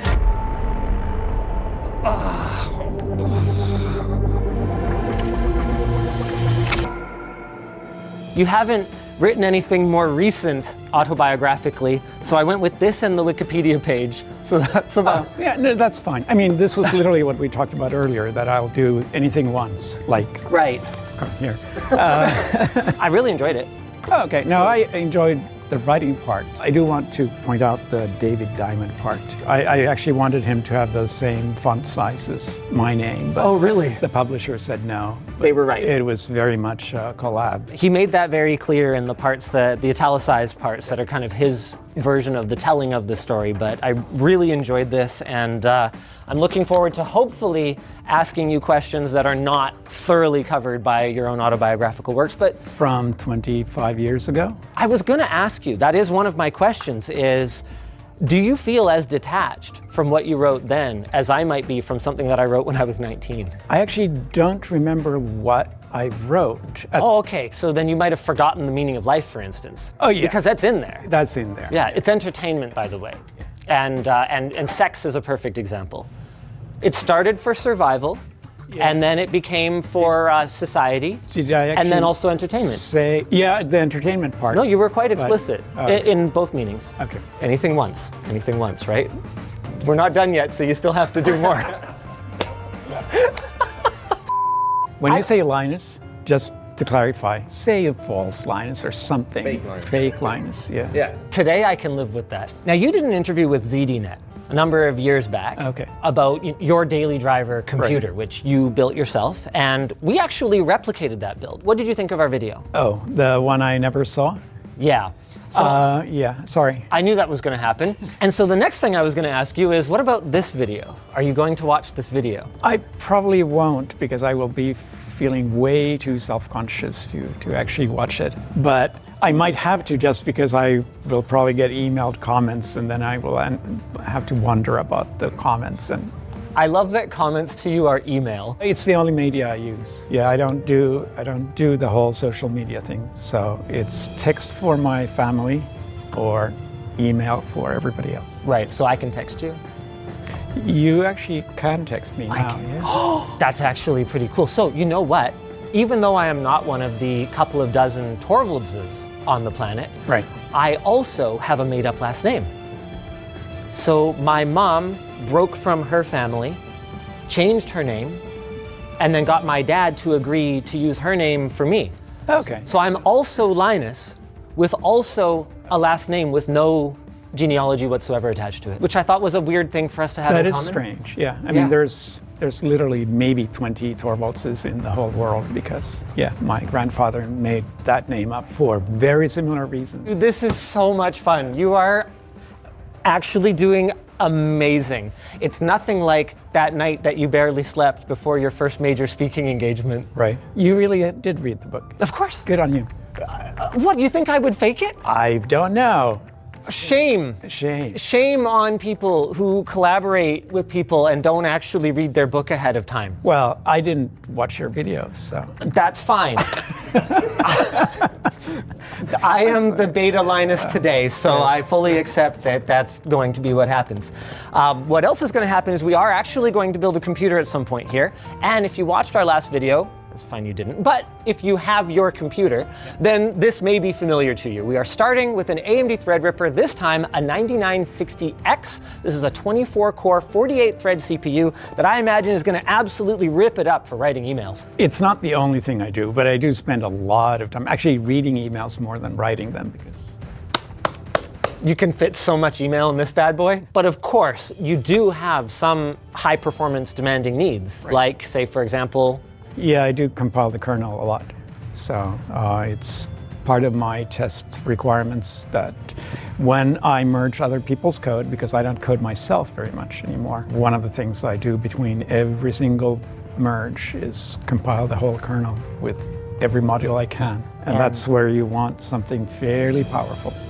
And I mean, I'm sure, you know, NVIDIA is probably working on a way to make code compilation GPU accelerated, but is CPU still the way to go? Yeah, and I can use as many cores as they can give me.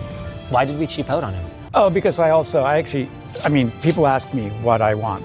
And I was like, I don't want the crazy high end because I want it to be quiet and reliable and not like insane in any particular direction. So, you know what? We actually take a very similar approach with our editing workstations.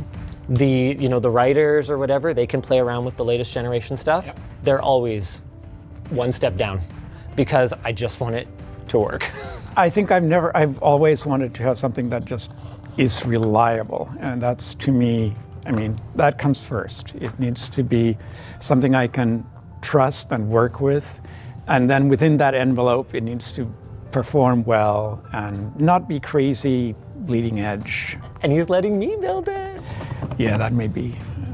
Let's see. I'm having way too much fun today. This is like the best day I've had in the office in like a very long time. Seriously. Okay, I'm sorry. I said I would stop. Okay, I'm done. Choosing a motherboard for Linux is pretty straightforward. You want all of the usual things you want out of a motherboard. Nice, robust cooling, good power delivery, all the I/O that you want, but of course you want to make sure that all of the onboard components are supported by Linux. One of the big things that we looked for in a platform for you was support for ECC memory as well. Yep. Can you talk a little bit about why that's so important? I don't understand why people don't require ECC in their machines, because being able to trust your machine is like the #1 thing. And without ECC, your memory will go bad. It's not a question of when, it is a question of when. I mean, it just might take a few years. So when I built the machine you apparently shot a video around, I could not get ECC, and I said, whatever, I'll get reasonable RAM, and it worked fine. It worked fine for a couple of years. And then 2 years goes by, and I start seeing oopses, I start seeing segmentation violations. I'm obviously doing this on a modern Linux kernel that is being developed right now, and my first reaction is, oh no, we have a bug. And I spent days on trying to figure out what the bug was, until I just realized, no, it wasn't a bug at all. It was my machine was not reliable. So for you, this is not a question of, you know, I have to reboot my system because my game crashed. Correct. This is a question of, I am working on software that millions of people around the world rely on.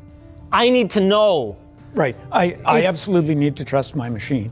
And I mean, it's a big thing, and I'm convinced that all the jokes about how unstable Windows is and blue screening, I guess it's not a blue screen anymore, a big percentage of those were not actually software bugs. A big percentage of those are hardware being not reliable.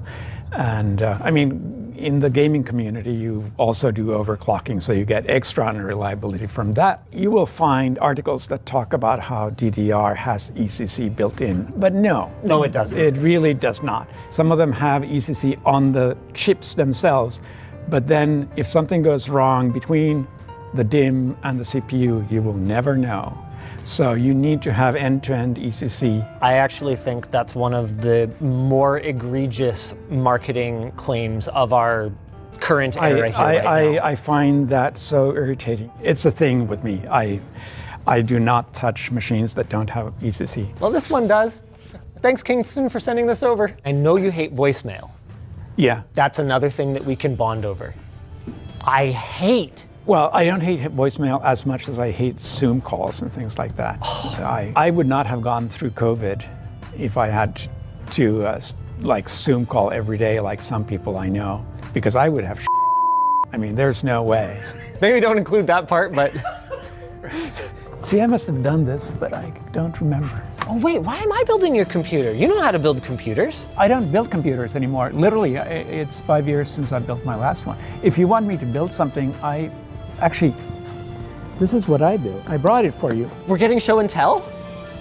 We're getting show and tell. This I built. Hold on. Okay, let me try and figure it out. Hold on. Okay, it has a button. It has a dial. It has power. Oh, it's a guitar effects pedal. It's a bad one, don't get me wrong. It's a horribly bad one. You'd never use this in real life. Right. But I enjoy designing these things. And I actually solder these small pieces myself. I built this at home. Oh, these do help you see better. But do these make me look smarter? I can't tell them apart. Do I look like the smart Linus now? No. Now tell me this. Is there footage of you using this and showing what it sounds like? Oh, hell no. That's never going to happen. That's never... I don't actually play guitar. Oh, there you have it. Soon to be available from Linus Torvalds guitar accessories.com. This is like the LTT store, except bad quality. Oh, did we get him some stuff? Does he have a care package? By the way, there's no pressure to take any of the stuff from the store. If you don't like it, you just say you don't like it, and we'll work hard. We'll make something better for you later. And this is not an endorsement in any way. It's just a gift. He doesn't have to say anything nice. In fact, you don't even have to look at it right now. No, it looks like a perfectly crumpled bag. Now that is a reference. That's an endorsement. That is a reference that I personally appreciate very much. The next thing we're going to need is some storage. Last time around, you went with a giant 4 terabyte storage drive and ended up using... like a few hundred megs out of it, yeah. So I wanted to ask, okay, why is that? Do you have like a NAS that you use for archival storage, or what's your data storage approach? Right, no, my data storage approach is I upload it on the internet, and if it's worth saving, somebody else will save it for me. Clearly, you specifically requested that we have a reference to either Highlander or Mad Max in the intro. So you must enjoy films, but you don't back up anything yourself. No. And I mean, everybody does video streaming these days. I mean, of course. Nobody does. Nobody downloads Linux ISOs. I mean Linux ISO. Even a Linux ISO is whatever, a few hundred megs. How many of those do you have on your computer right now? Well, depending on the way you mean it. So Linux ISOs is a slang for pirated media. Oh, see, I am so naive in some ways. I tried to get him to do the, excuse me, I'd like to interject for a moment, but he didn't get the reference, or didn't think it was funny, or something. Both. I tried, you guys. If you've enjoyed what you've seen so far, we have a ton of exclusives over on Floatplane, including some behind the scenes and even some staff hanging out with Linus to ask him some questions. Go check it out at lmg.gg/floatplane. I mean, I'd like to interject for a moment though. Our community submitted some questions, and you were just talking both about Linux and Git, and they want to know, out of your 2 most famous brain children, which one are you most proud of? Oh, Linux by far. I don't think people understand how little I did for Git. I did just the basic initial design, and hey, I'm proud of that. I think Git does things really well, and the design is good, and so much better than anything that came before it. Only a little bit proud of it. There's pride there, don't get me wrong.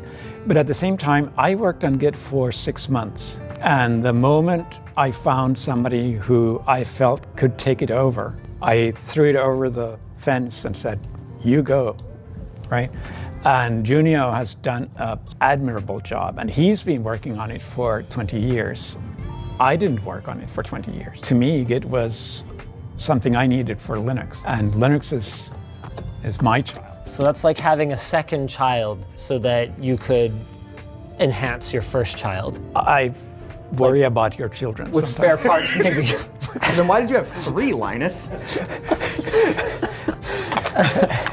Literally, I started Git. I never wanted to do source control management. I felt it was almost as boring as databases. I never want to do databases. I mean, in the same way, I don't think you ever really wanted to make an operating system, though, did you? No, operating systems are really interesting.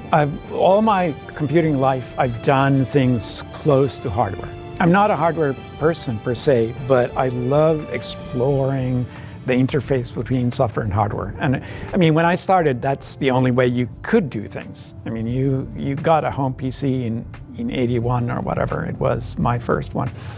And there were no abstraction layers. Right. If you wrote anything, you wrote it to the hardware. You made it make sounds. You made it print stuff to the screen. There is a line in here where you say that if someone else had done it right, you wouldn't have felt the need to create Linux. Do you still feel that way? Yes. Yes. I mean, I'm perfectly happy being lazy, and if somebody else does something better than I, why would I try to recreate that?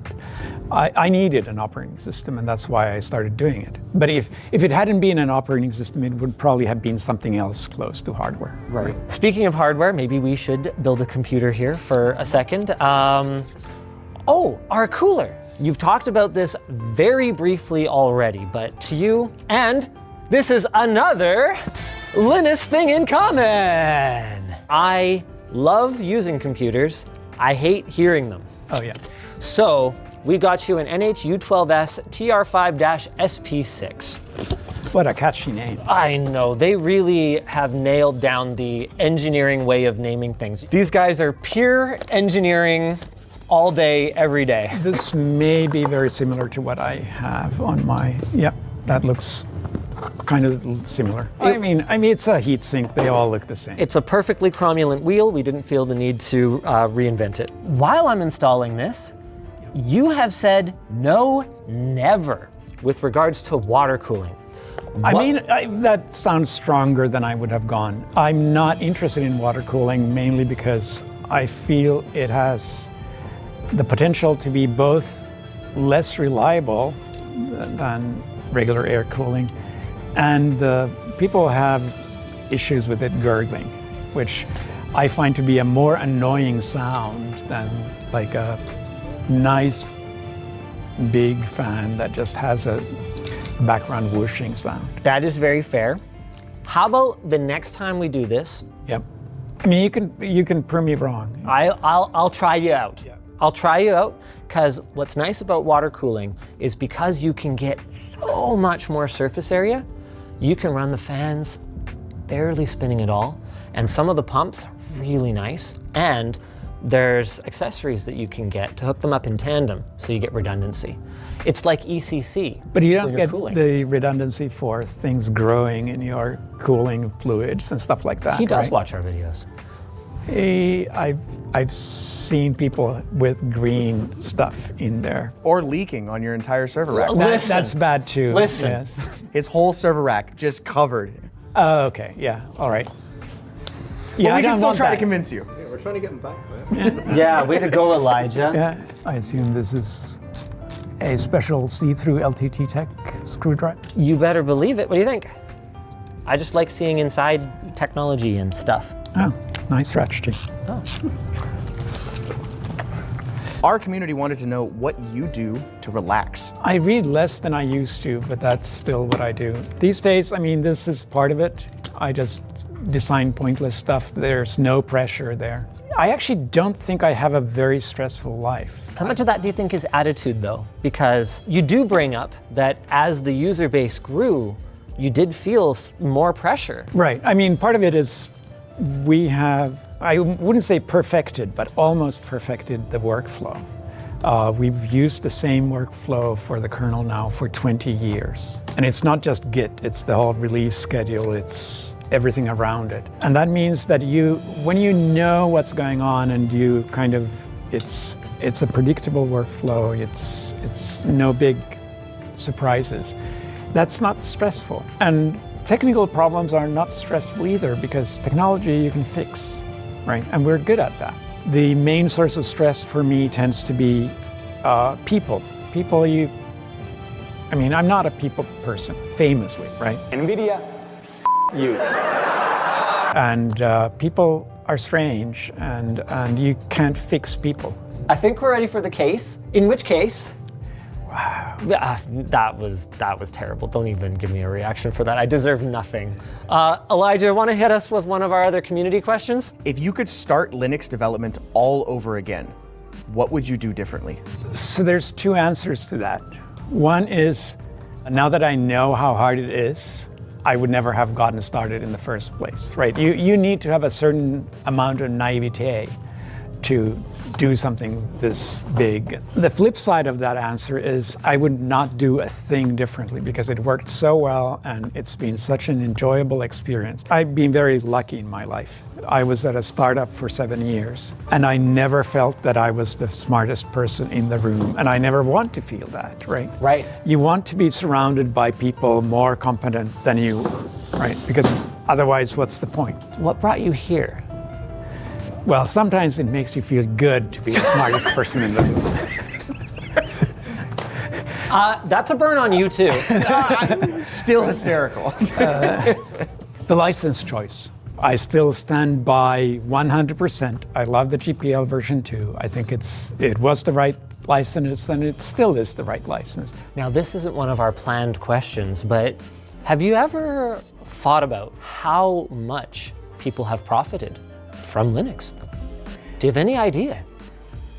No, but I have said that I feel very good about the fact that I now have 2 different projects that I started that both created billion-dollar companies. Oh, I think billion is an understatement. Right. At I this mean, point. yes, but I mean, clearly people built billion-dollar companies on top of both of my big projects, and some people ask me, doesn't that make you feel bad? And I'm like, no, you're not getting it. That makes me feel really good, because that means that what I did was worthwhile and meaningful, right? Does it weird you out a little bit that the largest entity known for Git at this point, more broadly in terms of the user base, is owned by Microsoft? It's strange in a historical context, right? But it's kind of funny at the same time, right? And what I find even funnier is that, so it turns out these days, I think Microsoft makes more money of their cloud than they do of like Windows, which is like what I grew up with them being known the Windows for. behemoth. And it turns out the majority of the Microsoft cloud runs Linux. So we're friends, right? The rivalry took some more time, but that went away too, and I'm very happy with that. I mean, I think that depends who you ask. Now that Linux is coming in a big way for gaming, there are certainly people at Microsoft, particularly in the Xbox division, who are feeling pretty combative and defensive about that. I can tell you that much. Yeah, I'm obviously not a gamer, so I don't see that part, but... You did make some games. Oh, very bad ones. Yes, no. But I mean, if you're a teenager and you're into computers, you will make a game. I mean, that's what you do. What, didn't you make one, Linus? No. Are you sure? Yes. Well, if you're competent and a teenager and into computers, you make a game. There are different kinds of competency. I met a girl when I was a teenager. Fair enough. Now, you were pretty surprised to see that we had like a product lineup, and that is a larger part of our business these days. But I pulled this out to open up a box, and I thought you might like it. This is actually made by another creator team, Evan and Caitlin. Slide up, there you go, okay. And then slide it back. Oh, yeah. Isn't that cute? I actually know who you're talking about, because I may not watch your... What the heck? Like, every other YouTuber you mention, I know them, but... How is that even possible? We share a name. I've seen your videos too, but you're talking about the guys or the couple who does like, they do that pumpkin thing every year. That's where I know them from. Yeah. So this is their product. You could stab somebody with this and you'd have fun doing it. Would you prefer that or the samurai sword? It's been... But it would take longer, with that. It's a very cool thing for me to see others in the creator space kind of parlaying what they learn, sort of doing things with... I see, and I know it's owned by Google, but I see YouTube as almost like an opening up of knowledge in the same way that open source is, that just was not available before. Yeah. And it's very cool to me to see people taking the knowledge they gain from this giant repository and just creating things. It's, so I wanted to shout them out because I haven't actually talked about this yet. I bought one. They offered to give me one. I said, you know what? That's so cool I can't take it from you. I'll buy one. I guess this goes in here now. Elijah, do you want to hit us with another community question? Was there ever a moment that you got so close to just walking away and being done with developing Linux? No. I mean, there's been many moments where, like, I walk away and I just say that, hey, I'm fed up. It might be some technical problem that I've just been hitting my head against the wall, or it might be like just somebody who annoys me, and I'll walk away and I'll take a long, warm bath and read a book because I'm like, I need to relax. I need to just walk away from this. But it's always with the knowledge that, hey, tomorrow morning I'll be there, fresh as roses. Okay, we're gonna go a little deeper now. I do think that when you do things that are consequential, the other things can start to feel inconsequential and therefore boring. Do you feel that if you reach the stage where you don't feel needed with Linux, that it'll be very difficult? I hope not. I mean, I definitely don't want to be the guy who holds on to something. And I've always said that if somebody better comes along, I'll step aside, and I really hope that's true. Okay, well, I wired up your bottom fans, and maybe now is a good time for us to talk about your case. So this, the Fractal Torrent, was chosen because it has two gigantor fans in the front. Scandinavian design, that's sort of what they're hoping. known Yeah, for. I see there's a mesh there. So There's a mesh dust filter? The dust will not go in. Oh, this is not on our scheduled questions, but cats or dogs? Both. I don't count cats and dogs even as pets. They become family members. Dogs maybe even more so than cats, even though I started out with cats. But then you have pets, like rats and gerbils and fish. Oh, fish aren't even pets. Fish are pests. I don't understand people who do aquariums. But we're not judging. No, I mean, no, you be you. It's not a Linus thing to be judgmental.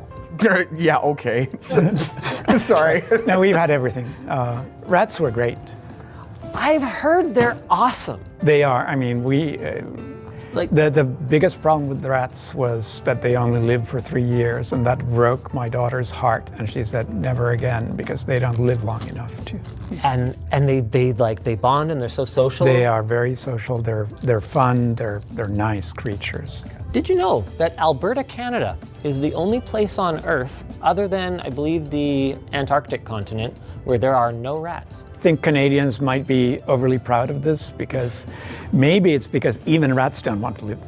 That's crazy. Sorry. Yeah, you need to cut that out. But oh no, that's hilarious. I love it. I love it. See, what I was teeing myself up for was they were eradicated, but his was better. Okay, I think our next order of business is power. We went very overkill. Oh, okay, I see that. 1600 watts.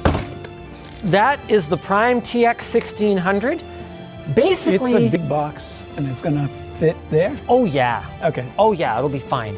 And what we liked about this was you like reliability. Yep. 12-year warranty, and we both like silence. And because it's so efficient and rated for so much power, that fan is unlikely to ever even spin. Very good. Yeah, no, power supplies matter. They may not be the sexiest part of a computer, but they do matter. That's what I tell my wife about my power supply. Wow. I'm gonna switch spots with you. Whoa, which one's which now? Okay, I couldn't get him to do the I'd like to interject, but can you just stand there for a second and then just point at me? Oh, nice. You're gonna dub over this. No. This is for the Spider-Man meme. I don't do social media, so I don't do the memes. The Spider-Mans point at each other and they're both Spider-Man. Don't worry about it. Okay. It'll be great. Okay. Yeah. I'm trying to actually build it. Elijah, save me! Hit me with a couple of rapid fire questions. Is it pronounced GIF or GIF? Oh, it's GIF. No. Yes! Yes! No, I'm kidding. It's GIF.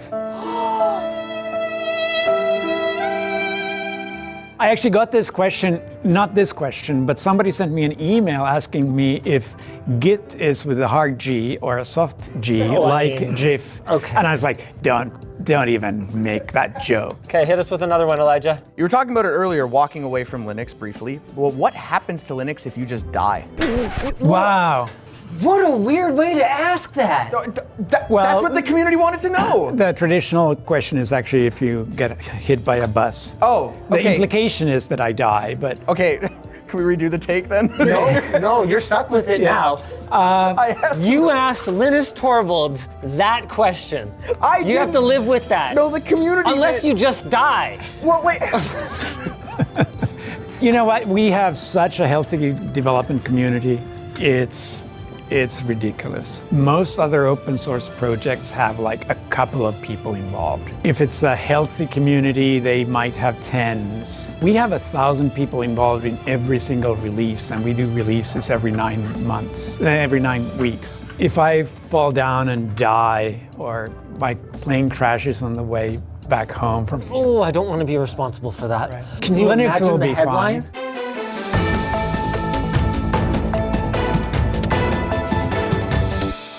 That would kill my reputation completely. Well, but then you can do the intro with the swords and make it really impressive, right? Oh, Lordy. There can be only one. And I killed the other one. On the internet, nobody has good taste, so it would become a meme, I'm sure. Is this you approving that we can do that then? Oh, yeah, absolutely. If I'm dead, I won't care. Okay. Speaking of you're dead and won't be able to, I guess, consent to it. What, necrophilia now? No, I'm sorry, that's not where I was going. Jesus! That's not where I was going. I was going to go into the topic about AI and generative AI. Is it a bubble or is it a computing revolution? I mean, it's clearly both. Right, it's clearly a bubble.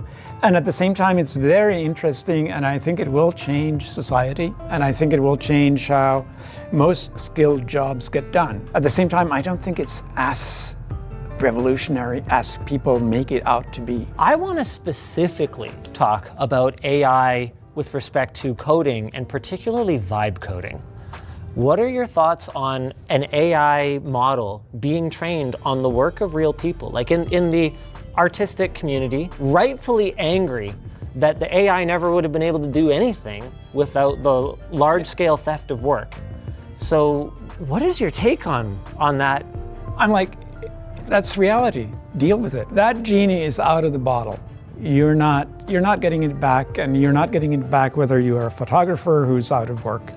Those things are gone, right? Because you can fake pictures so much better now. Or you're a programmer that has to learn to deal with a new reality. I think actually on the programming side, we're in a fairly good spot. I really think that AI will be a tool and it will make people more productive. I think that vibe coding is great for getting into programming. I think it's going to be a horrible thing to maintain, right? Oh, yeah. Right. So I don't think programmers go away. You still want to have the people who know how to maintain the end result. I'm a huge believer in AI. I'm not a huge believer in the whole things going on around AI. I find the marketing and the market to be sick and twisted, and there is going to be a crash, and it's going to be ugly. Not financial advice? No financial advice. Speaking of companies that are growing exponentially, we opted not for one of their GPUs. Wow, what a segue. Again, to be fair, I have to say, I famously was not a huge fan of NVIDIA. You. Yes, that was a thing. The AI thing has actually made things so much better, because it turns out NVIDIA cares about where the money comes from. It turns out? It turns out. That was always the case. That was a big surprise for us Linuses. What you didn't choose was the classic Linux, which is a Radeon card.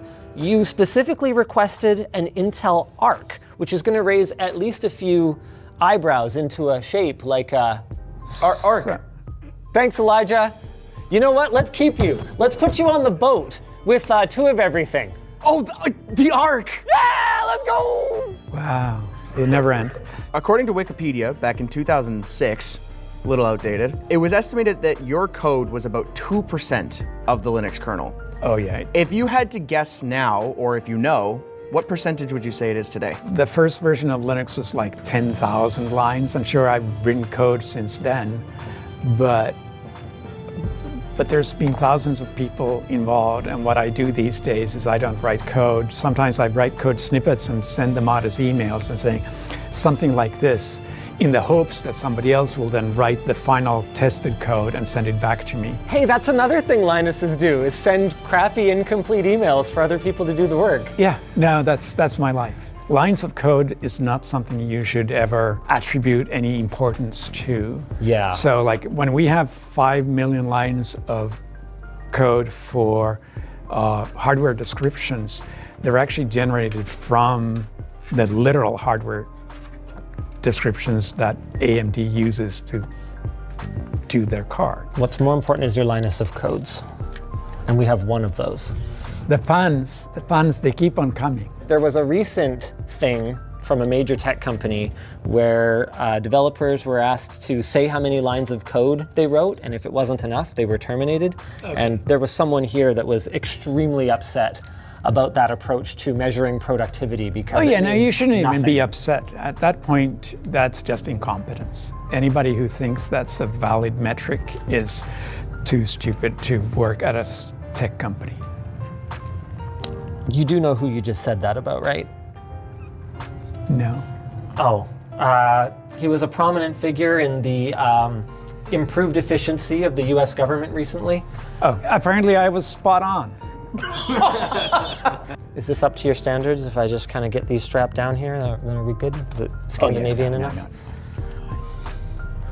I have somebody to blame. If somebody ever makes fun of my machine, I'm like, oh, I had nothing to do with it. Oh, well, that's a lot of pressure. It was Linus's fault. Yeah, nice. Damn, that didn't work. You were traveling just before this trip. How often do you get to travel for your line of work? Or have to? Yeah, whoever wrote that question doesn't realize that it's not get to travel, it's a pain. 1 year, fairly early on, I was counting the days I was away from home, and I was away more than half the year. And that's also the year I decided never again. And this must have been 30 years ago. This is when I was still living in Finland. I don't enjoy traveling for work. These days at least, I travel in business class so that if I do the long overseas ones, I can lay flat and try to sleep through flights. That makes it bearable, but it doesn't make it fun. I don't tend to enjoy big cities. I mean, some of them are interesting. I still enjoy going to Tokyo for some, I don't know why. Tokyo is one of those cities that, even as a big city, is actually... It's got so much character. Yes, it does things differently. So this question was supposed to transition us into saying thank you so much for coming up here. To the big city of Vancouver? Well, no, but I was blown away when we arranged for this, and I was ready to move heaven and earth and bring everything to you, and you were just like, oh yeah, well, no, I mean, I guess I'll just come up to you guys. That blew my mind. But it makes so much more sense. And honestly, as I told Fake Linus here, I actually enjoy doing something different. He compared this experience to a pre-Academy Awards dinner gala thing, as well as flying in a fighter jet. Well, I didn't compare this to that. You mentioned those things. In the same sentence. Yes. No, it is one of the things I have enjoyed as part of Linux, has been that I've been able to do things that most people don't get to do, right? And most people don't get to come and have Fake Linus build a computer for them. That's right. So this is actually fun. It sounds like, please don't sound like you have a gun to your head off camera. No. No, I love it. I love it. Honestly, that would be if we didn't still have a lot to do, that would be like the best final line of the video. This was fun. This is one people wanted. Linus or Linus? So if you speak Swedish to me, it's Linus. Oh, okay. Oh no, I did it. Oh, and he's gonna leave. That's okay, the video can be building 65% of a computer with Linus Torvalds. When I moved to the US and started speaking English, I started saying Linus. Even coming over here and interacting with English-speaking people, most of them don't know how to pronounce our name anyway. So if you have to correct them anyway. Oh, but I don't want to correct them. Like, I don't go by Torvalds because nobody can pronounce Torvalds. Don't even try. Right. What, after I spoke such fluent Swedish? Before coming into this, did you know anything or did you search anything about my personal Linux hijinks that I've experienced? Why are the two columns open source and installed? So I consciously did not search after. I mean, I've heard of you. I made fun of the fact that I knew all the other YouTubers, but yes, I knew of you and I'd seen videos of you. But at the same time, I did not want to come in here having researched the hardware or researched you. I have accidentally deleted my entire GUI without realizing what I was doing. That was something. I've done that. And I have to type, yes, do as I say in order to install it. And maybe it will install and launch now. What is the point of having a, I managed to completely brick an install, trying to do something as simple as install Steam. What are you talking about? I've done nothing with this other than install that hard info thing. How did this line up with your expectations for today? I didn't really have a lot of expectations. I'm not saying the expectations were low. I'm saying they were non-existent. It's like I didn't know what to expect. Right. You're a groundbreaking YouTuber. That's what the message here is. You are changing the world. That's a great soundbite. Let's just do the whole video with just that. See? Yeah. Okay, so 15 seconds. So this is basically on you now, because if you give a reporter a soundbite like that, obviously they're going to cut all the rest of the part where they say they had literally zero expectations of you. Maybe that's why there's so little video of me, because people decided, yep, we're better off without this. Do you want to do the honors? Here we go. Don't miss it. You missed it. There's a fan rubbing. Elijah! You closed the side panel, sir. I cursed it when I closed the side panel. I knew it. That's that gentle whooshing sound you asked for, right? No. It's like a cat purring in your lap. When we tested it, it was not making that sound, so I am blaming you building it. Wait, I see it. It is the fan It cable. fell out of the little cable management groove. We got this. Everything is fine, everything is saved. 64 gigs of RAM, all showing up. That's a good sign. That means all of our pads are contacting the pins in the motherboard socket. Okay, try with the XMP profile enabled. Just try it, see anywhere. Living on the wild side. Hit us with a rapid fire question. This one on our Reddit got almost 100 upvotes. What do you prefer? Xbox, PlayStation, or Nintendo Switch? We don't have an Xbox. We do have a PlayStation. I don't think it's been turned on in a year, because it gets turned on for Christmas when the kids come back to town and they play whatever they play, Little Big Planet and something else. We had a Nintendo. I think we had the Wii U, the odd one, right? The one that, yeah, that'd be the Wii U. Yeah. And to be fair, I've played games too. What's the shoot the dinosaurs game? Horizon Zero Dawn. Yeah, I actually like that a lot. Here's something cool. Horizon Zero Dawn was the first game I played all the way through on Linux. Oh, it works on Linux now. Sure does. Okay. Yeah, let's go. Nobody does the test that made you. That takes forever. These are the real tech tips. The real Linus tech tips right here. Let's go. Do you want to install Fedora? Fedora is still your distro of choice? No, I mean, I can do the heavy lifting and press that button. Thank you. Well, I would hate to, step on your Linux installation. So this is presumably a newer version than whatever I installed last time. Why Fedora?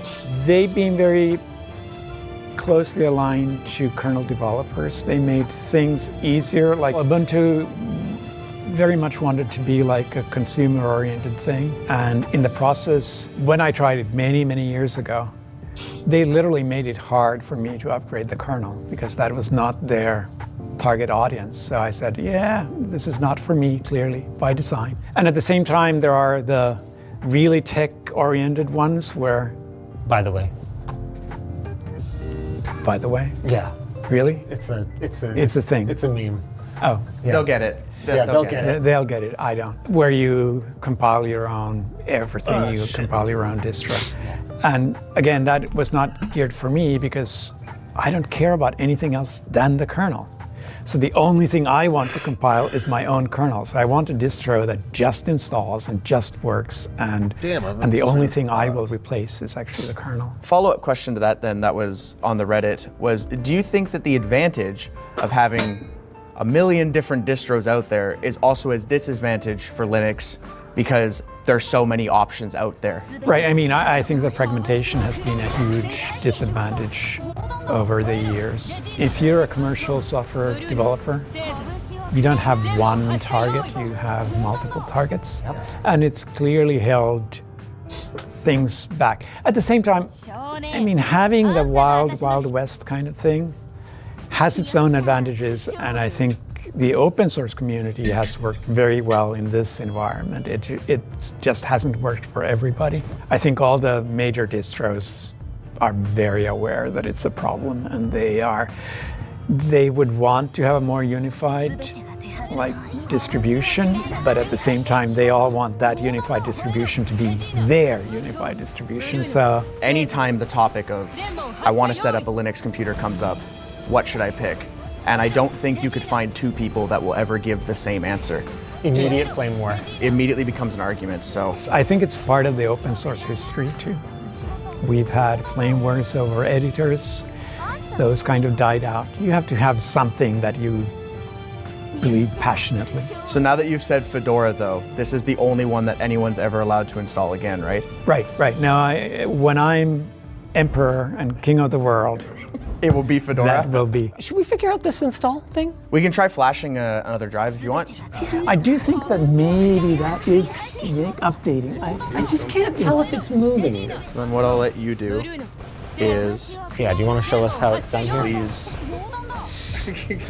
It's your operating system. By all means. This has never been more true than right now in this moment. Well, let's... 43 live ISO sounds about right. I also don't know how to flash that image under Windows, so you're on your own there. We'll I did the hard lifting here by pressing the download button. That's a lot of pressure. Yeah. What's your #1 tech tip that you give people? I don't give people tech tips because, I mean, I sit in my office reading email, and if somebody asks me over email for tech tips, I won't answer that. I mean, that's not the kind of questions Do you think they're emailing the wrong guy? Yeah. You can forward it to me if you want. Yeah, right. Install Fedora. Boom. Oh, he crazy as a fox. Wow. To be fair, the other Linus did touch it in between. So I think that cured it. Yeah. Well, Do you encrypt your disk? I will encrypt, but not this time around. Got it. Right. Yeah. I should keep this drive, because then I might have a Linux install that isn't cursed. I can't believe it took me this long to work up the courage to ask. I can't believe you responded in like 15 minutes. Or whatever it was. Well, that's actually a rule for me. Really? I either respond almost immediately or you won't get a response at all. I don't leave stuff in my compost pile of a mailbox. That's something you guys don't have in common. No, I use my inbox as like a never-ending garbage to-do list. I like that a lot. Okay. How do you do it? Location services on or off? I'm okay. So my approach to privacy has been that I'm so public that the more I can poison that well, the better off I am. Don't try to be worried about something. Just give it all out and be so uninteresting that nobody cares. What would be some of the first things that you would set up? I have my own background, which is not quite as cartoonish as this. It's just a photo I took, a nighttime photo. Is there any chance that we could get that background to share with people? Oh, you don't have to. There's no pressure or anything, but I probably have it on my phone. I can send it to somebody. And then if anyone wants to get the official Linus desktop wallpaper. Do you have Android phones so that you get full resolution photos? You better believe it. Okay. So that was one of the questions, was iPhone or Android, and is there because it's, has Linux as its backbone philosophical approach to choosing? I mean, obviously part of it, part of it is also I got free phones for a while people send me stuff. That's something we have in common. Yeah. So, and Apple never sent me a free phone for some strange reason. We have that in common too. Apple doesn't like me. Oh, okay. We had one final question for you. Has mainstream acceptance of Linux become more important to you, or is it enough that everyone's using it whether they know it or not? I actually don't even care. The whole enough that they use it, I don't care. I care deeply about users in the sense that a project that doesn't have users is pointless, right? So users do give any project, and my projects in particular, then meaning in that sense. But at the same time, if you don't use Linux, that's, again, your bad choice. I don't, that's not on me. As long as there are enough users that what I do is meaningful and not just some mental masturbation, I'm fine. And you know what I won't feel bad if you don't use? This product or service from our sponsor. Wake 'em up. This has got all the apps you need. No, no. There will be no Songs of Odoo, the all-in-one business app subscription. Tell me, where are the others? We have ways of making you talk. Sing. No, wait. No. How are you doing that? Time for this songbird to fly. Wait. No!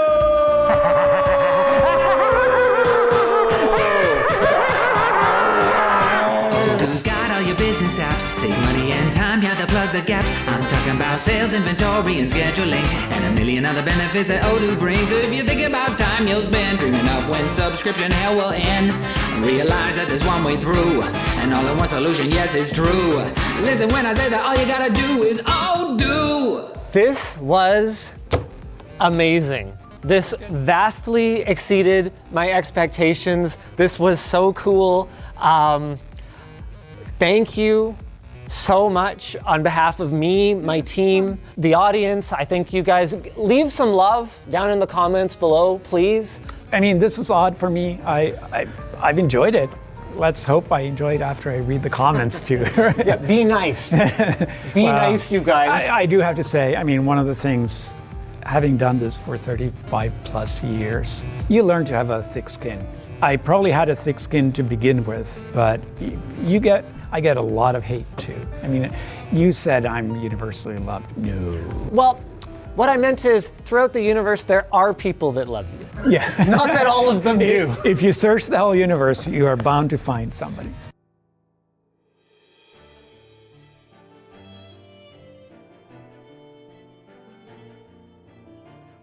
Gaming PC with brand new parts was 4 years ago. And if I'm being honest, it kind of sucked.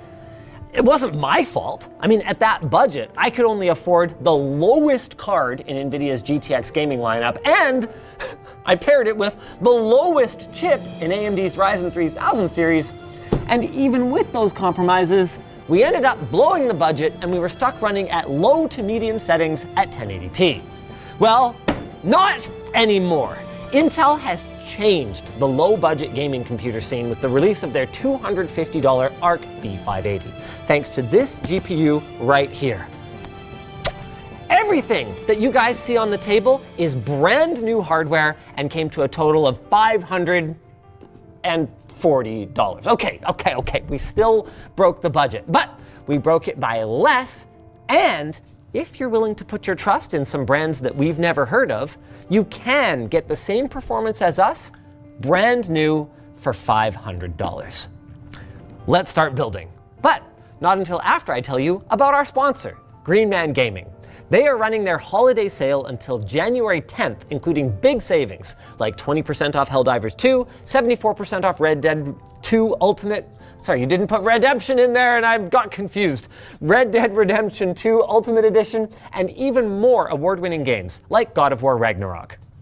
Head to the link in the description to find out more about the sale, and stick around because we're going to be browsing Green Man Gaming and having you guys help us pick some games to test after we finish our build.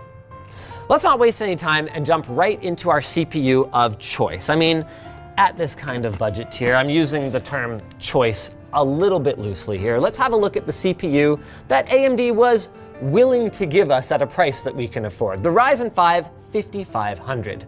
See, here's the thing. AMD doesn't really make new Ryzen 3 processors for the retail market anymore. We did find some relatively current ones, but they were OEM only and not accessible if you're building your own PC. The good news is that by choosing an older Ryzen 5, we're still getting pretty good bang for our buck. We get 6 cores, 12 threads, boost clocks up to 4.2 gigahertz, and AMD's somewhat aging, but still quite potent Zen 3 architecture.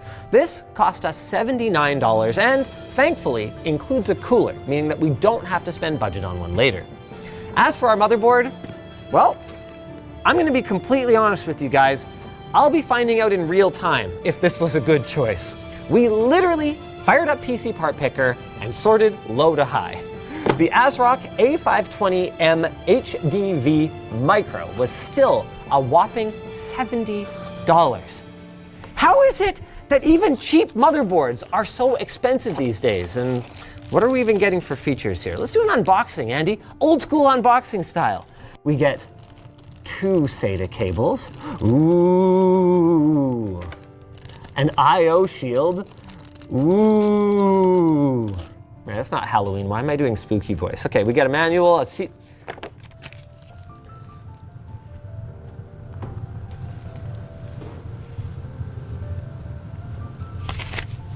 No words. We get an M.2 screw, button battery safety notice, and we get the board itself. I'm expecting this thing to be... I actually don't know what I'm expecting. Am I expecting it to be basic because it's the cheapest motherboard on the market? Or am I expecting it to be decent because I paid $80 for it? No, $70. Either way. Oh, you know what? Actually, compared to the budget boards of my younger years... Not bad. Lost your mic? Oh, did I? Oh, that's hilarious. I bumped the table as I was walking around it. I managed to snipe my mute button. Check that out.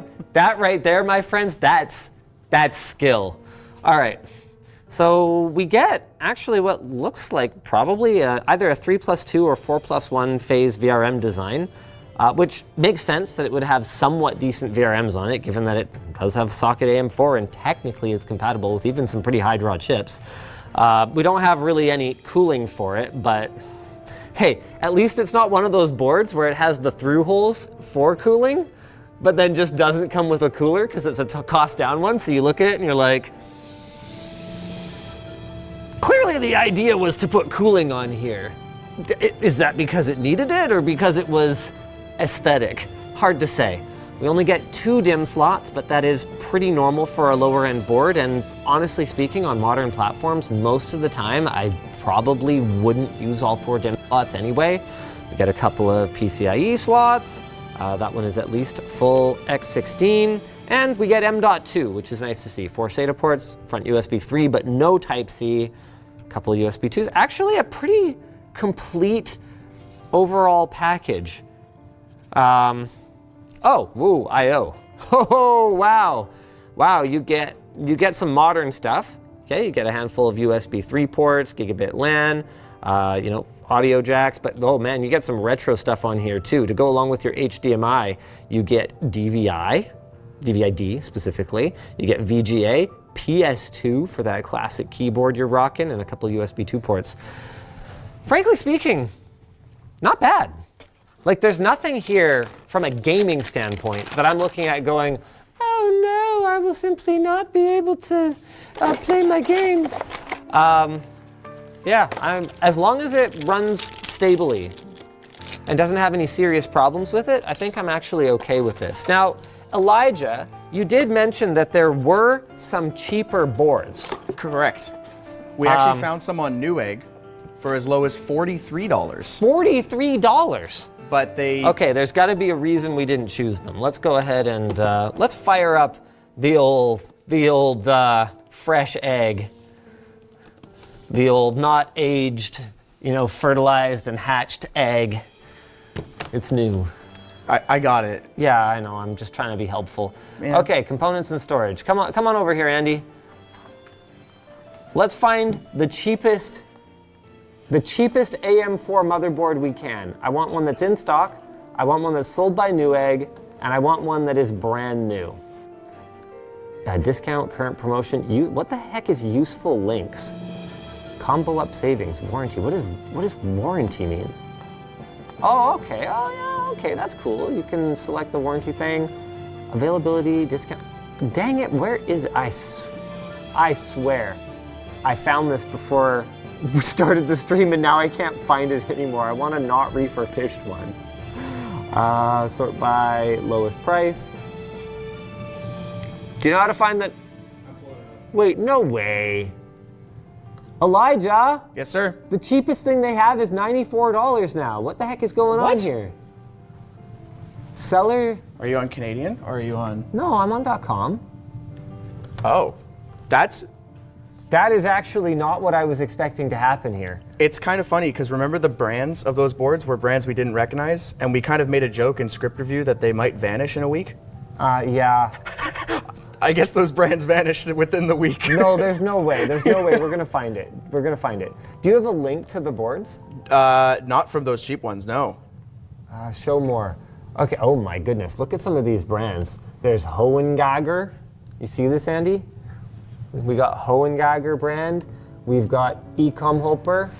I found a 50. We've got MFH ZPOK. Oh, hold on. I think it's this one. I think I got it. Yep, that's the same one. Dude! So it's actually gone up in price. It's gone up in price. The Huananxi. Oh, I have Andy. Andy, help me. I don't, like, no, I can't figure out the tone. All right, well, it's $56 now for one of these. Oh, dude, that would only save us like $15. Hamburgers. All right.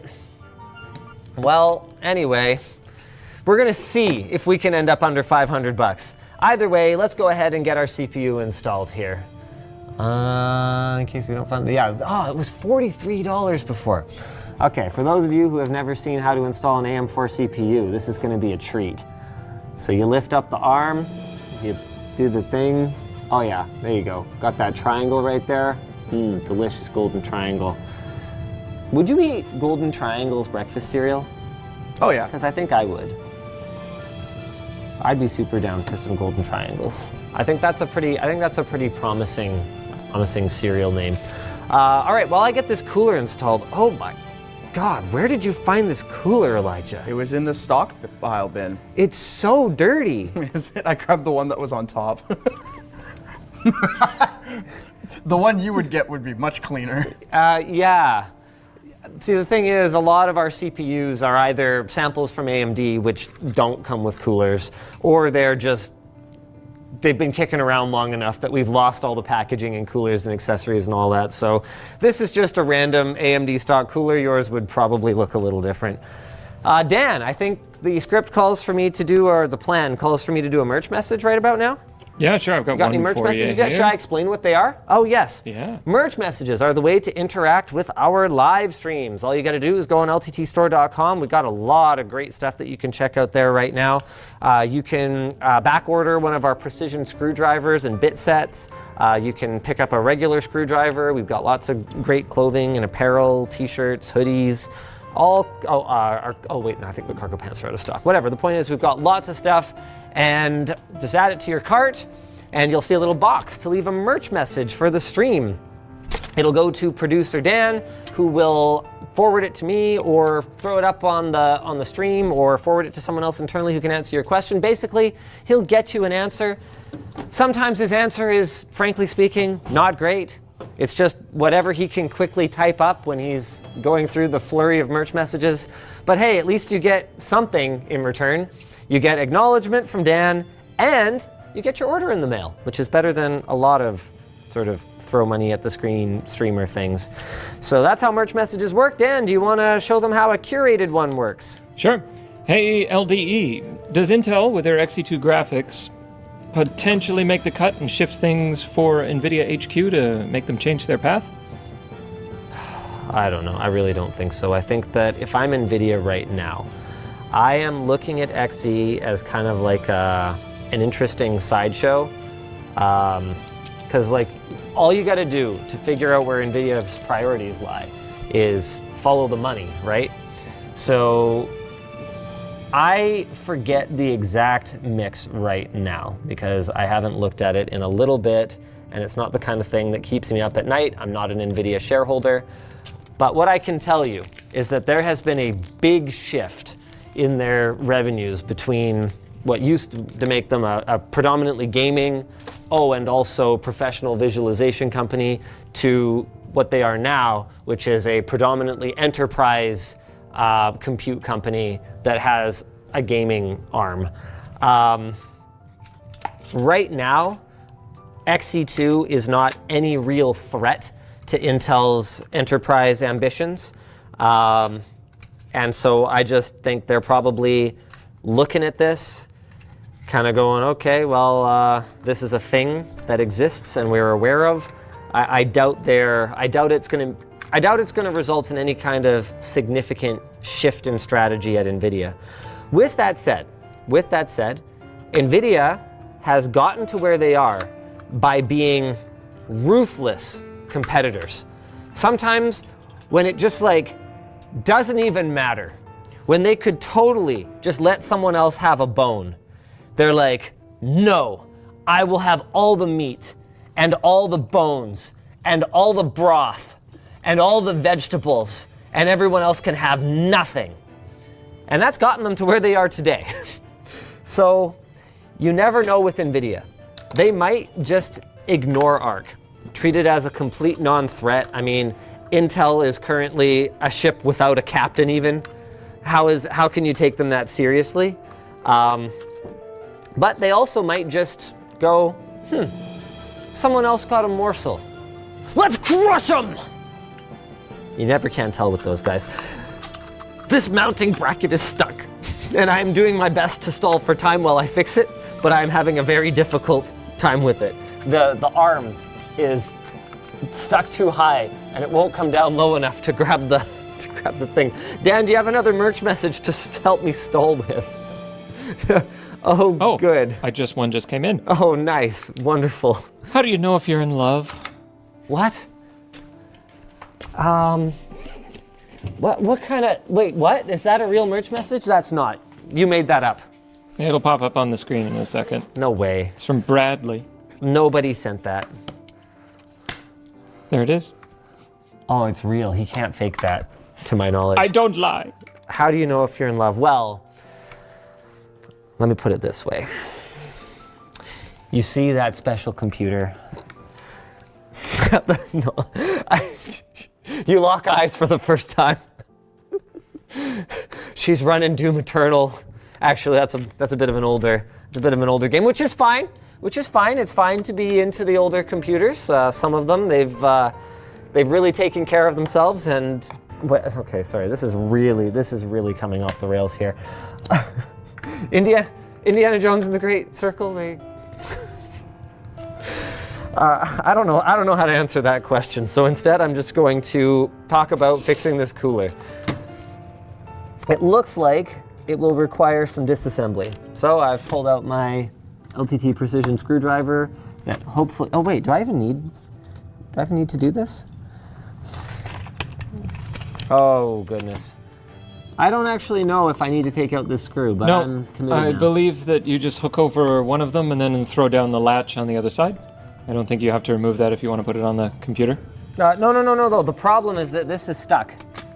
Oh, it won't come down. So no, I'm well aware of how to install an AMD stock cooler, you guy. Thank you for that, though. I was there when the AMD stock cooler was written, Daniel Besser. Jeez. Goes on the motherboard. Yeah, thank you for that. Technically the CPU, but... So the issue is that I need to get in there. Both? I've seen this before where it gets jammed. Don't forget to put the CPU in first. So you guys thought you were tuning into a stream where we were going to be doing a computer build, but instead you're getting the first ever AMD stock cooler teardown on LTT. Are you kidding me? How does this come off? I just need to get I just need to get in there. Whatever, I need to watch Okay, does the fan pop out or what? Are you even serious right now, AMD? Yep, no, there's plastic clips that hold the fan in. So we're just gonna bend those back ever so gently. All micro slop.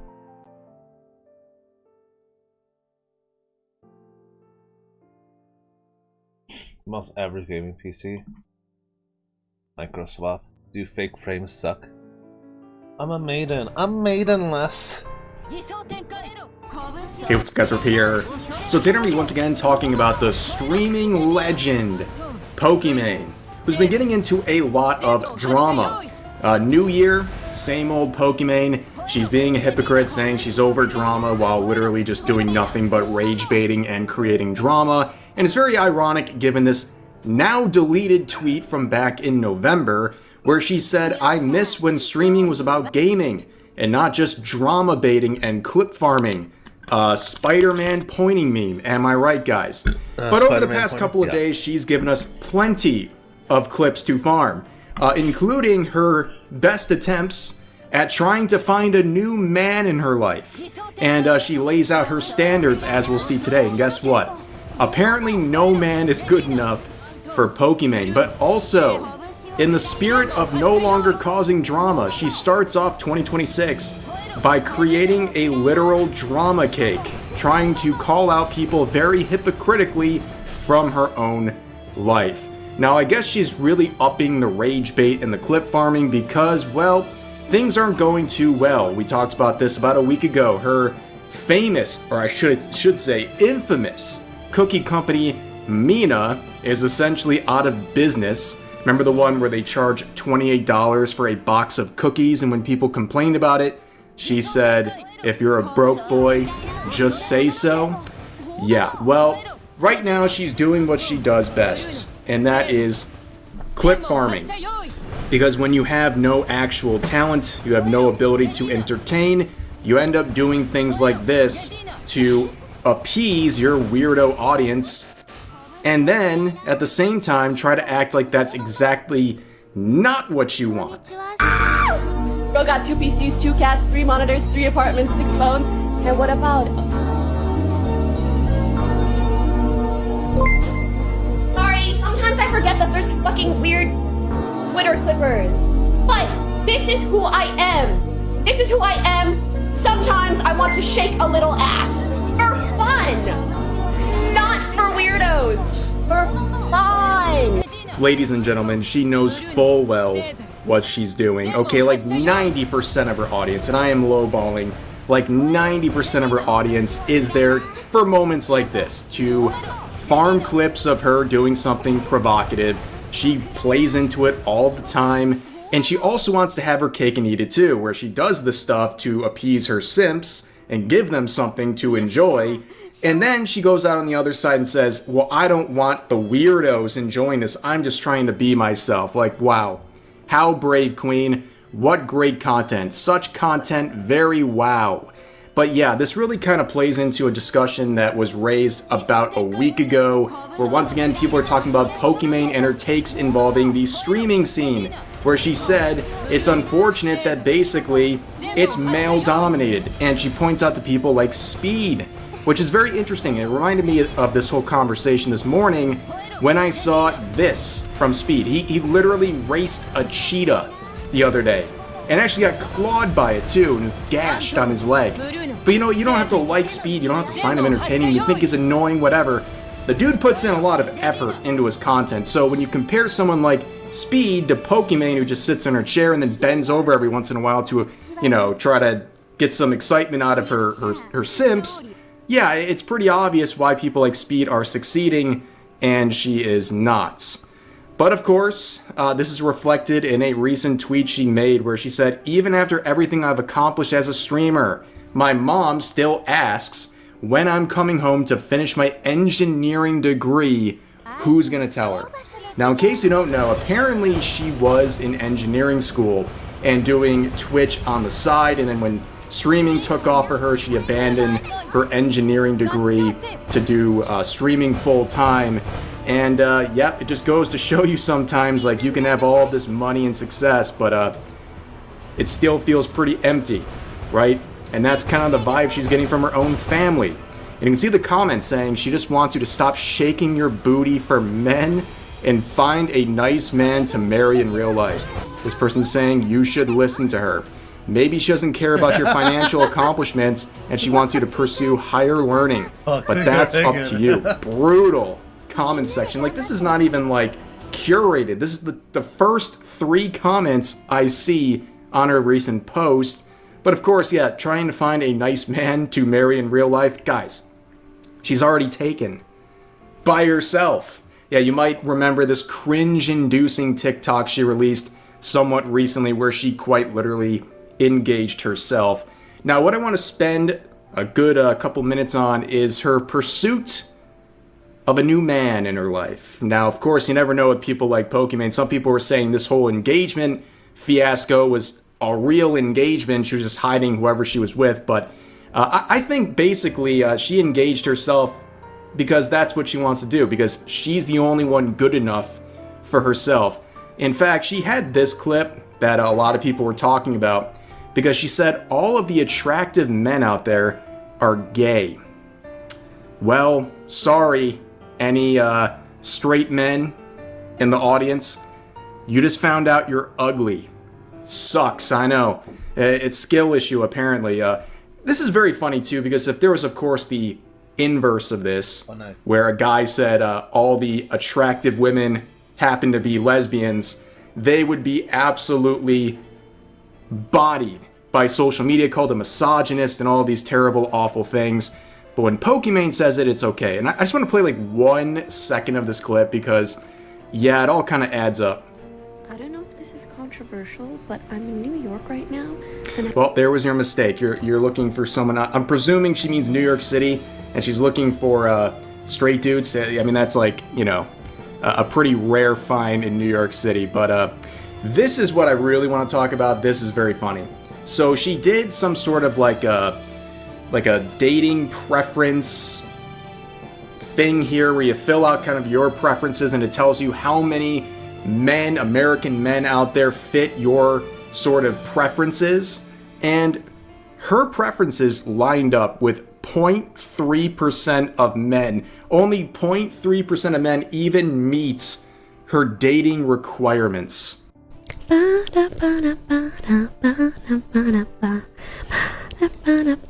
Exclude married. Yeah, I don't want to date someone who's married.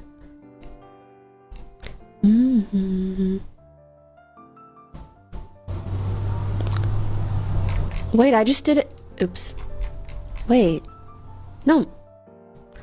Oh! Wow. I actually thought it'd be better odds. Out of 164 million, only 500,000 meet my standards? 0.32%. What did I even ask for? I'm telling you, that's why she's engaged to herself, right? It's all narcissism. She's the only one good enough for herself. And we'll talk about some of these crazy requirements she was making in just a second. But, like, understand that 0.3, they have to want to date her. And you know what? Like, I don't know if people want to put up with this.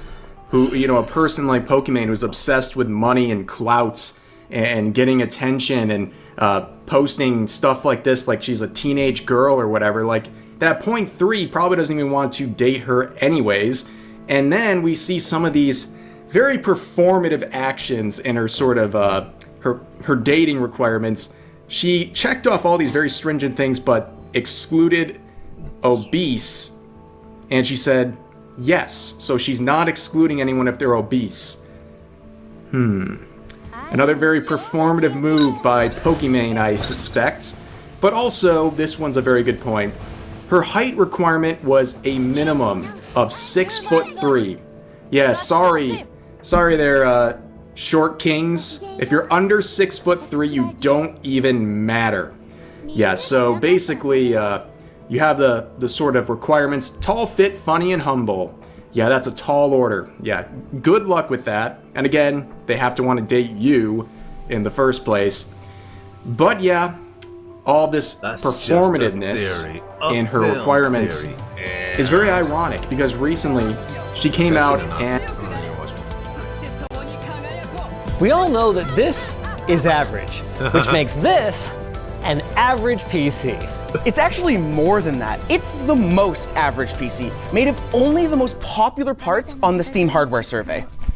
It's actually not the first time that we've done this concept. It's been about 3 years, 2 GPU launches, and a lioness beard shave since the last time we were shocked to discover that the typical gamer's PC had actually gotten worse.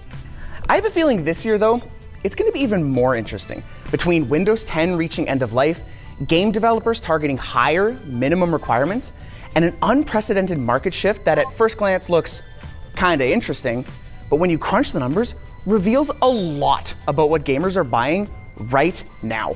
So let's take a look at all these parts. And let's build the average PC and see if it's enough for modern gaming. What is enough for our average games, though, is our sponsor. Enable. Their N-Central endpoint management software offers you the freedom to run IT the way that you want to, with highly customizable workflows without sacrificing security features. Learn more using our link in the video description.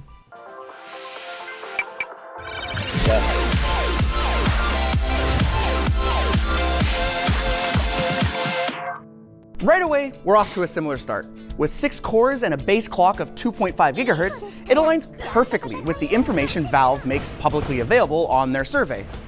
Which actually brings me to my first little gripe with Valve's survey. Guys, can you please give us more indication of the generation of these CPUs? It would make the hardware survey vastly more informative for its users and game developers, which could know which 6-core CPU they're targeting. It's either this one or some random Xeon chip from over a decade ago. The more likely answer is it's actually AMD that's driving up these 6-core sales. But how could that be when Intel is still out competing them? Well, this is actually where the numbers get really interesting.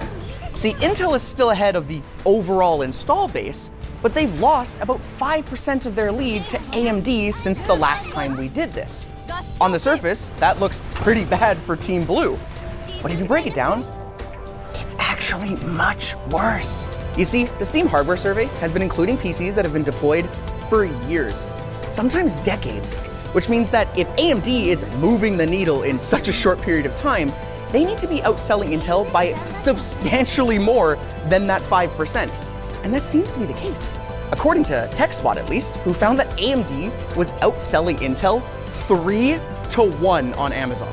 If you combine that with gaming handhelds like the Steam Deck being almost exclusively AMD, you're getting a troubling trend on your hands for Intel, who will eventually lose their throne as the most average gaming CPU. Very troubling indeed. Don't worry, that was actually empty. I sleight of hand you. Anyways, for parts that aren't covered on the Steam hardware survey, such as the motherboard, we went to the top seller on Amazon. After sorting by Intel and dismissing the "Are you sure?" prompt, we grabbed the Asus TUF Z790 Plus Wi-Fi. Compared to last time, boy, are people ever spending more on their motherboards. I mean, it's a better board. It has more slots for expansion cards, more M.2 slots, more system memory, not to mention more modern I/O, including Wi-Fi 6E and Bluetooth. But it's over $100 now. Jeez, people. Speaking of more RAM slots, we're still only going to use 2, but at least it gets an upgrade from DDR4 to DDR5. Unfortunately, the most popular kit is this 5600 Megatransfer's, crucial stick. It's much slower than the DDR4 we actually used last time. And we don't even get more capacity for our trouble. 32 gigs is climbing up the ladder in the hardware survey, but 16 gigs is king for now. At least our slow-ass RAM is only using 2 of those slots. The Thermalright Peerless Assassin 120 SE is an amazing value. I don't even know if it's the top seller on Amazon right now. I don't care. It's $35. You should buy it. Just installing. Almost non-existent. 3500X is the top seller, and it would be a very good choice. But what really caught my eye was the Aqua 7 by Okenos. Have you ever heard of Okenos? Neither have I. But they were Amazon's top pick, and according to their website, which, by the way, appears to be completely AI generated from product descriptions, might be a little bit annoying, which in this case, we ended up with something that's probably a bit overkill for our system, the Corsair RM1000X. I'm not complaining though. It's a quality, fully modular unit that, according to our labs teams, actually exceeds its rated efficiency at low loads. Plus, it's got a lot of headroom if you decide to install a beefier GPU. Definitely not a lot of managing room back here. There's our PCIe power. I guess we should install the GPU. Which brings us to the star of the show, the RTX 3060, specifically the 8 gig version. Okay, this is actually a lot better than the last time we did a Steam average PC. Definitely not a lot of managing room back here. There's our PCIe power. I guess we should install the GPU. Which brings us to the star of the show, the RTX 3060, specifically the 8 gig version. Okay, this is actually a lot better than the last time we did a Steam average PC, because that GPU got a downgrade during the great GPU shortage. Plus, that GPU did not have a lot of modern features presented on these newer cards, specifically like DLSS resolution upscaling or even ray tracing. It's not powerful enough that I would actually turn ray tracing on, especially in demanding titles, but it's still a very competent GPU. You should just try to get the 12 gigabyte version if you're considering getting one of these today. This might be kind of a bowed out side panel. There's not a ton of cable management room here. Sometimes you gotta give it the old. Dang it. Oh yeah, she's a little bowed. Wow, it's not a bad looking system. The white GPU is a little bit of an eyesore. I should have gone with an all black GPU, but whatever, let's fire it up. With the average PC complete, we just have a few finishing touches. The only information we have on monitors is actually the resolution. So for our setup, we're rocking the 1080p lifestyle. 1440p has gained about 8% share since the last time we did this, but it is still miles away from becoming the most common gaming resolution. One stat that I would love to see in the future would be the refresh rate, because I have a feeling that more and more users are actually switching to higher refresh rate displays now that you can get a 165 hertz monitor for as little as $100. But Valve doesn't include that information. Yet? Valve? Let's turn the computer on.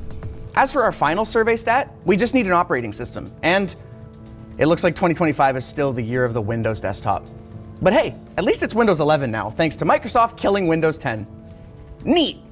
Linux has actually made a little bit of progress towards gaming domination, but if you were expecting Tux to ride in like this, that 1% gain, most likely due to products like the Steam Deck, is gonna come as a disappointment.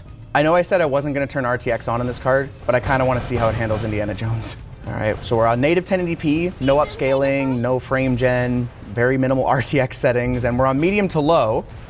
But in our intro scene here, we're getting about 75 average FPS, and it's not dropping below 60 in our 1%. Man, at any point in this game, if you just like pause and stand still, like everything looks fantastic. Again, especially since we're not doing any sort of DLSS upscaling or anything. But now it's a 30 series card, so now you'd have access to it. We should try something else though. Let's try the new Doom. Just came out like last week at the time of filming. Doom Dark Ages. It's kind of averaged out at 50 average FPS, and that's my 1% lows. I mean, 60 is what I would call bare minimum nowadays. But hey, you know what? We have access to DLSS. I am gonna turn it on just because I wanna do a sanity check. And I am immediately at about 20 FPS higher? 70 average FPS, 65 in my 1% lows. But I want to see what some other people think about the Steam average PC. I'll play games even if they're not like, 120. I'm chilling if it's at 50, and this so far looks really playable, at least to me. Is this like the hardest part in the game's like run at the beginning with all the foliage? Yeah, it's very physically demanding. Yeah, so I mean, if this is the hardest part of the game, I'd imagine the rest of it, I'd be more than happy to play like this. Probably runs better than my home PC. It's chugging, right? Because the moment where I think we're entering a more densely populated area where like there's so much more light refracting off the leaves and stuff like that too, it full on stopped for a bit. Well, what is going on? What? That was the ultimate ray tracing experience. Yeah, so see, like, the environment's pretty responsive, but yeah, I go here and it's like, oh, all the rays. God? Is that you? Is this a playable experience? It is a playable experience, especially a game like this. It's a bit of a more relaxed cinematic experience. It looks pretty soft. It doesn't look bad, but it definitely looks low resolution. The settings, I'm not gonna tell you what Low detail. I could see it for not going any more than $1,000. Probably from the $800 to $1,000 USD range. 700 US? Maybe around $2,000 US. Way overpriced. Oh, way overpriced. Yeah. You're playing high on the safe end because you don't want to go under. It was $1,250. This performs better than what I have at home, and so for that price point, and it's cheaper, so that's amazing. It's $1,250. Oh wow. To buy all the parts right now. This config? This exact computer. It's a little bit on the expensive side. Wow. With that GPU in it? Yes, $1,250. Are you f***ing kidding me? That is a $200+ motherboard, and they are selling 10,000 of them a month on Amazon. People, if you're watching this video, go watch some of our videos on how to build a budget system. For $1,250, you could be having 4K gaming, man. You could have such a better experience than this. This is totally adequate if you spent like $400 on a used computer. Like that would be like, that's pretty good. This is ridiculous. I'm so upset that it costs this much money. What a ripoff. Well, there it is, the 2025 average PC.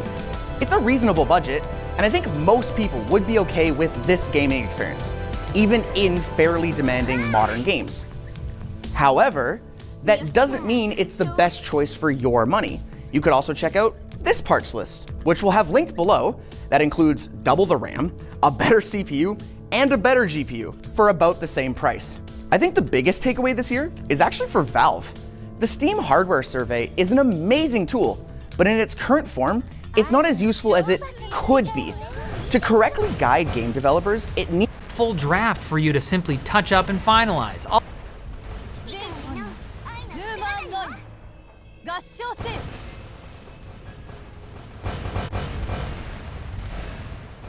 Sometimes we get accused of being out of touch, so we're putting that to the test. Today, our tech tipsters will go head-to-head in an epic showdown.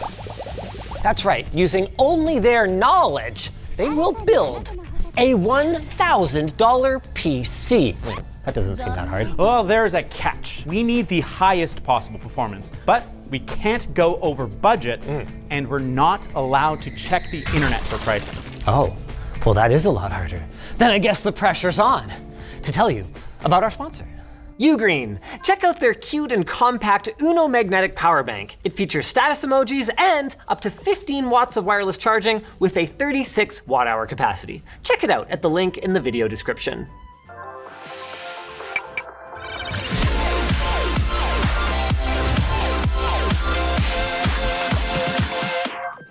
All right, lads, the rules are simple. 1, build the best $1,000 PC from anything on these shelves. 2, no help from the internet. And 3, a few other restrictions that I sent out yesterday. Any questions? Don't care. Go! I think we go big GPU. Yeah, 100%. AM4? AM4 for sure. I don't care about case, just something cheap and decent. Probably like a Chinese. 3600K with the DDR4. Okay. B660, B660. 650. 650. Oh, Jesus. Oh, Jesus Christ. Oh, and it's an ape one. Oh, no!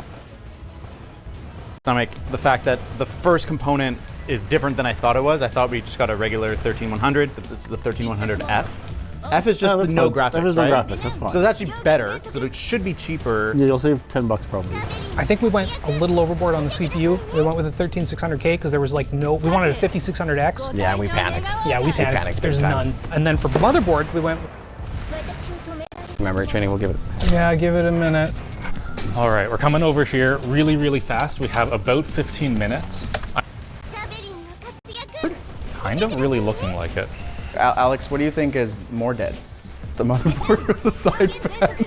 First time that we have ever etched with this laser. This is what I wanted to be on the side panel. Just the sad Linus on fire, team literal arson. I cannot believe that side panel exploded. Oh, I can. I totally can. It's almost like we said, hey, Alex, we only have 10 minutes left. Maybe we shouldn't go for this. I'm just gonna send it and see what happens. I still don't see any LEDs. Yeah, there still is nothing. Do we have a dead board? Kind of really looking like it. Alex, what do you think is more dead? The motherboard or the side panel? The motherboard. We can still put the shards of the side panel in there. We can save this. But yeah, our motherboard's dead, so I guess we'll have to figure out what happens next. This is really unfortunate. Yeah. Okay. Power button. 15 seconds. Moment of truth. Yeah. Okay, we got the RGB. That's good. That's good. We got lights. Yellow light. DRAM. Oh, it's not going away. What do you mean? It's sticking around. We might have a RAM issue. No. As per the rules, which you can see here, we are going to replace these broken components with working ones and get these computers all tuned up. Computers are built, Windows is installed, everything's ready to go. It's time for the teams to show off what they have done. There's our computer, everyone. Do you like our decoration? We got some for free, and we did pay $10 for this HypnoFrog. Wow. So tell us what happened to your side panel. Alex decided to try to laser etch the glass. Oh my God! And we didn't have the laser dialed in, and all of a sudden we heard it shatter.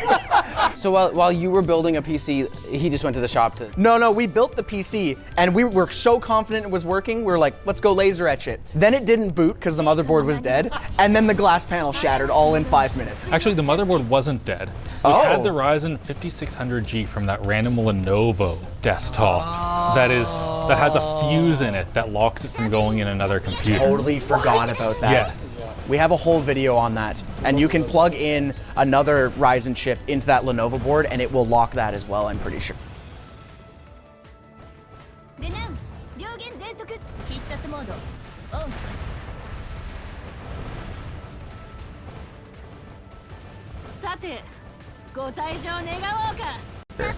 It's crazy. We have another 5600G, but because we couldn't figure it out, we have a different motherboard that David selected for us. Got it. It's equivalent value. You'll still be scored at the original price. Got it. And motherboards aren't super important for performance, so we've kind of gone a little bit looser on that. And now that he's laid that out, this helped us a lot. It turns out that we screwed up and accidentally got a PCIe Gen 3 board. Ooh, this one is Gen 4. Let's go. He got it, so we have resizable bar enabled. we have the GPU. These are built. So confident it was working, we were like, let's go laser etch it. Then it didn't boot because the motherboard was dead, and then the glass panel shattered all in 5 minutes. Actually, the motherboard wasn't dead. We had the Ryzen 5600G from that random Lenovo desktop that has a fuse in it that locks it from going in another computer. Totally forgot about that. Yes. We have a whole video on that, and you can plug in another Ryzen chip.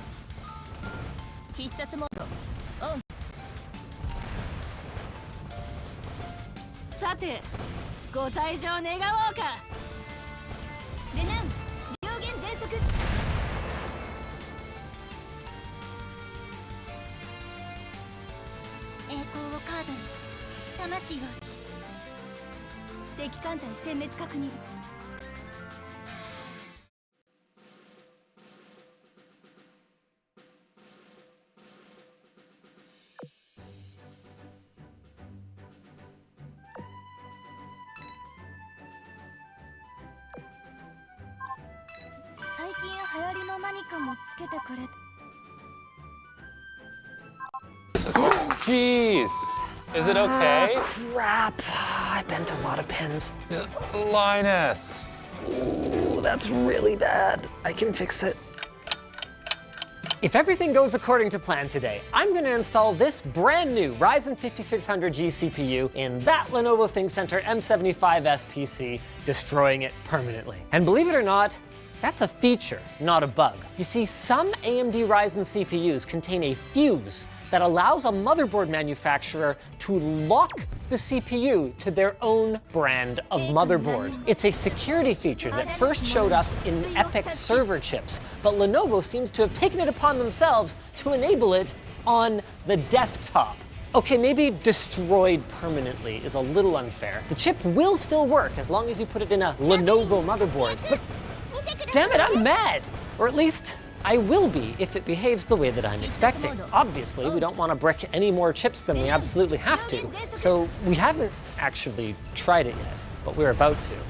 Smart Deploy gives you zero-touch, zero-headache PC management for IT. You can deploy Windows, apps, and CPU inside it. There's no visual indication, no sticker, the website, no mention of it whatsoever, and even the full 9-page spec sheet, nothing. And I bet that the vast majority of people that bought a system like this one would think that the Ryzen 5 5650G inside it would work like any other desktop CPU. Let's try that first. Maybe this is all a big misunderstanding and Lenovo didn't lock down this machine. Guess we should power it on first. Make sure it actually works, right? Yeah, sure. There we go. Everything booted up as normal. The DVD drive works, which is really good. Overall, what are we looking at here? We've got solid front I/O, less solid rear I/O, Ryzen 5650G processor with a very unexceptional looking blower cooler, although I do like that it exhausts all the heat directly out of the back of the system. Got an M.2 boot drive, 260 watt power supply? Wow. Where do you even get a 260 watt power supply anymore? Oh lordy, is that single channel memory? For shame. 16 gigs on a single stick. Well, I can definitely see why people would want to put the CPU in a different computer. So what's your bet, Alex? Doesn't work. You bet it doesn't work? Doesn't work. I don't know. There's so little concrete information out there about this. I kind of am hoping that it's just a storm in a teacup situation. Holy crap. It's just in a boot loop. What's the code it's throwing? It ends up at C2 and then it reboots. It goes C2, 00, and then it reboots. And I know 00 means no processor.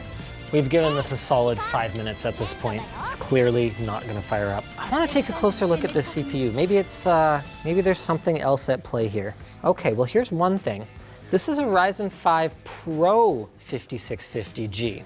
And we do know that their Pro lineup is geared more towards the workstation market. And I don't mean workstation in the sense that you're doing like 3D modeling or animation, certainly not on a machine like this, but workstation in that this is a professional machine. Maybe it's just Pro ones, or maybe that motherboard's not Pro compatible, or? If you want, we can test a Pro CPU in that motherboard. We have another Pro? Yeah, we have another Pro. Oh. I can go grab it. Yeah, let's do that. So I have this 4750G, although we do have a problem that this is from a Lenovo system, so if it's locked, that would suck. I just fired this one up, and Alex is about to fire this one up. If this turns on, then what we'll know for sure is that this motherboard works with Pro CPUs, and if it doesn't, then we won't really know anything. Either that CPU is also vendor locked, or this board doesn't support Pro CPUs. If this one turns on, then we will know for certain that the CPU itself still works, but that Lenovo absolutely did lock it down to their motherboard. Ryzen Pro compatibility confirmed. There we go. It only took me 2 tries to time that. Do I have to break the 5600G? Well, we don't know if it'll break or not. We're pretty sure it's gonna break. Confirmed. There we go. It only took me 2 tries to time that. Do I have to break the 5600G? Well, we don't know if it'll break or not. We're pretty sure it's gonna break, Alex. But we don't know. There it is. PSB enable.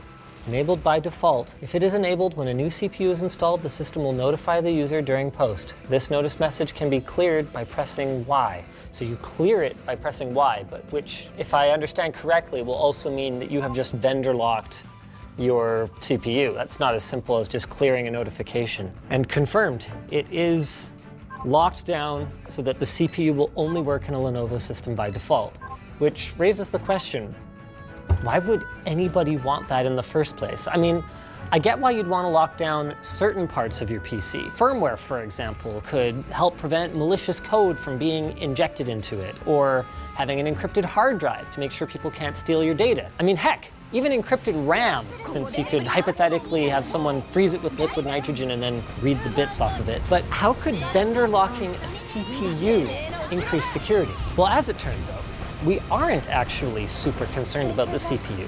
We're concerned about the UEFI BIOS, the firmware. And locking the CPU is a byproduct of locking down that. The culprit here then is AMD's Platform Secure Boot, or PSB. We can see it's enabled right here. And it's legitimately a useful feature that some customers do want, because once an intruder has access to your BIOS, the rest of your security measures become largely meaningless. So to address this, AMD and Intel for that matter, puts a little ARM microcontroller in their CPU that is responsible for security. And to ensure that everything is secure, the BIOS, or firmware, needs to trust the CPU, and the CPU needs to trust the BIOS. So when PSB is enabled, there's a little field programmable fuse in the CPU that has some information from the BIOS written onto it, including a cryptographic code from the motherboard manufacturer. So let's disable PSB in the BIOS and put our off-the-shelf Ryzen 5 5600G in here. Oh wow, you did a great job of straightening those pins. It actually goes in pretty easily. Thank you. Like so many parts of this video, we are not 100% sure that our non-pro Ryzen CPU will even have this feature at all. So we're gonna head into the BIOS with it disabled. Don't want to accidentally lock it, and see what it says. Okay. TCG, PSB, and okay, well the features here, I want to enable it. I want to know. Oh! Apparently it's on the regular chips. A new CPU, PSB, and okay, well the features here, I want to enable it. I want to know. See what it says. Okay. TCG, PSB, and okay, well the features here, I want to enable it. I want to know. Oh! Apparently it's on the regular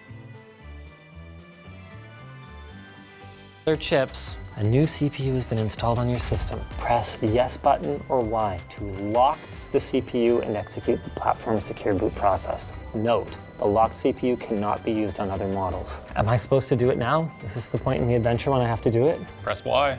Oh God. Good night, sweet friends. To confirm, the CPU does still work. LTTstore.com, holy crap, we launched the cute little plushies. But I am now expecting this CPU to not work on our other machine. I hate this. That light's just blinking. And it's going through the exact same postcode cycle. Oh, I really don't feel very good right now. That really sucks. So at this point, you guys are probably thinking, surely there is some way to reverse this process, right? No, there is not. Once PSB is enabled, it cannot be undone. In fact, the whole point of AMD's PSB is to allow the CPU to verify that the BIOS can be trusted. So if a hacker was able to easily overwrite the cryptographic key, then you can sure as heck bet that that would be the first step of their hack, to just disable it, right?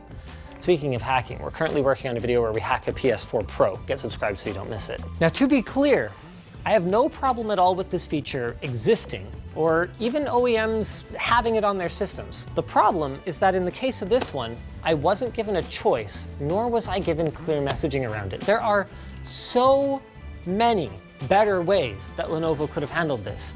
They could have shipped the system with the feature enabled, but not yet locked, and maybe had a better worded warning about it. They could have had PSB as an option in their online configurator. I mean, heck, even just clearly stating it on the web page would be a great start so people know what the trade-off is.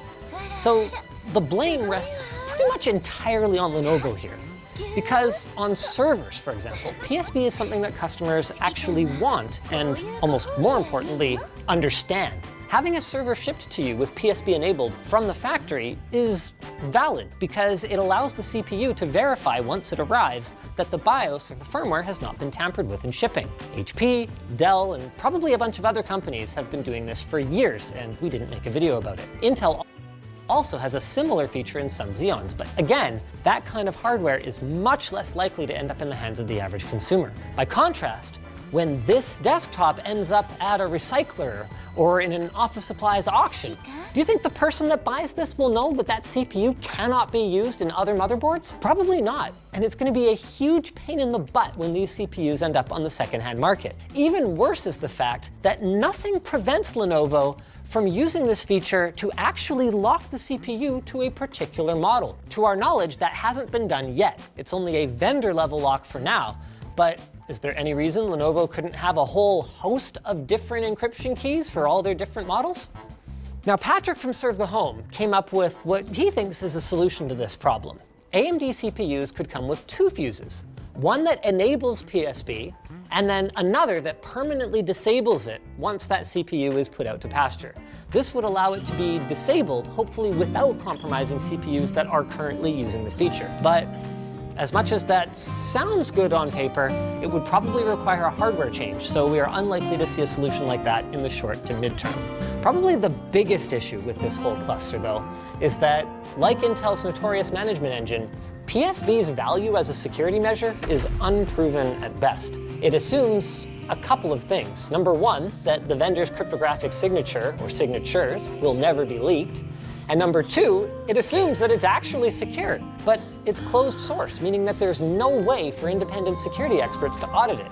So it could very well be that we're just creating more e-waste for no good reason. Sorry, Mother Earth.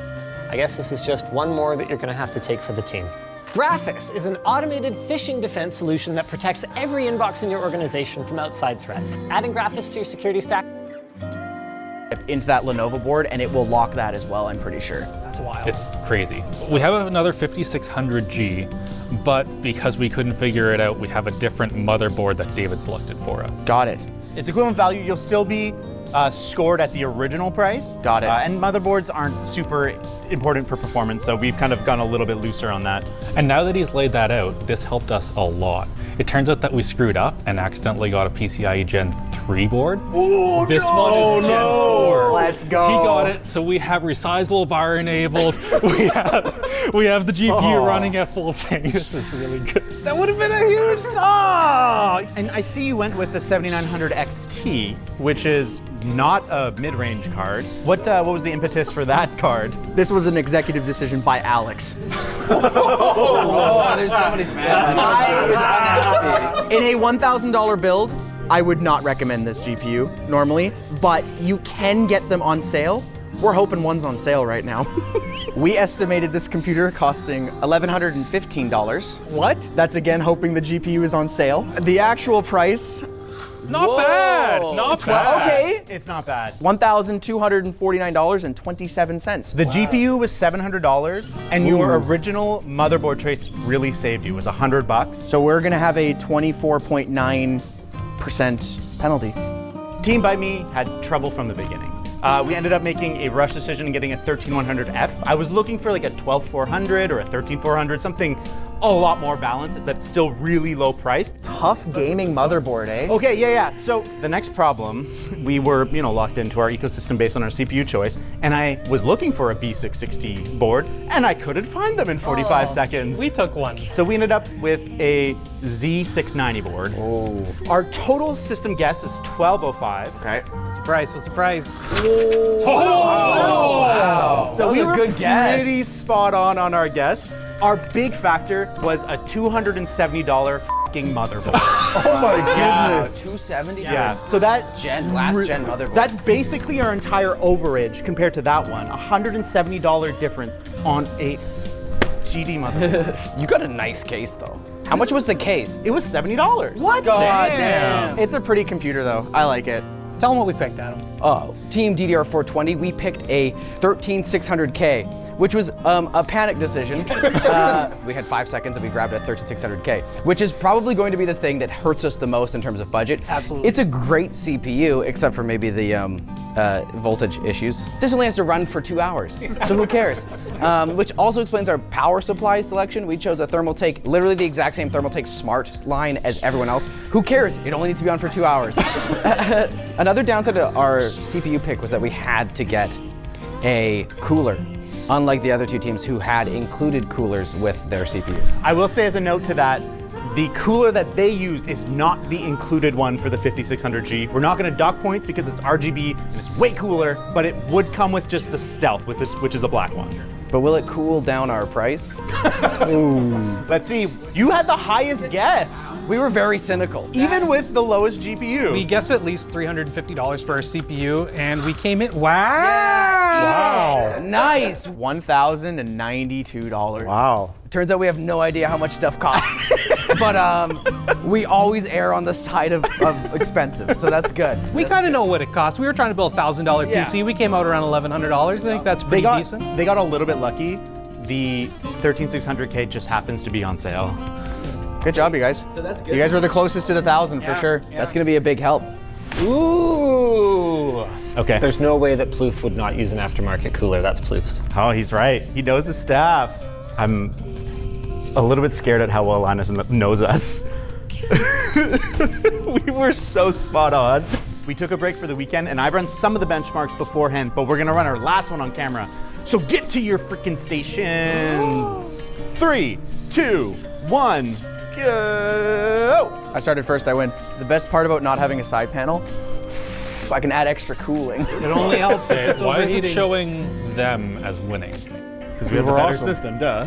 They're not winning they drop like crazy. Yeah, we're good. Oh yeah, okay. GG easy. Wow. Killed them. Yeah. I'm so surprised that 77 to 79 is way bigger of a difference in this game than I expected. Yeah. We're looking like 40%. Yeah. How do they have the fastest CPU score? That's a very good question. There's like wonkiness with some of the results. Like they have this massive drop in FPS in the middle of the benchmark. This is why like when Labs is doing testing, we run things multiple times to make sure that any weird outliers are dealt with. Whereas this is just have fun with friends, run some benchmarks, see who did better, but oh well. We've run the benchmarks and I am shocked at the results. In third place is Team 3 with 535 out of 700. In second place is Team 2 with 582 out of 700. Close. And in first place is Team 1 with 639 out of 700. Oh. That's a really high score. I don't know if we'll catch it. We'll get You're gonna beat us. They only have 60 points on the table. However, with a penalty that costs them 24.9% of their performance, their final score puts them in second place, and the winner is No way. Let's go! Wow. But we haven't talked about the pineapple for good taste. What? Oh, you. Obviously not then.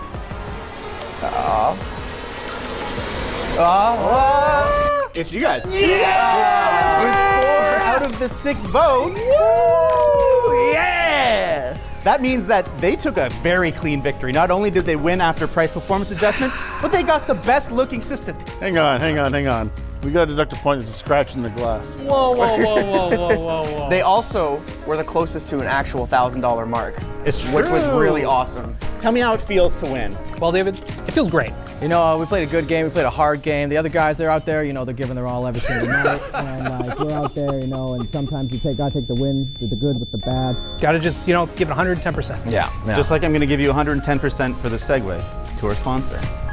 Ugreen. Their Uno magnetic power bank has attitude, but in a cute way. It shows you the charging status with adorable emojis, like a little sidekick keeping you powered up on the go. It packs a beefy 36 watt-hour battery and 15 watt wireless charging, allowing it to juice up an iPhone 16 Pro 1.5 times, according to Ugreen's testing. Plus, it even has a built-in stand. For the time being, may I tend to some personal matters?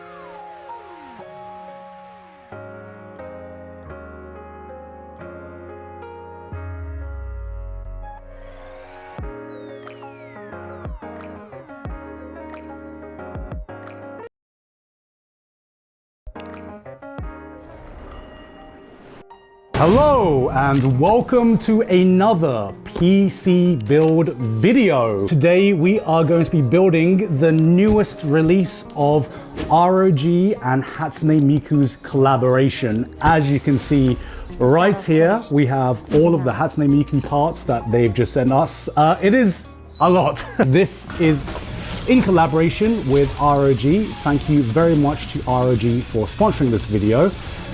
We are going to be going through all the parts and we are going to be building this PC. And I hope that I don't mess anything up because these are some very expensive parts. I think we were going through it and without tariffs, just the Hatsune Miku branded parts came out to about, what, $7,000, $8,000? So definitely want to make sure that we take care of all the parts. But once again, I just want to thank ROG for sponsoring today's video. If you want to find out more about their Hatsune Miku collab, you can do so by clicking that link in the description.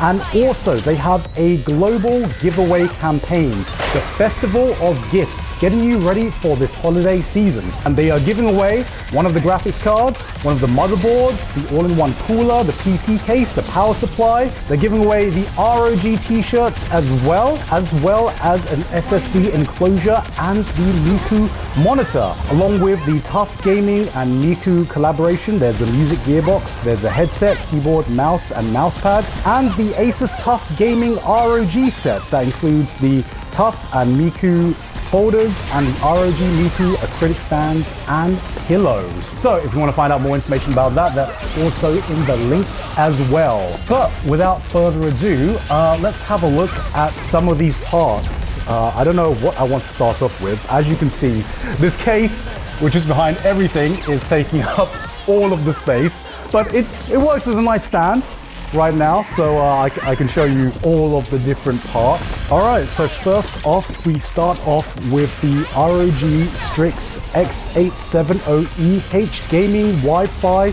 Motherboard Hatsune Miku Edition. I'm going to be saying a lot of letters and a lot of numbers, and I'm going to have to pretend to know what any of them means. I do know what a motherboard does, and this is the special edition motherboard, Hatsune Miku Edition. Ooh!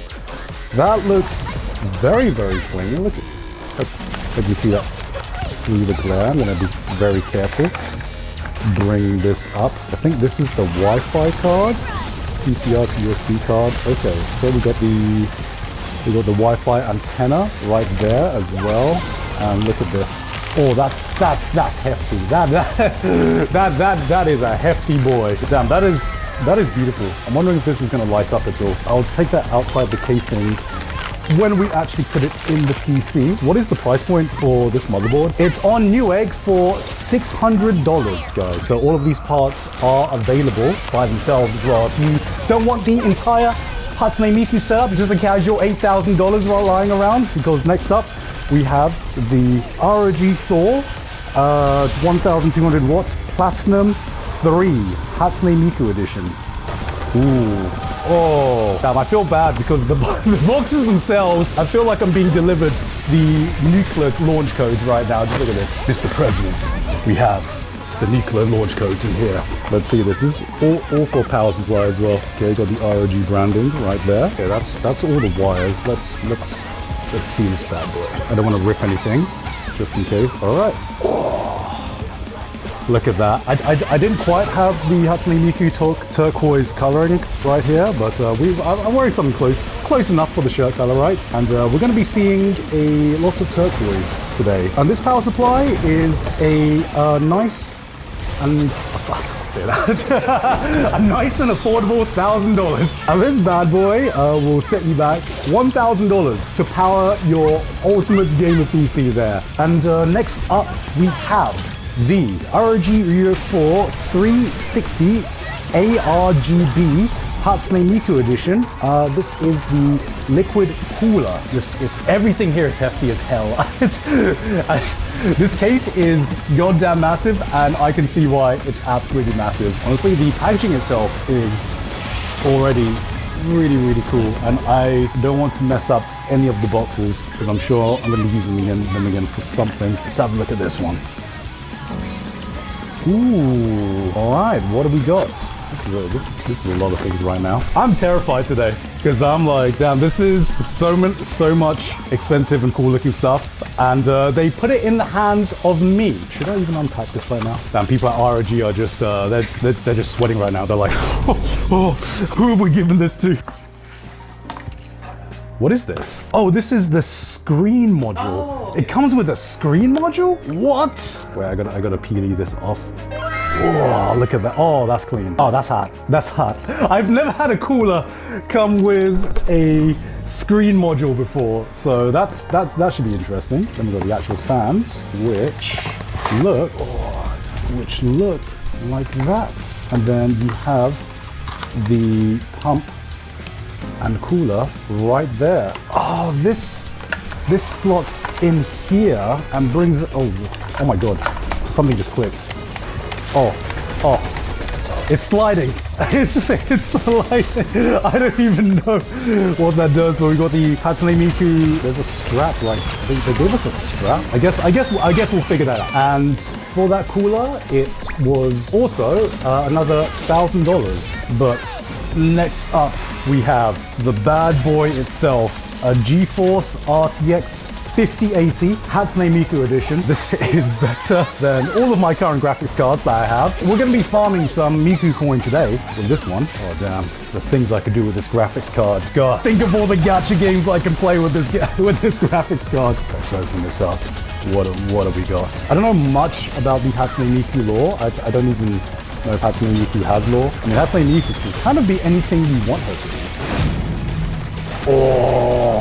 Oh, look at that beast. Look at that absolute... Oh, I can't even get it out. Oh, my lord. This is a mecha in and of itself. Oh, my god.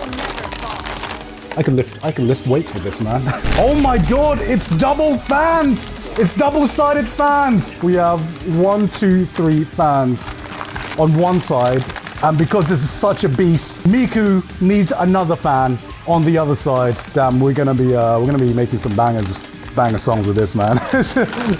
All right, on the sofa for you, Miku. For the last two ones, we have the case, and this time they've actually made a monitor as well. The graphics card is almost $2,000, which is a price I'm used to paying post-COVID graphics cards, honestly. Be careful with this.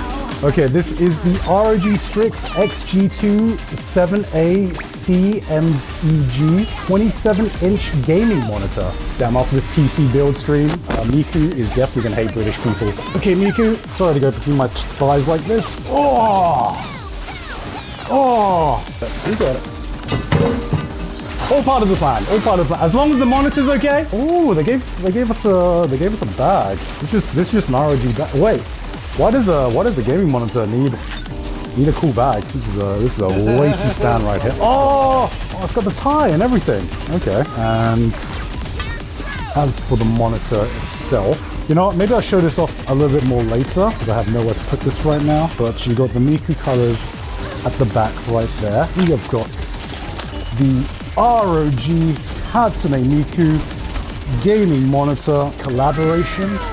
Right there, look at that. So we've got the Miku colors at the back. We have a nice turquoise stand right there.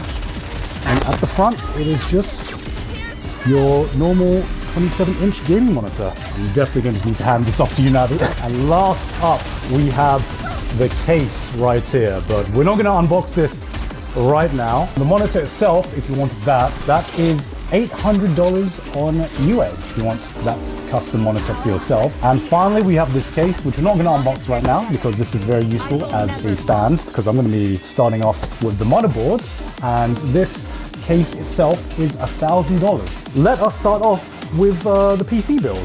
Bro, I'm sweating already, man. All right, so let's take out this motherboard right here. Oh, that's very cute art right there. We got the Hatsune ROG Miku collab with pixel art right there.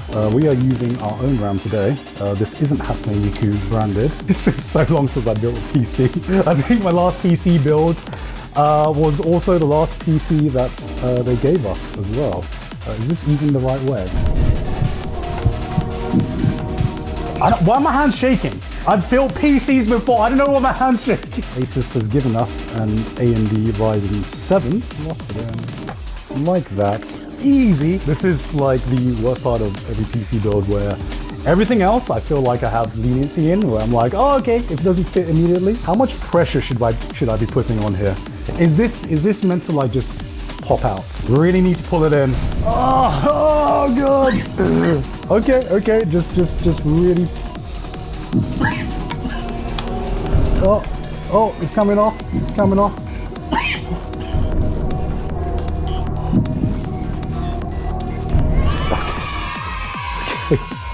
That's really pulled in. I hate how much pressure you need to put on there. It's a lot of pressure. I think we're good. Famous last words until the PC won't turn on. All right. Oh, look at this. That's what it's all about. Navi's giving me a cryptic clue that I've forgotten something. Navi, you're making me nervous now. What? Oh, it rhymes with. Oh, SSD. Oh, yes. But of course, every computer needs. Okay, what is this for? I guess this needs to. Oh, it's a lever. Okay. Oh, that's very useful. there's a little latch just for this SSD by itself, so it latches down without a screw. That's very useful. Okay, this and there. All right, there we go. I'm an expert. Definitely didn't almost forget that. This bad boy. This is the ROG Strix Helios 2 case, which is an absolute beast right here. This case is like almost as big as me. It is like almost like half of my height, and I'm a tall guy. I'm already a tall guy. On the top, we have the manual right here. Obviously has the Nikke branded. Oh, okay. Oh, look at this. They've got straps. They've given it. It comes with Hatsune Miku straps. You can easily pick this up and take it on the go, I guess, because this is really portable. I can do this by myself, but I don't want to risk it. Let's double team Nikke right now. Oh my god. Oh. God damn, she's beautiful, man. You go to your local gaming tournament and you just bring this with you like this. You know, your parents come into your room and you're like, Mom, Dad, let me introduce you to my girl. She's always there looking after me right on my desk. The perfect girl. Tempered glass ×2. Handle with care. Oh, you. Boy, you have no idea. Why do we have a slider there? It looks like I'm gonna build like a mecha or something. You can remove the PSU cover as well. Multifunction cover. Don't know what that does. It says multifunction, but doesn't tell me what kind of multifunction it is functioning from. We'll figure it out. Well, oh my god, there is so much space. This is not a PC case, this is a 1LDK. I'm not used to having this much space in a PC case where I'm not fighting for my life to fit the motherboard in. Ooh, the motherboard came with some acrylic stands as well. I don't know if that's a Peely or if that's very... Oh, it is a Peely. There we go. Oh, we got the electric screwdriver. Oh! Yo, we're getting today, boys. I don't know if this is just like, well, okay, which one goes in this? That's right, it goes in the square hole. You guys, for all the Asian sons out there who their mum has asked them to be a doctor or a surgeon, just try building a PC and be like, Mum, my hands were not meant to be for surgery. It's slanted. Okay, we can fix that. Going in number 4, and voila, Miku has a home. All right, that was the easy part. Maybe let's put power supply in. Oh, look at that, of course. We have the Miku colored power cables right there. All right, so the PSU cover is removable. Seems like we need to remove the back cover first, then remove some screws, and then apparently you can just slide it off. We can just take that back cover off. After taking it off, unscrew 3 more screws. We have unscrewed something. So that should mean the cover should now slide off. That it should slide off. Oh no, I have to unscrew 2 more screws. And now it should just slide off. Done. All right. There we go. Now we can get this. Oh, Miku, have you put on some weight, Miku? Beautiful. I think that's a fit. That's doable. It stays in place. All right. I just used the screws for this case. Yeah, I hope they're spares because they screwed right in. I'm gonna say it. They just screwed right in. Wires. I gotta get all these wires out now. All right, this compartment is for hard drives. We don't need that right now. Why there's so many wires? If it fits, it fits, right? It's just the wire. If it clicks, right? That's how things work. It all fits in the square hole. So that is all that's important. As long as it fits in the square hole. I just wanted to start plugging stuff in, but maybe this will need to wait.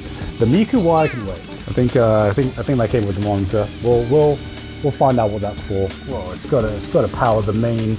It's got to power the main unit, right? Ooh, look at that. All right, that's done. That's the only wire. That's the only power wire we need. All right, thank you very much. We are going to add this cooler now. Is the etiquette to screw in the cooler first and then screw in the fans, or is it fan first and then heatsink? I feel like it's heatsink first, right? Surely. Obviously, I want to see my Miku strap right there. I want everyone to see that, but how is Miku going to be most visible? Maybe it's like this way. Maybe she goes like that. But then the wires block Miku. Wait. I think that's pre-applied ROG thermal paste. Yo, that's some next level application, man. Well, unfortunately, we're gonna have to ruin this pattern. We have some brackets here. Oh, look at that. Look at that. All right, let's have a look at the instruction manual. So, how to install these is you're given some CPU brackets right here, and for this motherboard, you have to take these screws out. Yeah, we just have to take these two screws out. Then we screw these two ones in. You know what? Last time I did a PC build video, I didn't have one of these bad boys. Automatic screwdriver, life-changing. Life-changing. Men, get yourself one of these, or you'll forever be a boy. So we have all of the cables at the back that we gotta plug in as well. The important part is that this PC turns on, and once it does, like when I'm cleaning up my room, you close the door and it's clean. Out of sight, out of mind. So as long as they just don't open the door, it's not an issue. We have a few cables that we have to plug in. We have the USB cables. We have two USB Type-C cables, and we have other stuff. You can't see on this stuff right now. I'm just gonna put the wires in the front, and we're gonna figure it out from there. F panel. That's, I'm guessing, for the front panel, but then I'm not sure what some of these other stuff are meant to be. On your back we go, Miku. There we go. Front panel. It seems like this one fits right in the square hole.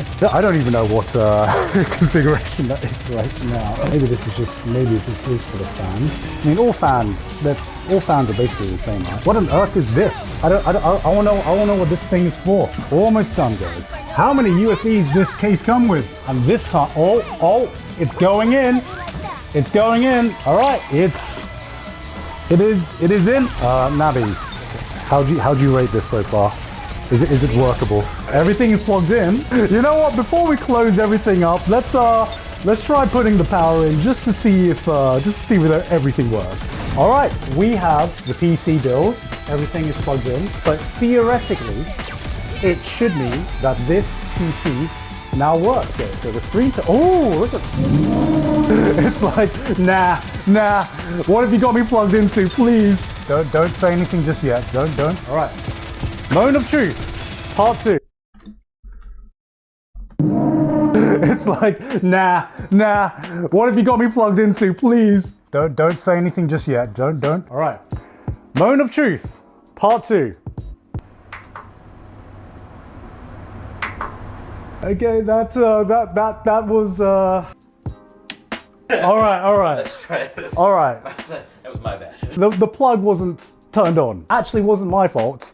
You can see Miku. Oh, Miku is already powering up. Look at that. Moment of truth. Actually, guys, it's turned on. Oh! It actually worked. Oh, it's the Miku BIOS, and all it needs to do is have the OS installed. Cue 4K montage.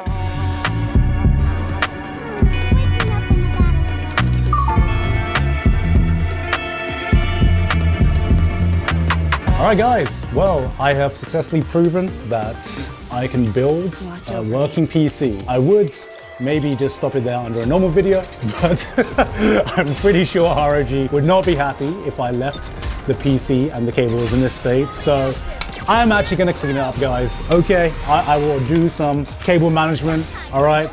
Time-lapse time.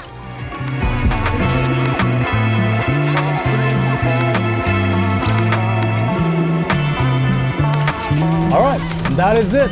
As you can see, I have tidied up the cable, so Mom can't judge me too badly now. By mum, I'm of course referring to ROG. If you want to find out more about the Hatsune Miku collab with ROG, you can do so by clicking that link in the description. And also, if you want to find out more about the giveaway to win some of these parts if you can't afford it yourself. That's it from me today. I've been Gigok, and I'll see you all next Giveaway.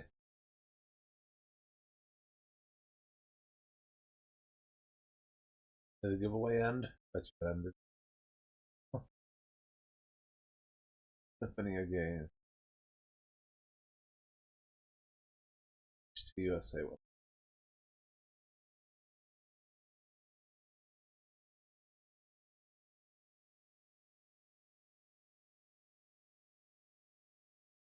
Or to buy.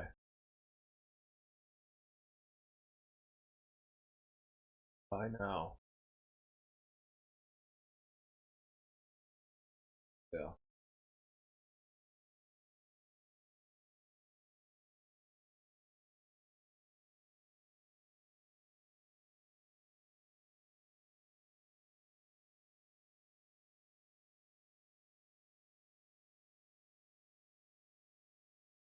$600 for.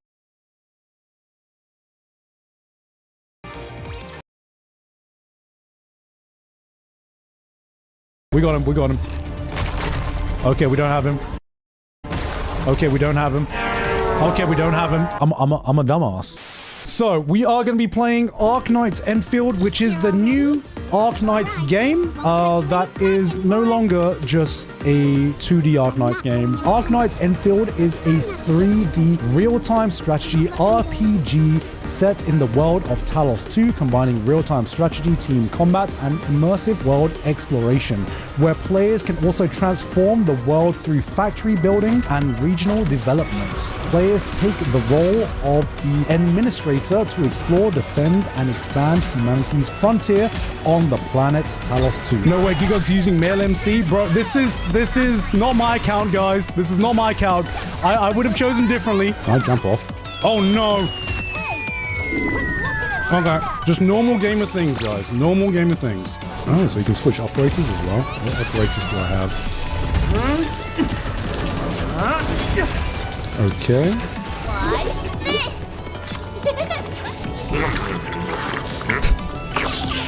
Japan? We got a panda as well? Look at his fit, man.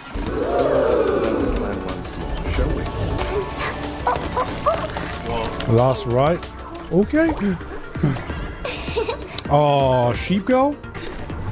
Over here, Endman! Oh. I hate fools who like to micromanage. Thanks. Ooh. Wanna head out for a walk? The colors of the Giberta? Ooh, twin tails, okay. I don't even know if this is a good team comp. I'm going for my gut feeling here. So this is a very, very different kind of Arknights we got here.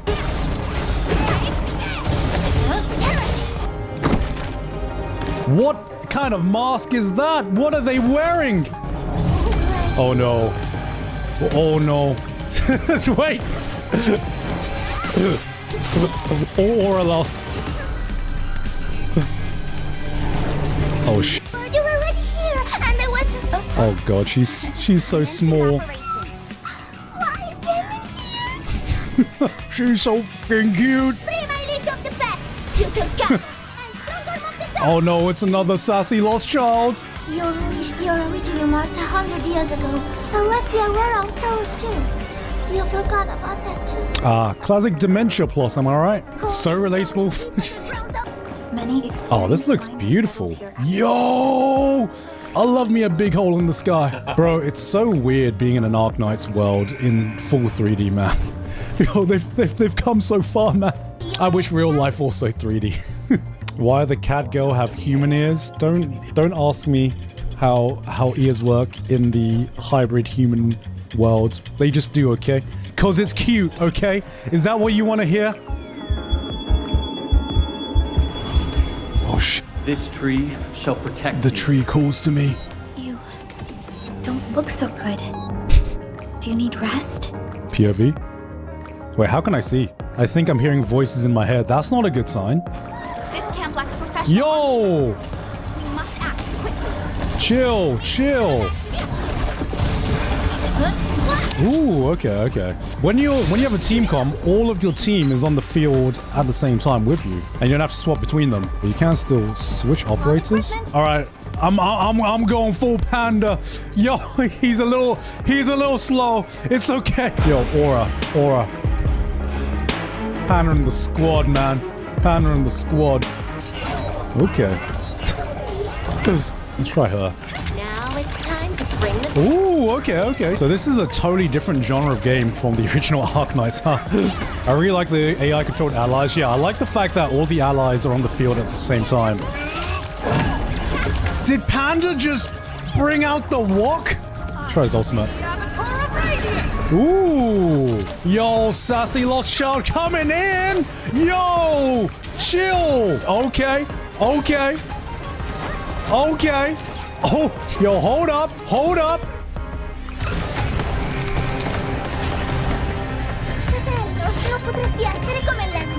Wait, did she just speak? Wait, that's not English. Wait, actual Italian now? They're speaking actual Italian? Wait, that's actually goated. Arknight's got every language per factions. That's actually so cool. This anchor just activated itself. Oh, God. For God's sake.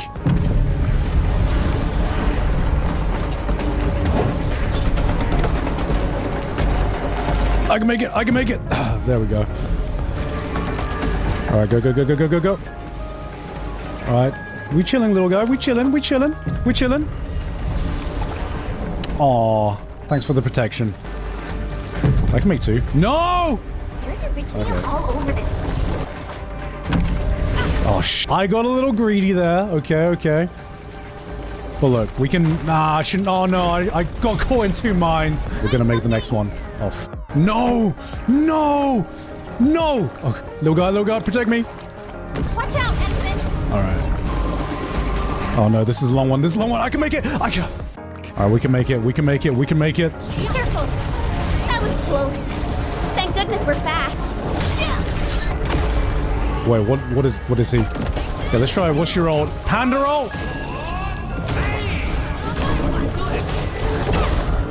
Dodge. Oh, perfect dodge. Let's go. Damn, that's a lot of damage. What happens if I... Oh, I die. Okay. Wait. Okay, we're good. We can make next one. Watch this. Okay. We can make that. Oh, little guy. Let's go. The entire logistics area has been... No! We can make this. Watch. All right. I'll wait. There we go. Never taking gun on a stealth mission. Stealth missions? You mean gameplay filler? Don't blink or I might just disappear on you. Oh, there's the Brit.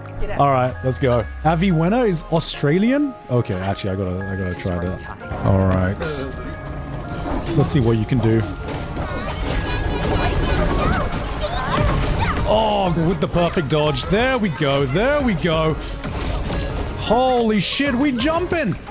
Do I need a healer on this team? I keep losing health. Let me change to the sheep.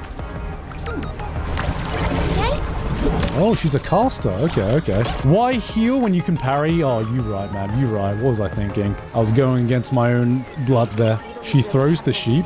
Oh my. Oh, she does throw the sheep. There is a sense of bizarre beauty. Boys, I know what this is. You can't just show me an arena like this and think, I wonder if I'm gonna get into a boss battle. Oh god, guys, it's a boss. No way. Okay. Whoa. Okay, wait. He hurts. He really hurts. Okay, I gotta lock in then. Oh my god! I hope this is meta because... Oh! Try to interrupt it. Alright, I'll just keep ulting. Sheep! Wait! The sheep carpet bomb? That's her ult! Okay. Oh, okay. Thank god I dodged that. Oh, if you pick up the sheep, they heal you. That's my healer. Alright, we got him. Okay, we don't have him. Okay, we don't have him. Okay, we don't have him. Aussie girl, please. Clean dodge. Clean dodge, clean dodge. Moveset downloaded. Give me more sheep, I need more sheep. What are you doing? It's reassembling itself. Uh-oh. What? Bro! Bro, what? It healed to full health? Oh, please ult. Okay, actually, I gotta lock in for this. Whew! Getting sweaty up in here. Oh, God. Oh, my God. Hold up. Hold up. Everyone sheep up. Everyone sheep up. Come on, come on. Okay, dodge, dodge, dodge, dodge, dodge, dodge, dodge. Oh, no, we just go here. Oh, okay, that's good. That's cool. Time to send in my secret weapon. It's healed again. Hello, honey. I'm not hungry right now. Holy shit, this is a bullet hell. Okay, that's fine. Thank you, hon. We got ults. No, did I miss? Okay, no. Thank God you can't miss your ults. Oh. Okay. Okay. Okay, healers are important in this game, huh? The sheep carry, man. Yo, finish him.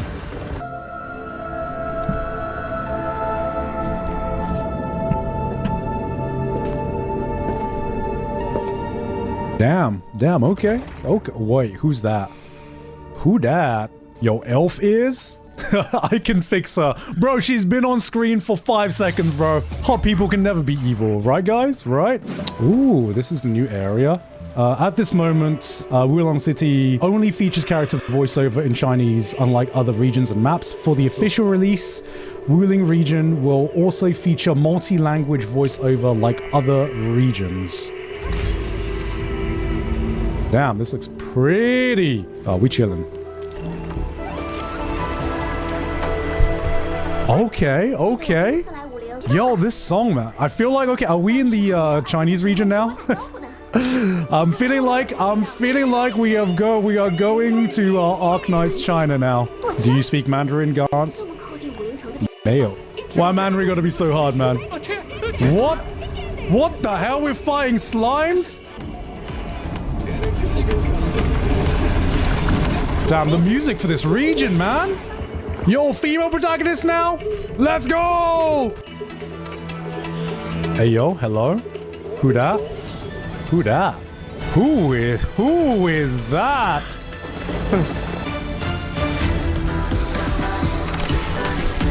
Wait, hold up. Hold up. Listening. I'm listening and watching.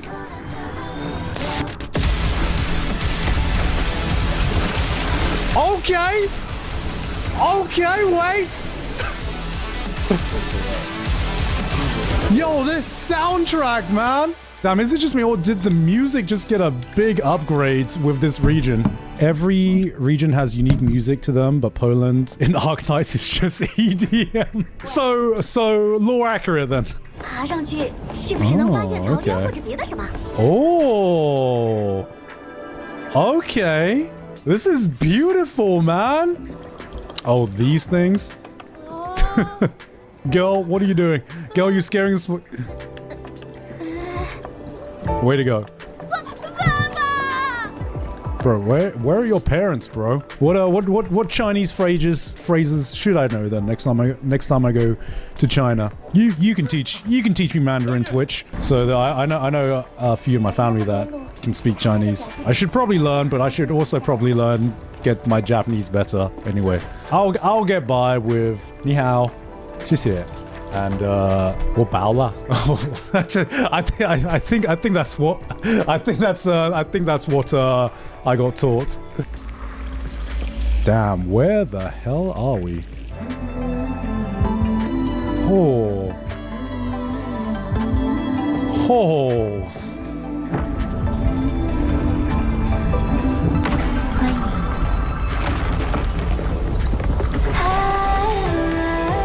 Holy shit! Oh, title drop! That was a title drop!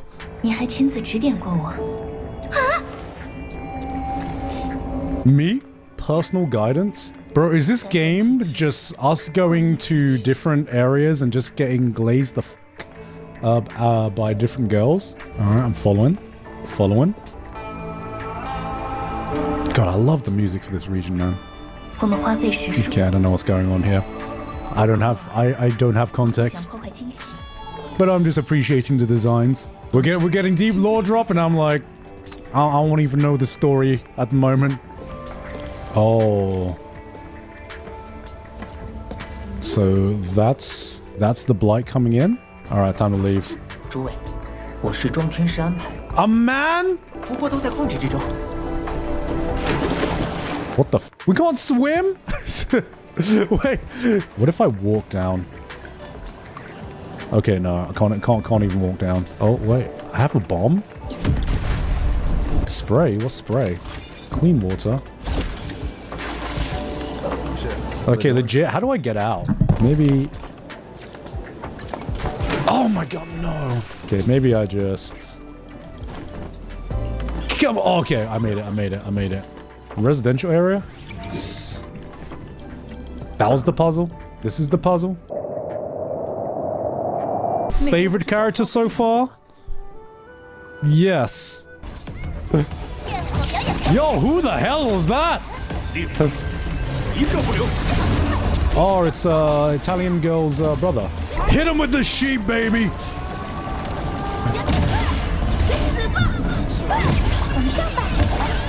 Oh my god, the shot! I have to turn that off. I'm afraid so. I've tried a few times, but nothing got through to her. I tried calling her a few times earlier, too. Yeah, I'll just skip the cutscenes.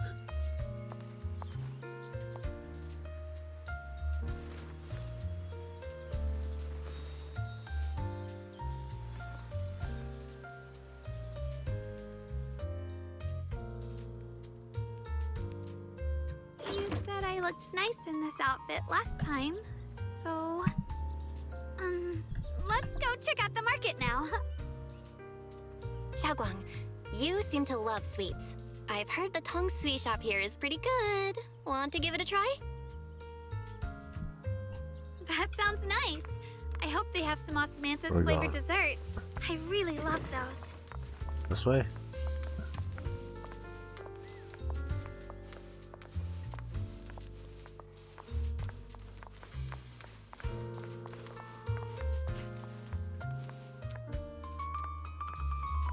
There we go.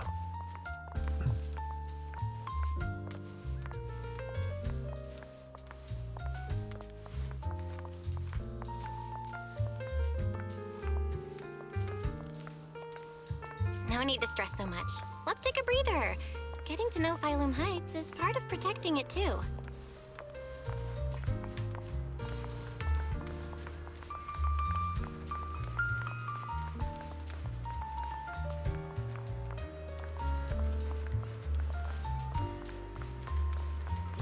Freshly made Tong soy! One sip and your worries melt away. I have stick drift. Why? Why does she run off?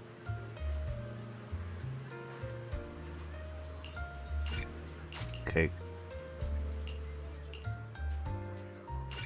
Is this... We're just making cake? It's a date.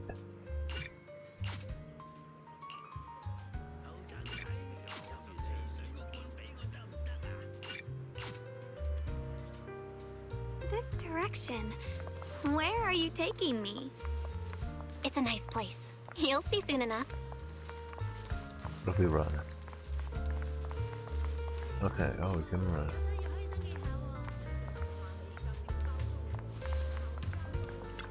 Nice spot, right? I stumbled upon it by accident. It's the best place in all of Phylum Heights to watch the sunset. You can't. It's pre-cutscene. Wow. It's so beautiful. Just like you. It feels like a living painting. Just looking at it makes me happy. Come to think of it, I've never really taken a good look at Phylum Heights before. I didn't realize it was this breathtaking.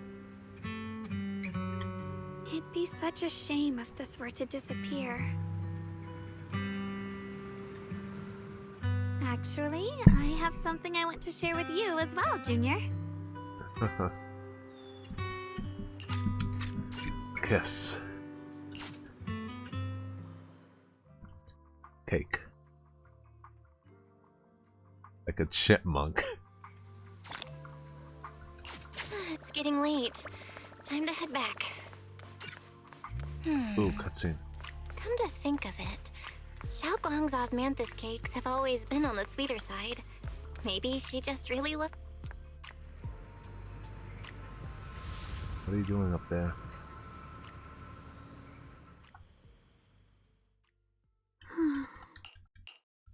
Hey, I'm fine. It's just everyone in Phylum Bell can't. Ask away. What if What if we knew kiss? And sorry. But I do kinda. When I was really little, I loved those flowers. And guess what? I remembered that for you. Sometimes, so. I get it now. Thank you. Huh? What? I said thank you. I'm all grown up now, and I still get scared by. Wow. Don't be fooled by how I. So next time you have that. Junior. Okay, when I have that nightmare again.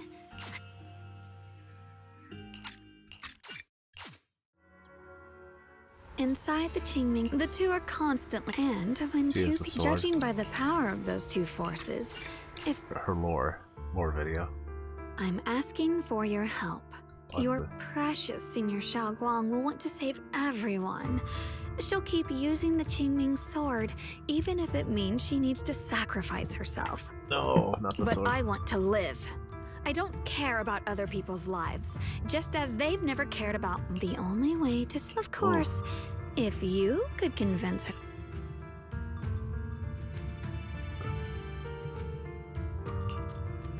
You'll help me, won't you? Save me. Of course, I want to help Are you. you Did I begging ever me to tell save you? you? Which is precisely the problem. I guess. Sleepwalking.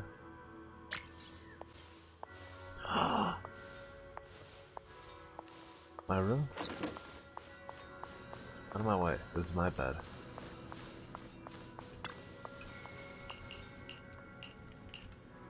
Better do it now. Thank goodness I remembered. I'd hate to let Junior down. Dun dun dun. You slowly open the door. Next, 3 spoons of was it? No. I could have sworn I had. I've done these steps so.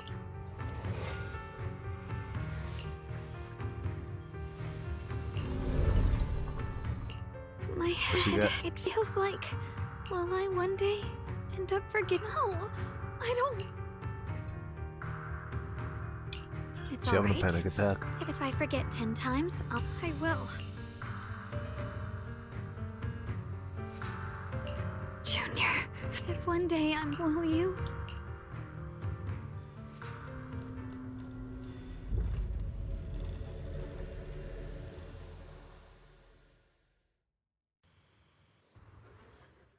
What?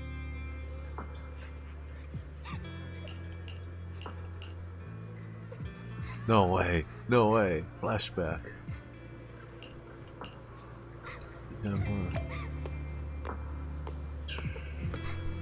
I'm in a dream. Hey, Little what's eyes. wrong? Why Hold are on, you crying hold here on, hold on. alone? My music box Damn is it. broken. We were so close to greatness. It was a gift from my mom, and now it won't play anymore, and she's never coming back. Don't be sad. Let me take a look at the music box. I am pretty good at fixing things. Thank you. What's wrong? You still don't look happy. If something's bothering you, Oh, you can guess tell what me. If you knew the Strange. road Why ahead, is the UID led on straight this into screen? an abyss, would it still be worth moving forward? Oh, that's a tough question. Give me a second to think. They should be selling it here.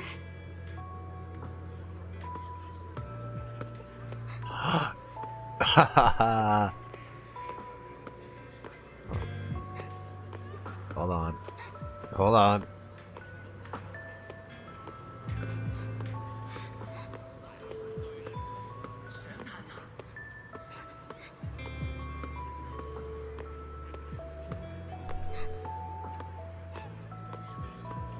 Damn, so close. Feed.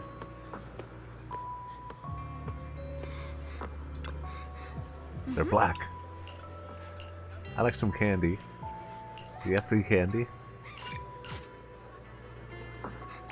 Samantha's candy! Feels like something she'd like. Oh, I hope she does. So cute.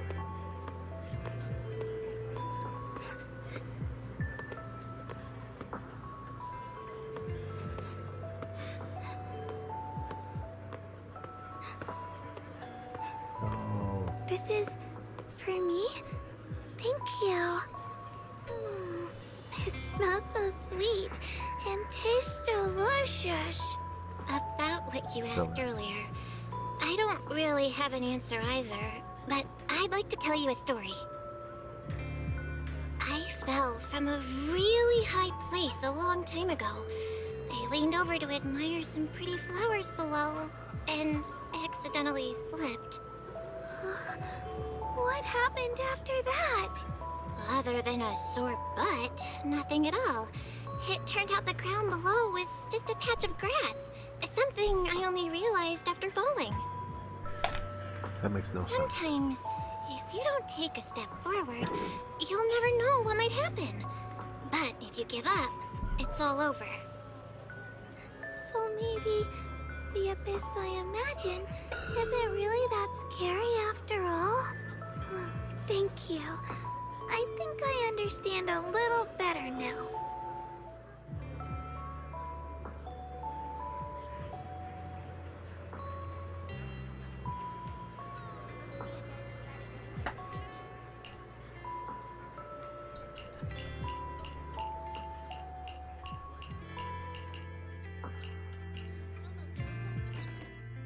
It's like a dream.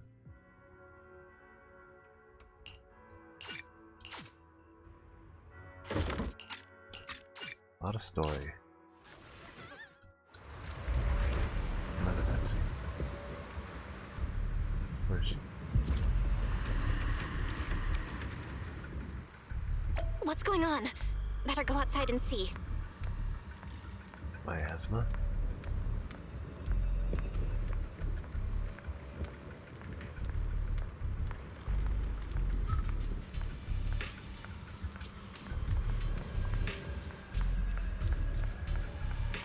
What is this? Sword this man. No. We need to hurry and we must not let these things. Yeshen Guang, Elder Lu? I told you before. The Qingming sword is one of Yonghui Summit's most... And now, an ancient prophecy once said, this is your time. Use the Qingming sword to save...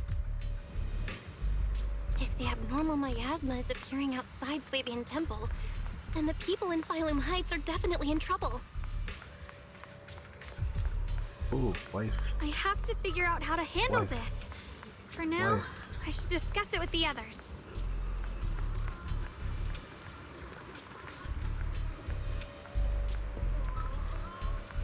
Hello.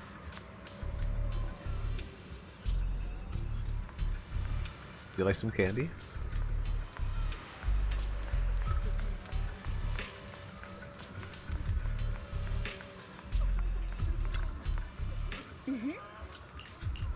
The sky darkened. Shelter. Wait, where's the... Why are you still here? Why did they put this one asset here?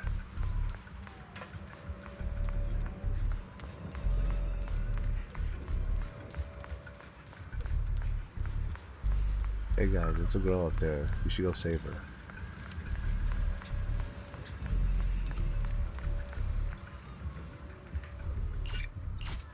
Damn, Morphe's here too. The abnormal miasma has taken over all Phylum Heights. What does that mean?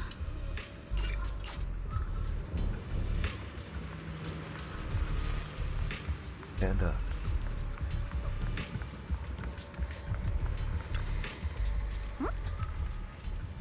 Hellos.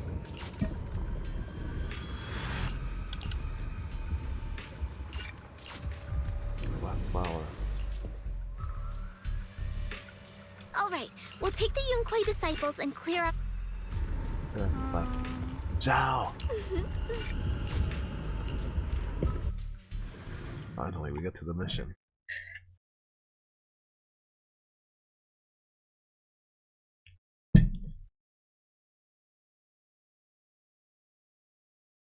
Encoding overload. Turn down video settings. It is turned down.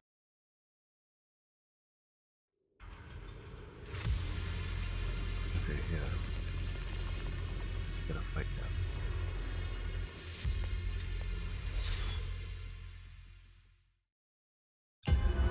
What is this? Hallucination. You're seeing it too? That sphere looking. If I'm guessing right, that was unfortunately has a bamboo.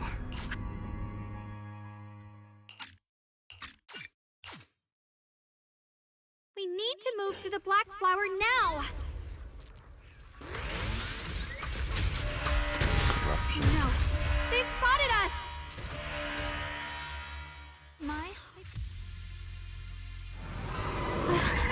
We need to pick our moment and get past before the attack lands. Thing is really trying to keep us away from here. It's like it's guarding this factory. Prius, how are you feeling, Shazam? If you're not well, you need to tell me. Don't try to tough it out. Okay, don't worry, I'm fine. Here.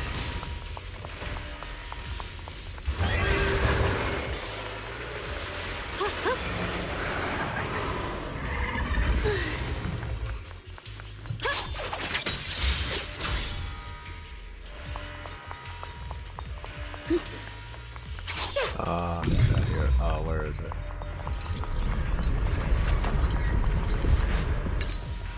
Let's try using that Qingming sword ability from earlier. The flying slip. Everyone, we need to move fast and shut down that security bot. Mind and body as one. Why is there a security robot in a place like this? It's probably the same as me. Abandoned for various reasons. Left behind to wander this secluded place. After being tainted by the miasma, it seems to have mistaken this factory for something it must protect. How fearful. How absurd. Flowing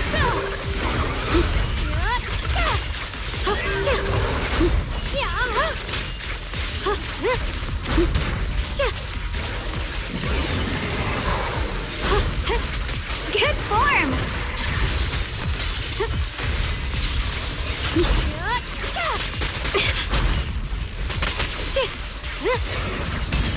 I see edge. Split the heavens!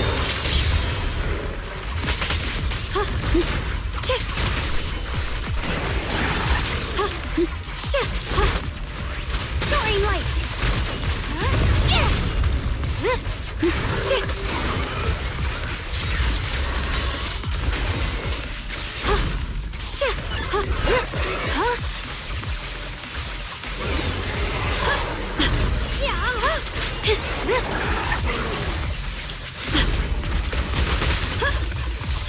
Flowing still!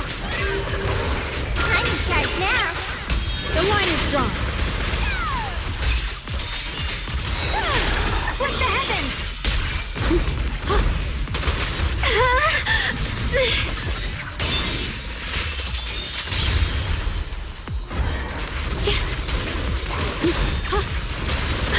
I'm here to help. Life like just like this.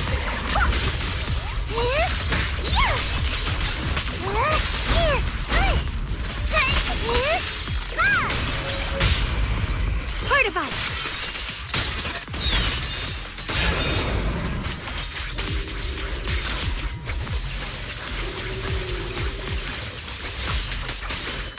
A measure of steel slices the world through! We need to cleanse these black flowers as soon as possible.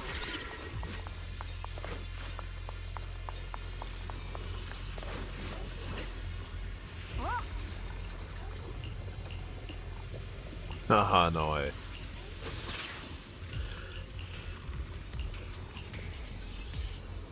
Blood as the bond, soul as Yeah. the vow. Be I gone! was in my alternate form. So, once the there, that should do it. Nice. Don't move. Let me lean on you just for a second. Every time I have to come out and take care of things, Damn. it's exhausting. Why? Xiaoguang, please take good care of yourself. You remember the promise we made, right? I do. Don't worry. I remember. No matter what, I'll be right there by your side. I'll keep doing my best.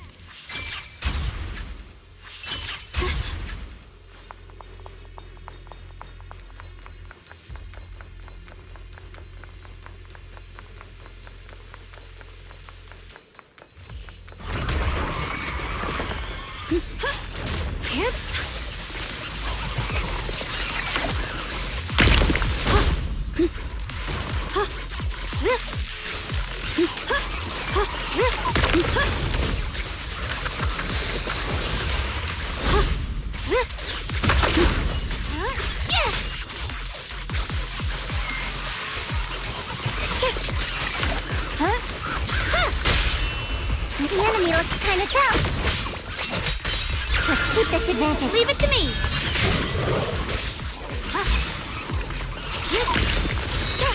Frost weapons. Blazing arc.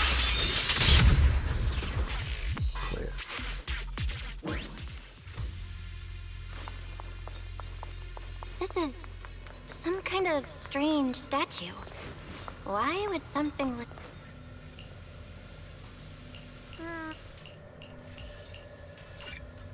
Magic statue. I mentioned before, Lady Sunbringer. Based on Lockspring's story, it's gonna be even more dangerous inside the factory. If we can purify the abnormal miasma in the factory, it'll put a stop to the hollow expansion for sure. Xiaoguang's right, but we gotta be extra careful. Everyone, please be careful. There are more security bots here. I can feel the Qingming sword resonating. It's inside the factory. There must be even stronger abnormal miasma in there.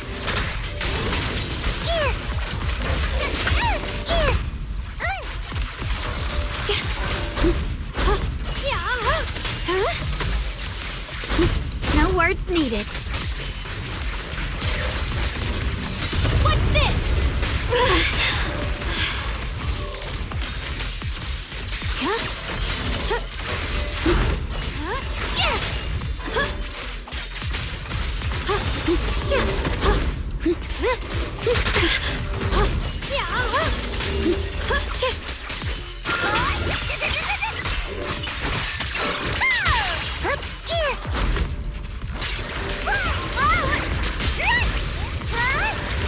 Don't you underestimate me!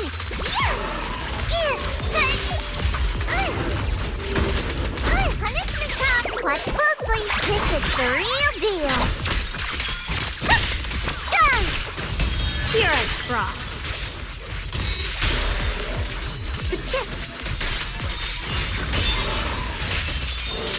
Let's check out the entrance to the factory nearby. Yes.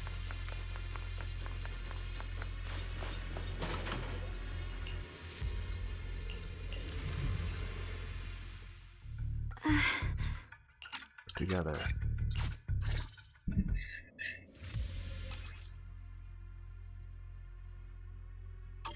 Let's move fast and search for the 3 consoles.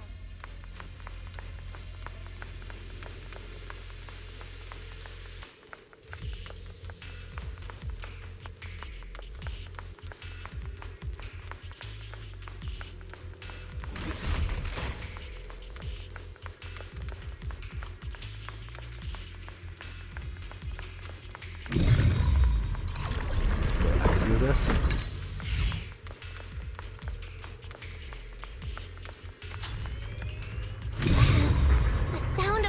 me. Looks like it's working.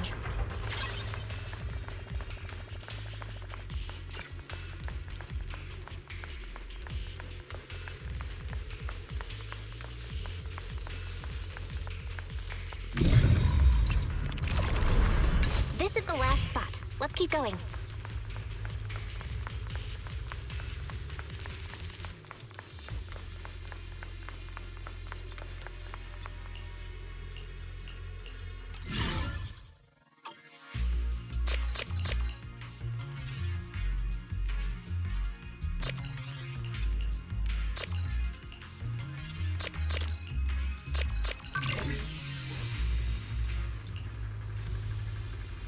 This power feels oddly familiar, like that cursed blade, tailless. You mean the Qingming sword from Yunque Summit? Yes, I know the side effects. I see. Then maybe you could actually fix what's wrong with that sword. Who's that? The cost of that weapon, it isn't...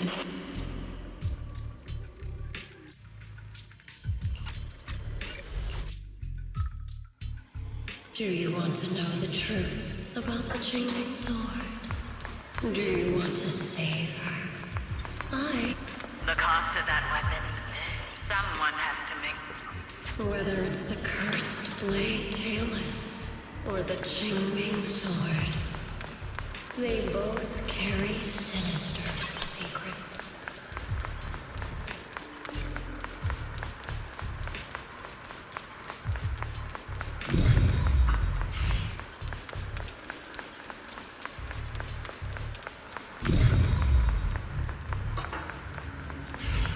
That's the target, right? Salvation bell. Salvation. There are more illusions over there.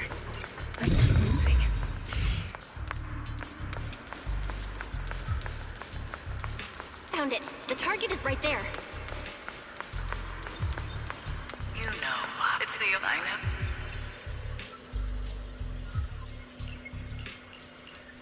What's that say?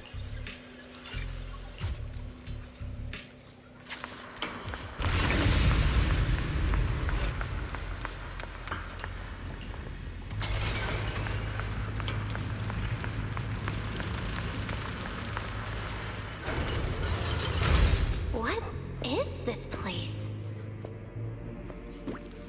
There are so many black flowers here.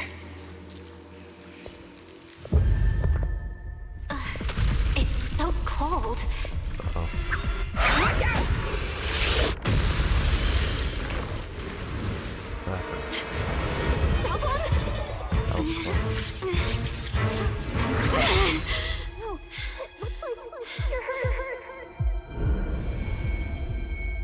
I'm okay. Let's finish this quickly. Oh, we're introducing the flying type. It's my fault. If I hadn't rushed like an idiot, you wouldn't have... It's not your fault, Junior. I'm protecting you. That's what I'm supposed to do. Don't worry, I'm not that fragile. Fly! My blade cuts down evil! My spirit soars in the sky!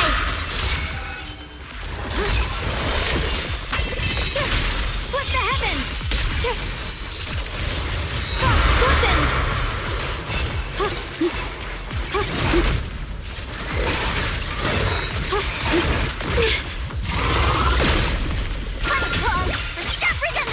Don't push yourself, Miss Zhao! The line is drawn!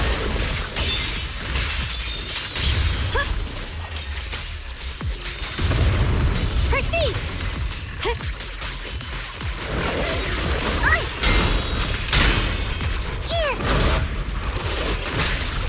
Leave them to me!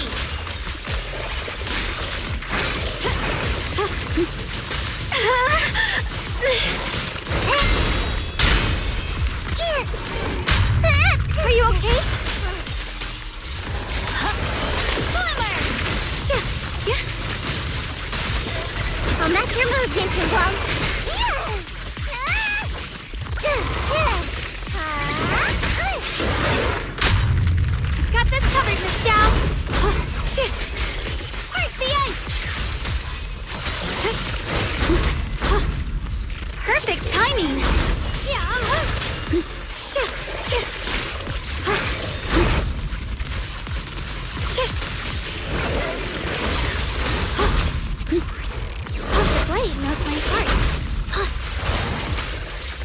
Yeah. Proceed!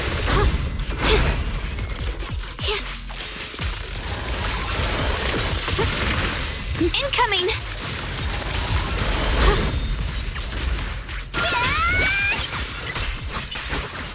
Here I come.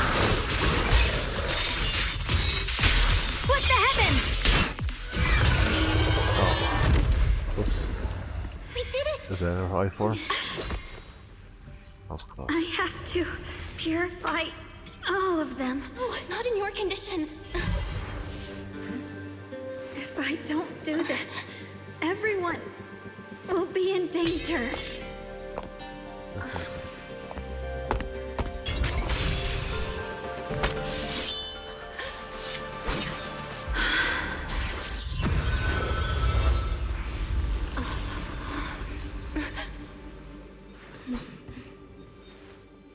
My dear Junior. Damn, she heavy. This is Now kiss. the last time.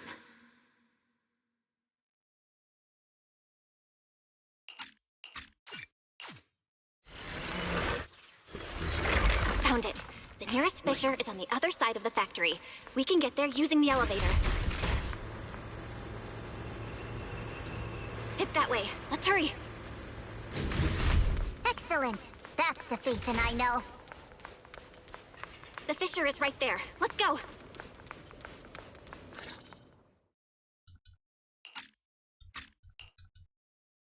Where? Xiaoguang? Junior. Person. It's so dark. There's nothing. He went blind. Just hang in there, Xiao. Junior, I'm sorry. If possible, I don't want to be a senior.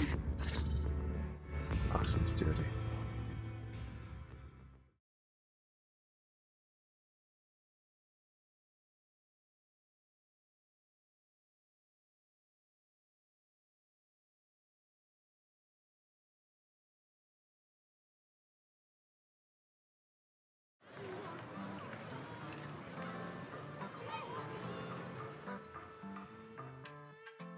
Data says Lemnian Hollow finally stopped expanding.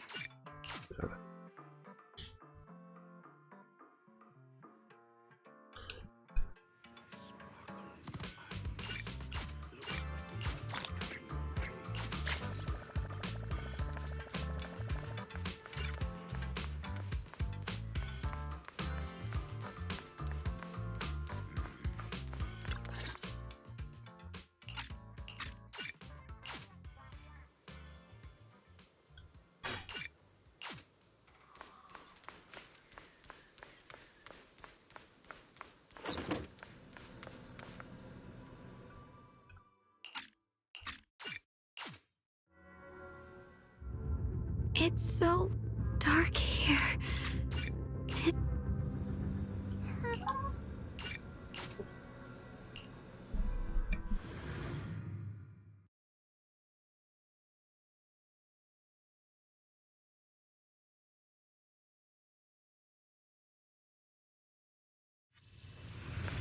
I don't know what Senior Ye has in mind, but right now, this is the only option we've got. From what I know, he's a...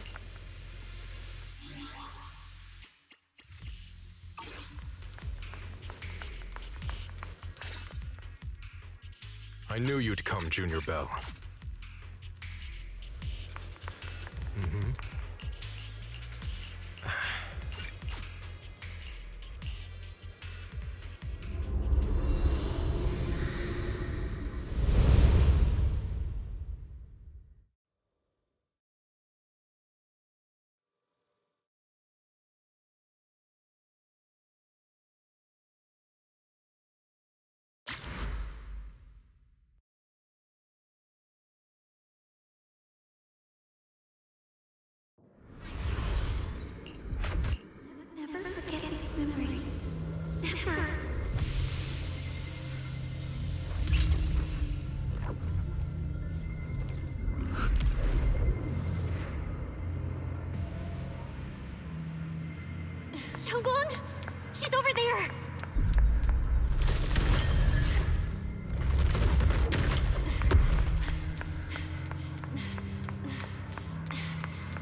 close.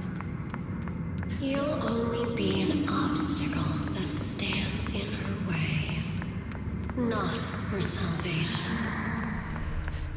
I'm not listening to you. We gotta find a way to dodge these. Hang on, Xiaoguang. I'm coming.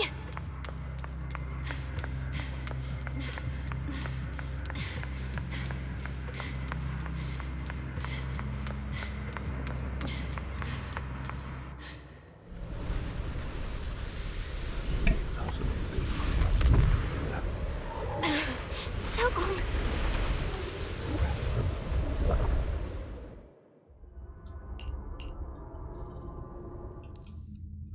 As the sword.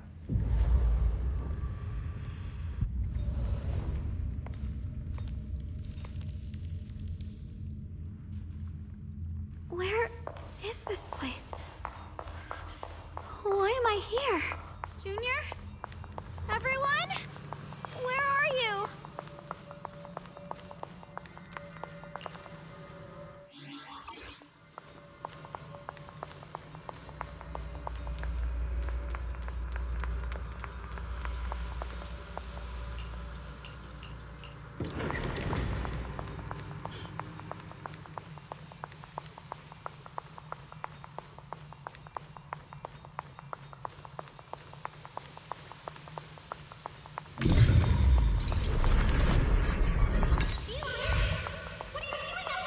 Sounds like someone's talking over there.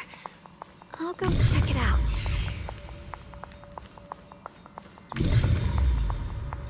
This is the first time we met at Swabian Temple. Oh, right. We rescued that orange cat together. Everyone was so happy. I really miss those times. It feels like it's been forever.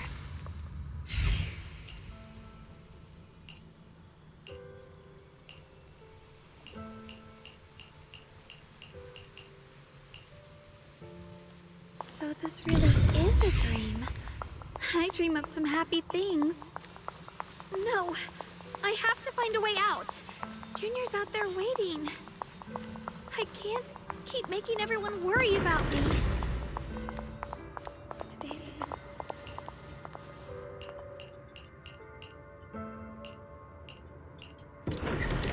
Don't worry, I'll catch you. That voice... is it from back then? Yes, I believe you, Junior.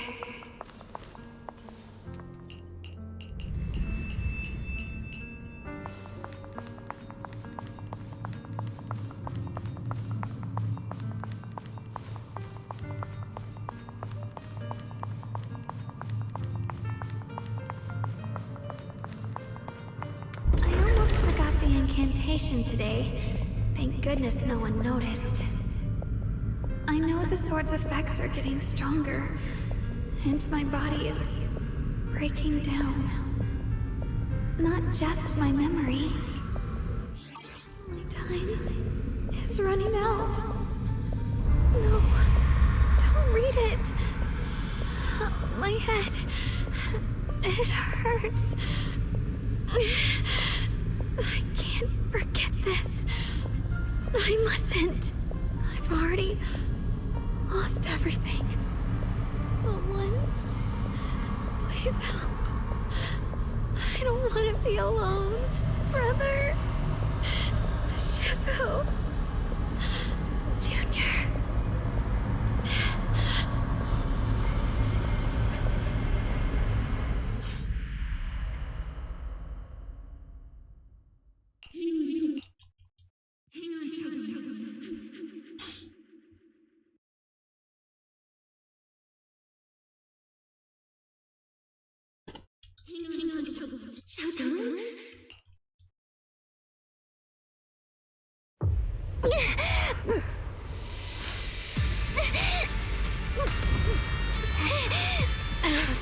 Xiaoguang. Junior? Hold on to me. It's not over yet. I'll bring you home.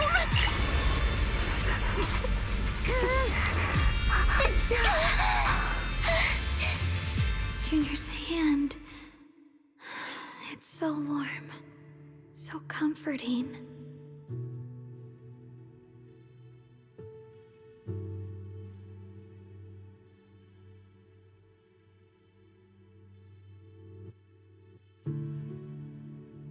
Suddenly, I feel... Of course you can go.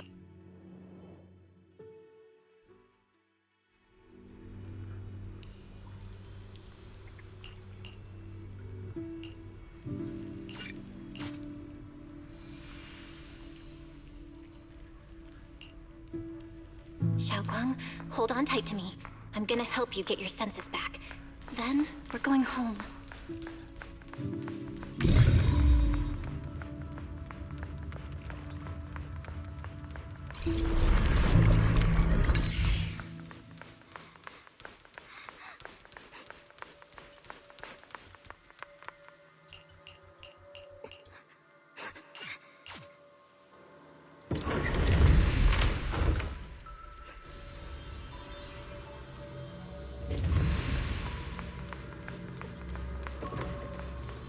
We've gotta move faster. Let's hurry and find the next shard.